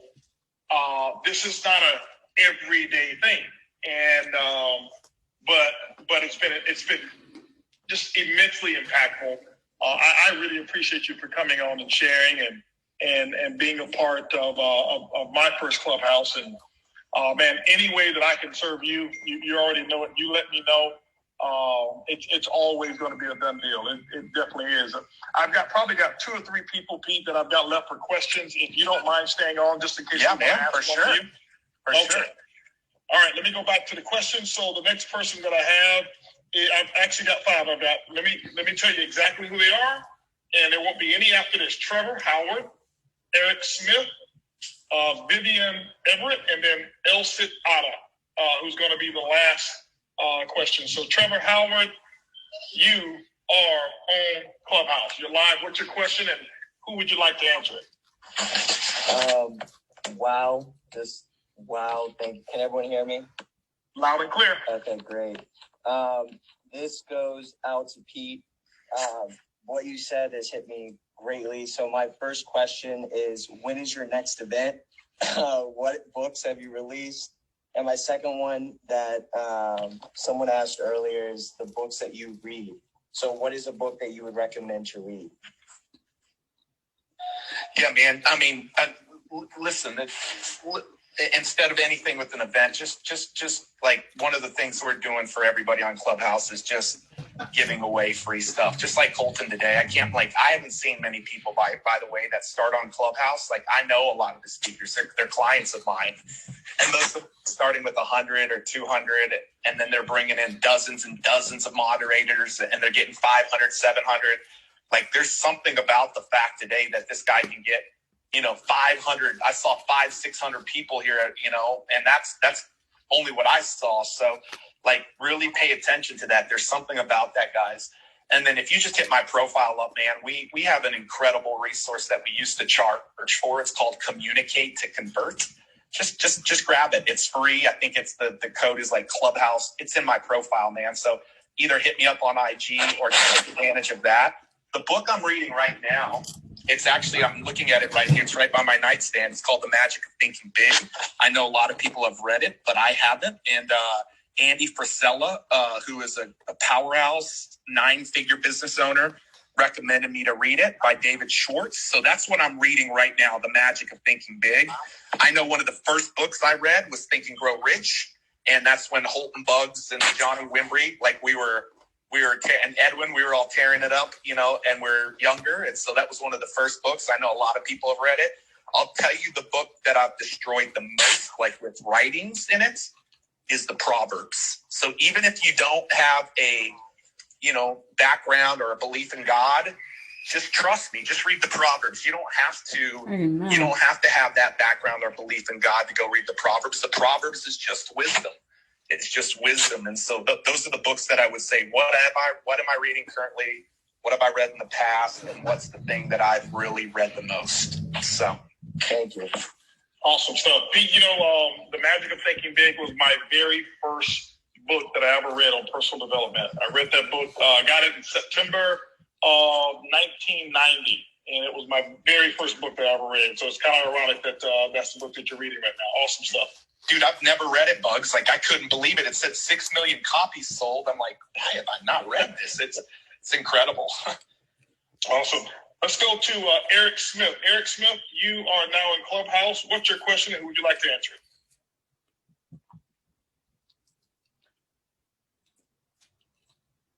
Eric, hopefully we have you. Are you on mute on your own phone? You should be in the Clubhouse, unmuted. Eric, going once. Eric, going twice. Eric, we now have to move on. Vivian Everett. Vivian Everett, you are now officially in the Clubhouse. Vivian, what's your question and who would you like to answer it? Hi, Mr. Bugs. I just hearing Pete talk just now is really kind of almost answered the question that I was going to ask. But I wanted to direct this question to both you and Pete because, I've literally talked to hundreds of people. And I seem to have this mother hen kind of thing where when people say, I really want to do this, but I can't afford it or I just don't have time or something like that. Can you come back to me later? And then when I go back to them, I feel like maybe I've said too much or I've said too little. And I just don't know how to just really connect with them to get them to the point where they actually believe that they can or that they really can afford it. They just don't know that they can. Well, you know what? I'd love for Pete to take the first stab at this one here, and something of value that I can add, I'll do that as well. Yeah. So listen, thank you for that, Vivian. And first off, hopefully you know how to connect now. In the sense of like really thinking about them on their journey.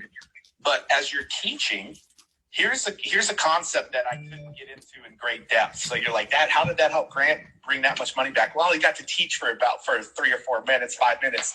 So here's one of the things you want to do when you're teaching or when you're sharing with them in the kind of that you're teaching to their minds because you've moved past the heart and you're in the second year. What you want to do to support your teachings are embed stories of people who have had success around what you're telling them. So you want to embed different stories of people who have been successful. But when you're embedding those stories, embed stories of other people or yourself around the most common objections you face. So that when you get to the call to action, you've already tackled it and they found themselves in it. So if I were teaching around around money, you said, I don't have the money or I don't have the time. I would probably tell a story that combats both of those of somebody, and it could be myself. I would embed a story in my presentation that overcame the money and the time objection. Like really powerful presenters and communicators understand the biggest objections that they're going to face, and they embed them with stories. When people say facts tell and stories sell, that is truthful. The thing that I hate that nobody will tell you is really how the types of stories authentically that will help you sell. And here is the nugget for you guys. Know the biggest objections and share stories that combat those objections before you ever get to the call to action. And watch what happens when you get to the call to action. So that's what I would say, Bugs, is just embedding stories that overcome those objections. That was so good. Oh my goodness. I would say is that success has such a small circle. It's very tight because you start to notice that all successful people have a very similar thought process. Sometimes we have a different way we go about it. But the answers that Pete gave are the exact same things that I was thinking in my head as well. And you know, if I were you, just to add just maybe something of a little flavor outside of what Pete said is while you're doing that, understand that there's 3 types of stories that you're going to tell. The first story that you're going to learn how to tell is going to be your upline story. The second story is going to be your story. And then your third story is going to be somebody who's a part of your success team. So as Pete said, use those stories in your presentation. Remember, there's 3 main objections that you get in networking, and it's going to be based off of resources. There's 3 resources that we want or that people have to use: time, money, and people. So what you hear is, I don't have time, I don't have money, I don't know anybody. And it's not because they don't, it's because we haven't created enough value at that moment. So when I hear the objection, if I didn't successfully handle it in the beginning, like Pete said throughout the presentation, then I'll go back to my upline story. So what do I mean by that? A person comes up with another objection. Man, I don't know if there's really a lot of money to be made. I've heard a lot of people have been in network marketing, and I don't know if anybody who's successful. Now you're brand new. Use your upline story. Don't make it about you. Well, let me share with you about the person that I'm working with right now. And should we actually forge a relationship together, I'll make sure that should you qualify, I'll make sure to get a 5-minute phone call so that you can actually meet him or her, blah, blah, blah, and let them share with you how they were actually able to make 6 figures, 5 figures, whatever that number is. Yeah, it's your upline story. You're validating that it can be done. Second story is going to be your story. Well, hey, listen, have you made any money? You know what? Actually, I have. I got started in the business last month. And with what I started with, you know what? I've actually tripled my initial investment. The third story and the most powerful story is going to be somebody on your team. Well, I don't have any time. You know what? I've got a young lady in my organization. She's actually a physician. She also runs a church group. She also is in the PTA, the head of the PTA. She's so busy. And one of the biggest reasons she came to me was because she said, if I'm this busy and I'm 30, how much busier am I going to be at 40? She got started in this business, and we've been able to utilize this system and not as much of her time. And she's actually grown her business 400% over the last 6 weeks or the last 2 weeks or whatever that percentage is. And so now what you're doing is you're not trying to convince them that they have it. You're using stories to combat it. And so Pete giving you how to do it throughout. I'm sharing with you afterwards, if you still have them, the 3 stories that you use in network marketing, and both methods. Pete's method is the best method because you handle it during the middle or during your presentation.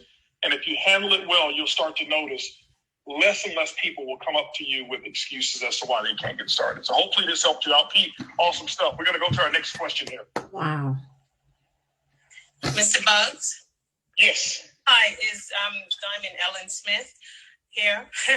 I just wanted to say thank you so much for bringing Pete on. That portion that he just did was definitely impactful to me, because for myself, when I tell my story, I don't think it's that interesting.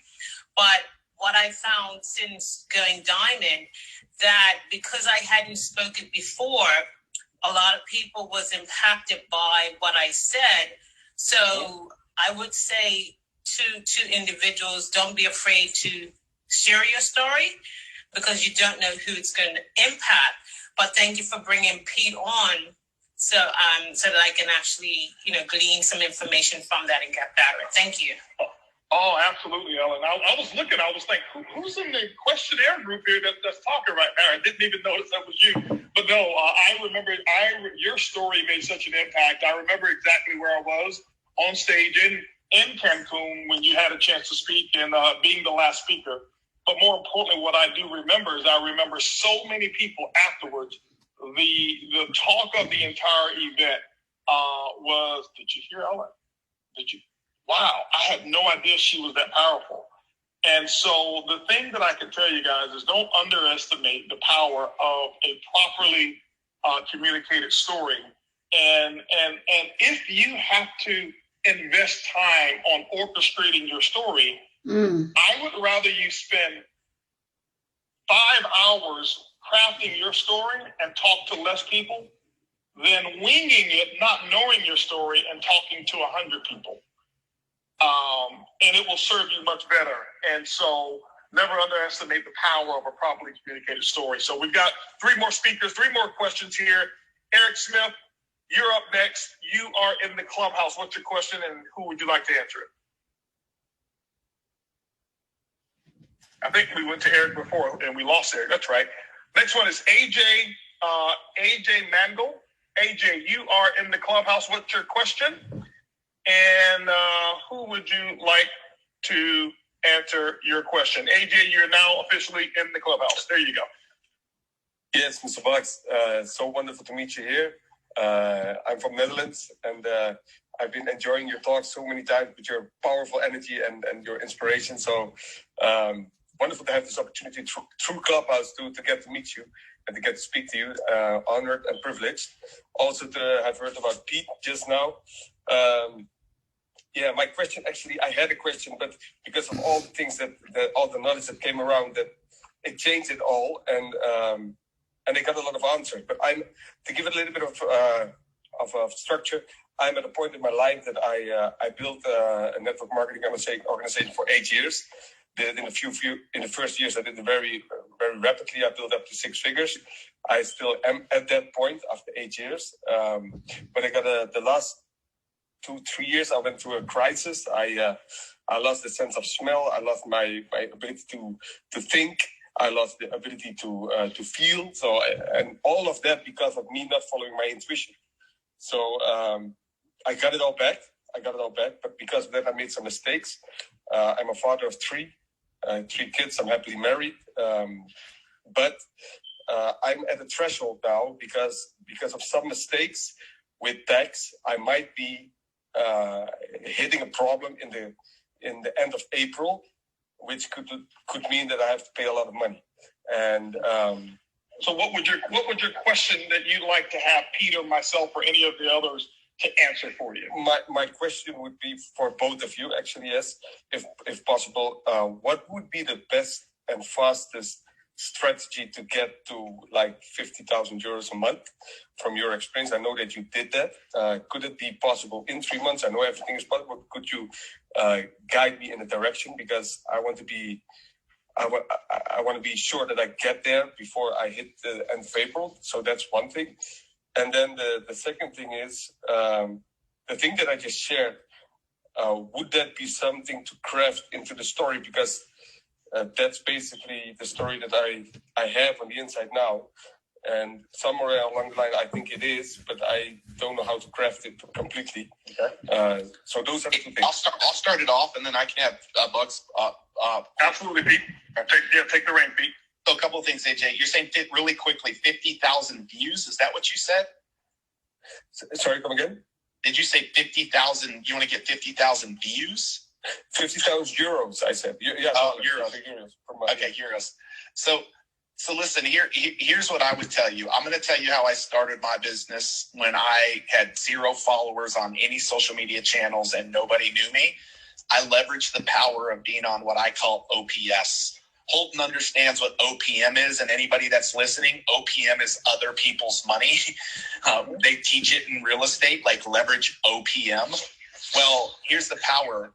I believe that you can get out, if you can go get out in front of a lot of people and share your story in the next few months, which I call other people's stages. That could be in Clubhouse, that could be on Facebook Lives, that could be on summits, challenges, live events, masterminds, workshops. What happens is you're getting in front of somebody who's already invested the money and time to build that community. So this past February, when I was on Grant's stage, Grant told the crowd that he spent like $9 million to put that event on. And something triggered in my brain. I was coming up next. And I thought, guess what I didn't have to do? So I went out there and I told the audience, get on other people's stages if you want to build your business fast. And I said, here's the power. And I taught them how to do it. And I said, you want to know the power of other people's stages? How much did Grant say he spent to build this stage? They said $9 million. I said, how much do you think I spent? People yelled out a bunch of amounts. I said, nothing. I said, Grant didn't just spend $9 million. He's been spending 3 decades to build his audience, his community, his platform. And now in 1 hour, I get the chance to come and be on it. So that's what I would tell you there. Is like that's what I believe, preach. It's part of our methodology. The second thing, I would caution anybody from sharing a story of difficulty until they've actually gotten on the other side of the story. Oh, wow. Until they feel like there's a healing to it. Because if not, I see too many people, figuratively speaking, bleed out or feel desperate. So guys, don't share the story until the testimony's already happened, until you've gotten the victory on the other side. So the fact that you're in the middle of it right now, AJ, I wouldn't necessarily be sharing about that. So Holton, those are my thoughts. Absolutely. No, it's great. I want to piggyback on something that Pete had to say, and then I'll give you some sentiments about if you're talking about utilizing network marketing as a platform to get the 50,000 euros per month. And if network marketing is your platform, now obviously Pete works in an arena of different business people who are educators, people who speak, people who are influencers, and that stage is what they use to get their message out. Well, you may not at this moment have the ability to get on the larger stages to give your message at this moment if you're still in the valley of your story, which is okay. You have to understand that there's different levels of stages. The stage that you use in network marketing is the same thing that Pete uses. It's just magnified differently when he's on Grant's stage. So what I use as somebody else's stage is if I'm going, let's just say, for example, it's Pete, and Pete joins my business. Now, Pete has worked long and hard with his relationships over the last, let's say, 10 years, And I'm going to ask Pete, can you, when he joins the business, I'm going to make sure that Pete knows exactly what to say to put me in front of 10 people, whether that's going to be on a Zoom, at his house, at a restaurant, at a hotel, or whatever it may be. That now becomes my stage. You take the 10 people that Pete put me in front of, it's the same question. Grant spent $9 million in investment for that event. Pete spent 20 years building trust with those 10 people. How much did I have to spend? How many years of trust did I have to spend? None. And so now, because of my preparation, I'm now able to be in Pete's environment, his stage, and I'm able to share my story starting from scratch. Maybe it's only 5 people. Maybe it's 1. But I'm able to share my story right from scratch. And then when I get that person started, I'm asking them to do the exact same thing, to create that list of prospects. Why? Because my goal is to get on their stage or in their influence. My purpose, just like Pete's is, Pete's purpose wasn't to get on Grant's stage to make money necessarily. Pete's purpose was to get on stage to serve Grant's purpose. And if he serves Grant purpose for that event, he's going to make money as a result. But if Pete got onto that stage for Pete to make money, he would never have been invited back to Grant's stage. So when you get on a person's stage, whether it's 5 people, 2 people, 3 or 10 or 20, you make sure that you're getting on their stage to serve them, not because you're in a financial situation. The more problems you solve for more people, that's when the money comes in. The next question that I would say to you is this, is that if you've got a goal to make 50,000 euros in the next 90 days per month, what I would do is be very mindful of why 50,000 euros is so important. Because if you start working the business, starting a project out of desperation, people will feel it. Because you're desperate to get to an amount so quick. My question to you is this: have you made 50,000 euros per month before? No, I haven't. I did 25. Okay. And you've been doing this 8 years, correct? Yes, correct. Yes. So what you're asking the universe to do is to supply you with a solution in 90 days for something you haven't done in eight years. Now, is it possible? Yes, it is possible. Is it probable? No, because now what you're saying is, I'm going to take a quantum leap in results, whereas you don't even have 90 days to develop a skill set to permanently absorb a skill set that's going to attract that type of income with that many people. And so give yourself a little bit more time. Why does it have to be in 90 days? I'm not trying to talk you out of your goal, but in 8 years, if you haven't done that, and right now you find yourself in the valley of your opportunity, find another goal that's a little bit more measurable of something that you have accomplished, and maybe put 20% on top of that, of what you've done in a 90-day period of time. That's so good. I'm not talking you out of going for 50,000 euros per month, but the other thing is this: you want to be able to use that story. That's not the story that's going to relate to everyone. Remember, Pete said, you want to make sure you reach them at their heart. Right now, during these times, I can tell you what the most impactful story is going to be. How you made enough money, or you helped someone make enough money that they didn't lose their house. How you helped a mother make enough money that she didn't have to pull her kid out of private school. How you helped someone make enough money that they were able to save their mother's home. With all the stories that I have in my company, let me share with you the most impactful story that I share. I don't share the story of Edwin Haynes, who's made millions of dollars already. I don't share the story of what Johnny Wimber has done income-wise. I share the story of a lady came up to me. She's in sales. And this is her first time in sales. And she says she's not so good at it. And she travels when she works. And she said, Mr. Bugs, I want to share with you what difference this company has made for me. She said, normally when I travel, I have to make a decision which of the 3 meals I'm going to miss because I don't have it in my budget to eat 3 full meals a day. She said, but because of your travel platform, I've been able to save $35 a night on my hotel. And because of that, I no longer have to choose which meal I'm going to miss. See, I tell that story, and it impacts more people than the $1 million story, than the 50,000 a month story. Why? Very few people are going to believe the 50,000 euros in 90 days. Everyone can benefit and know someone who's making the choice in their life of what they have to leave out because $100 of extra income is not there. And so don't compete with all the big stories that you hear all the time. Understand your mission, where you're going, and craft a story in that. And I promise you, you'll get to the 50,000. And what I want your story to be is how many people you helped get to 50,000 a month. Don't put too much pressure on yourself. Hope that helped you out.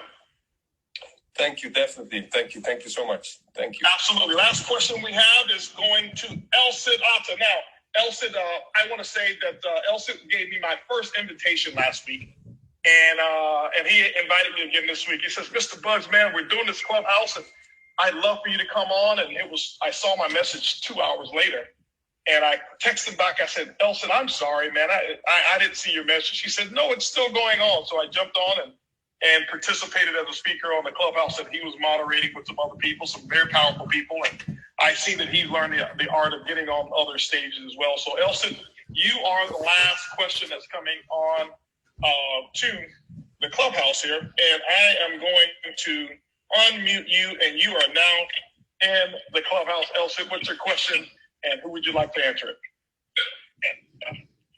Hey, Mr. Bugs. Well, congratulations on your first stream. It's been a great room. My first, there's 3 components to my question, but it's going to be to you, Ms. Lisa Grossman, and Mr. Edwin Haynes. So specifically with you 3, when you had your breakthrough in network marketing, I know I've had your answer, but the reason I'm asking you as well, Mr. Bugs, is because your answer can help the audience. When you had your breakthrough in network marketing, what led to that? I know specifically what my breakthrough was in network marketing. As a matter of fact, it was the time that I met Pete Vargas and Johnny Wimbrey during that time. I never forget, I had struggled so much in network marketing. I had picked up bad habits of belief from people that I was working with before, and I didn't know it. I just didn't know it. And here it was. I went to one of my favorite restaurants called Le Peep. I met a gentleman, I saw a gentleman there whose name was James McKnight Jr. He was in the same company at the time, different organization. And as I was leaving the restaurant, he said, are you going to be on the conference call tonight? I'm like, what call are you talking about?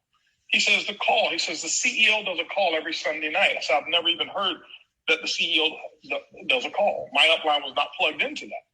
So I didn't know about it. He says, I said, well, tell me the number of the call and what time to get on. He said, the call is at 8:30. Here's the conference call number.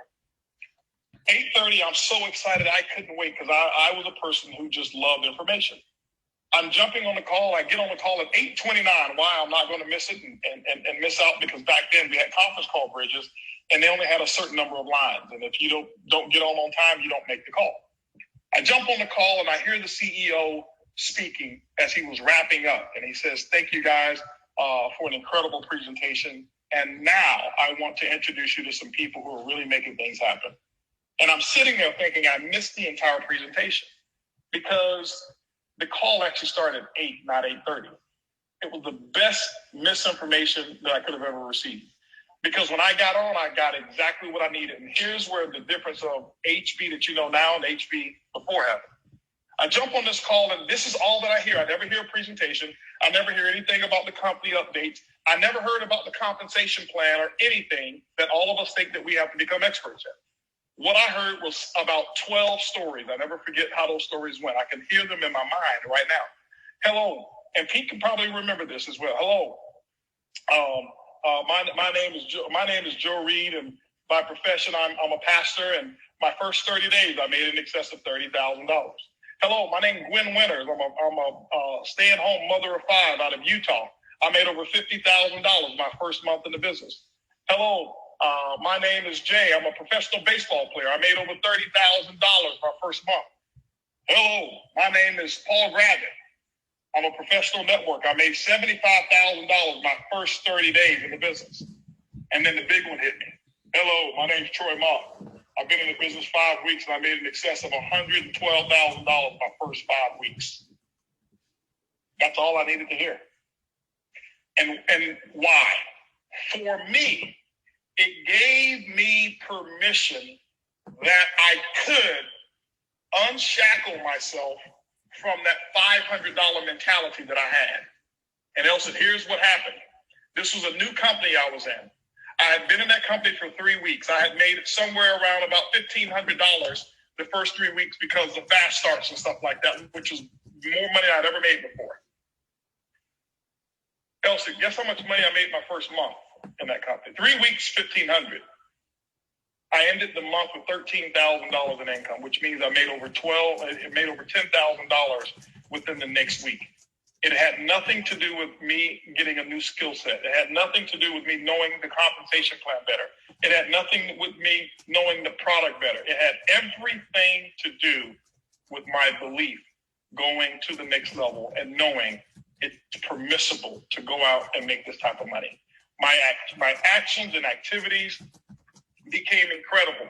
I got off the call. I told Erlene, I'll never forget. I said, honey, we're going to make 500 club, which means 500 on your left, 500 people on your right. We're going to do it in 30 days. And I never forget, I went to bed that night. I made so many prospecting phone calls. The next day, I was driving all around Houston, going to people's office, showing them the plan, like Cesar said, with a different purpose. I was on a mission. They believed me. They saw the sincerity in my mission because what I had heard opened the floodgates up for me. And my career started in terms of making money in network marketing at that time. That was in 2000, the year 2000. And I'll never forget those testimonials that were given and when that impactful moment happened for me. And I don't want everybody to think that, it's only one thing. I was prepared. I had done the work. I had done the personal development. I had done everything else. I just needed that key to unlock it. And I didn't know what it was, but I stayed active in the game. And it just happened to be that was my key. And I used it and I haven't looked back since. So I'll pass it to somebody else. I think he wanted Edwin and Pete or someone else to answer as well. I'm on right now. This is it right here. First of all, I got to say, Pete, it's good to hear you on here, man. And what an exciting time, HB, for what you have put together. I don't know how you're going to top this. Lisa, Pete, all of this team, I don't know how you're going to top the next one. That's the first thing. But for me, I think my biggest breakthrough, and we always hear it for me as I tell the story of the separation that you and I had at one time in the company. I had been trucking along, making a little bit of money, doing a little bit, but I just couldn't have that breakthrough. And we always, this is the one that I call the pancake table story. I already had it in me. I didn't know it at the time, but I'll never forget you. I would always make sure that I was at the front as close to the leadership as possible. Kind of like what Pete is saying, just to, get the nuggets. I want to see how everybody's acting. How did they sit? How did they eat? How did they walk? What was the walk like? Everything I looked at and in terms of coming up in the industry at that time. And we always talk about how you threw the grapes at me and turn around. And I would look around and because I had my notebook, I didn't have a table. I had my notebook on my lap. And so I'm writing in the whole thing. And you never forget, you turn around and having a big thing of pancakes, stack of them on your fork, eating it and saying, when I'm going to get past the road. That was the day that changed me from being in network marketing to network marketing being in me. I vowed that I would never come back to another event without being at the pancake table. Now, that goes to some things that can push into the why and some of the things that make you go from one level to the next. But I can tell you, fast forwarding to the next event, not only did I get to the pancake table, and I call it pancake table because we had breakfast served for it, but not only did I get there, I had leadership with me. So I'm going to go back and say this.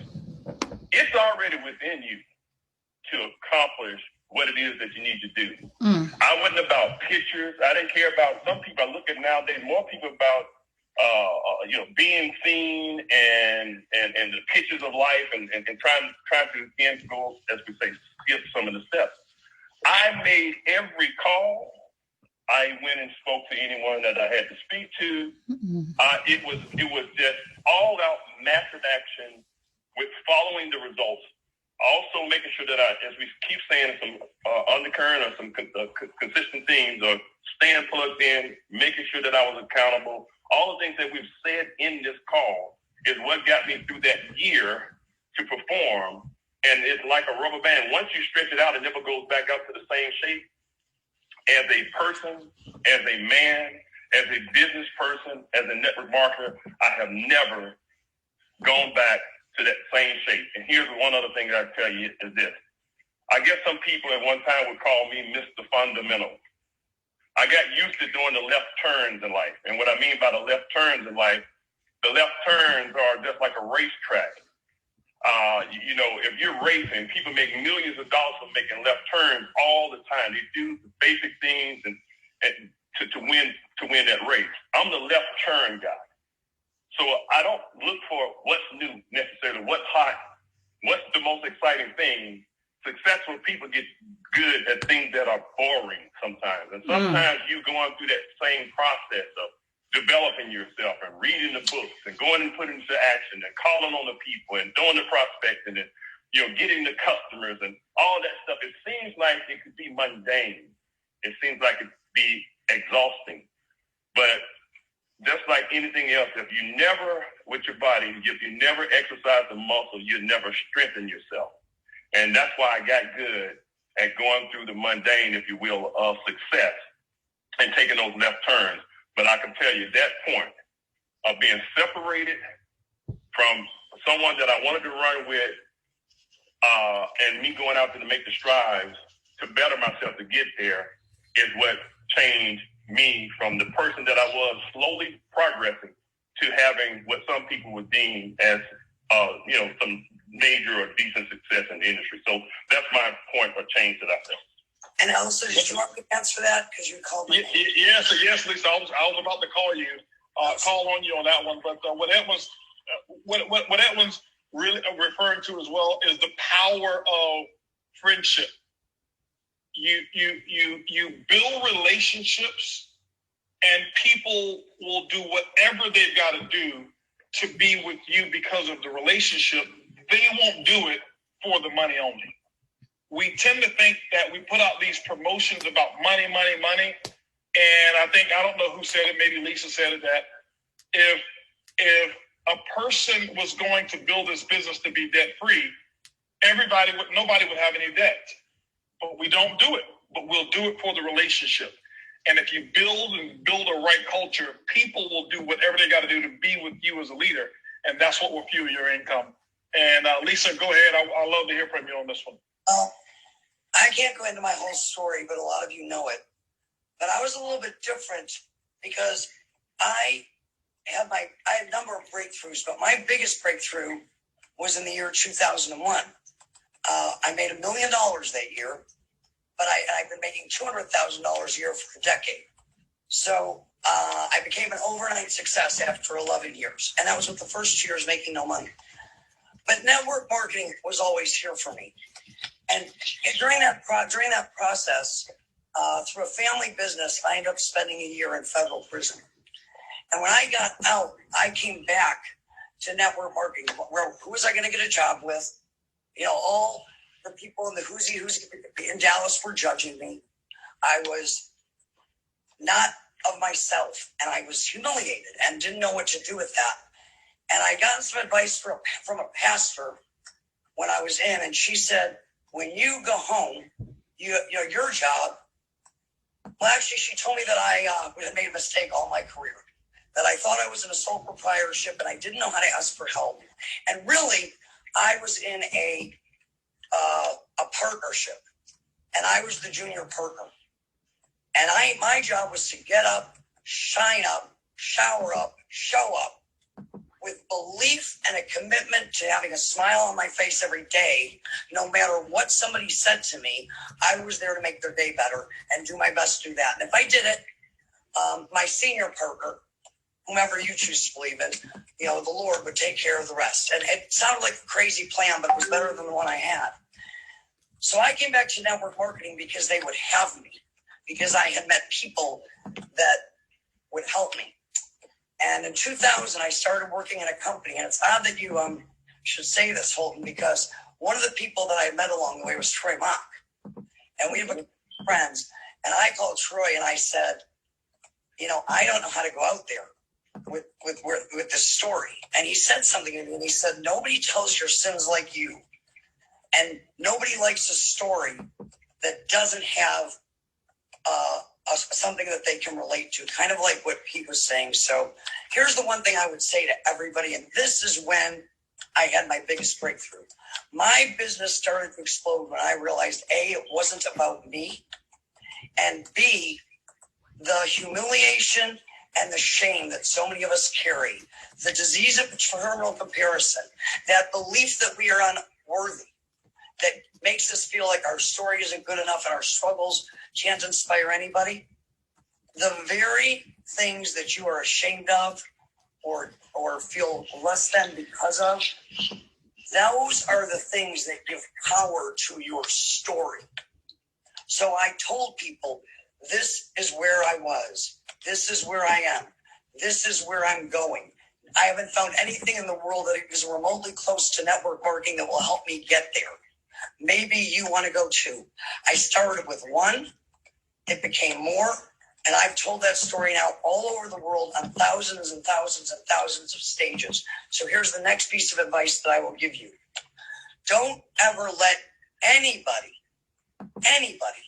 get you to turn down the volume of your desire to create impact simply because they're uncomfortable with it.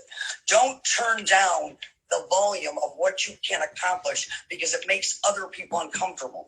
They can leave the room. Show up for those that show up. Because if you can't help one person change their life, starting with yourself and then the first person you encounter, you can't help 10. But if you can help 10, if you can help one, you can help 10. And if you can help 10, you can help 1,000. It's just a matter of how much willing you are and how often you tell the story, you get someone else's story, and how consistent you are, how many lives you want to impact. The rest is just the recipe, and y'all have the recipe already. It's the system, your upline, your support, and the infrastructure that allows us to go out and spend so much time telling the story. And that's what I've got. Wow. Awesome stuff there. Pete, any last words that you want to give on this as well? Not necessarily about network marketing, but maybe your breakthrough. Yeah, man. I mean, I think my breakthrough. I mean, I'll be really. Man, this was so good. I'll be kind of short and sweet, but my breakthrough was. It has a lot to do with mindset, man. And just like Holton's story, like he saw himself in that. Like my thing is always just like, what's the next like I listen to a T.D. Jakes instrumental every day, like take the next step. And TD says you don't have to figure out change your problems. You gotta change your mindset by midnight tonight. And something like that. I'm kind of beating it up there, but like I had that mentality. Like I'm like, if I can change my mind before I lay down to go to bed, if I will fix what's going on in my head, that is a huge thing for me, is to like fix that reoccurring theme that I keep kind of telling myself in my mind. Fix that by midnight, man, and the solution comes out. And I'll tell you the other big thing, the other big breakthrough for me was dude, I was always scarce to invest in myself and invest in mentors. And Holton, I mean, this year alone, like in 2020, one of the toughest years in our world, I think I invested $3 or maybe probably close to $400,000 in myself, in mentors, coaches, masterminds.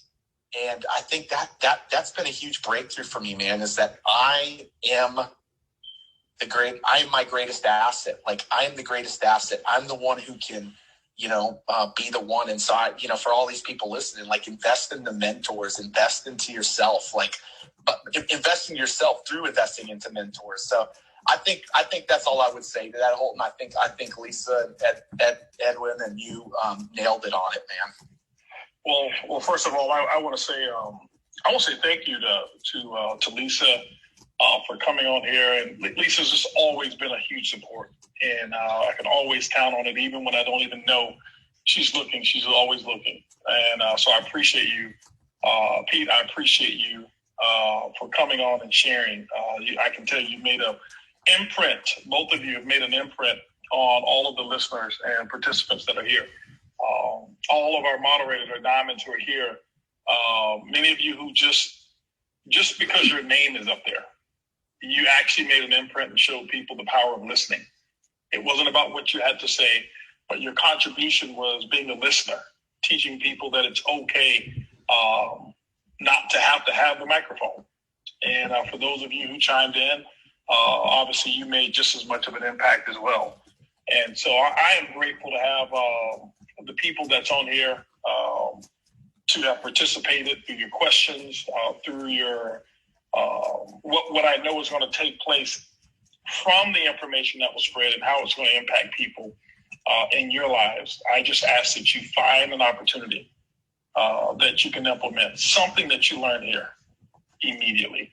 Don't wait so long. Don't wait until next week. Don't wait until you go to your next event. Find a way. There's enough nuggets here to do it.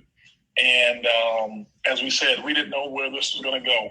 We didn't know how long it was going to be. Well, I knew how long it was supposed to be, but we didn't know how long it was actually going to be. And I'm grateful for this one here. I think Anna recorded it on her iPad. I hope she did. This being my first moderated hosting of a Clubhouse, and many, many, many more to come. So, guys, make sure you follow Pete on Clubhouse. Make sure you follow Lisa on Clubhouse. They're in here often. Follow every one of the diamonds that's in here on Clubhouse. I'm sure that they'll be doing some of their own Clubhouses coming up here soon. I think it's an incredible tool, and I want to say thank you for everybody who's in here who made this so special, and can't wait to see you on the next one. Love you guys. Bye-bye.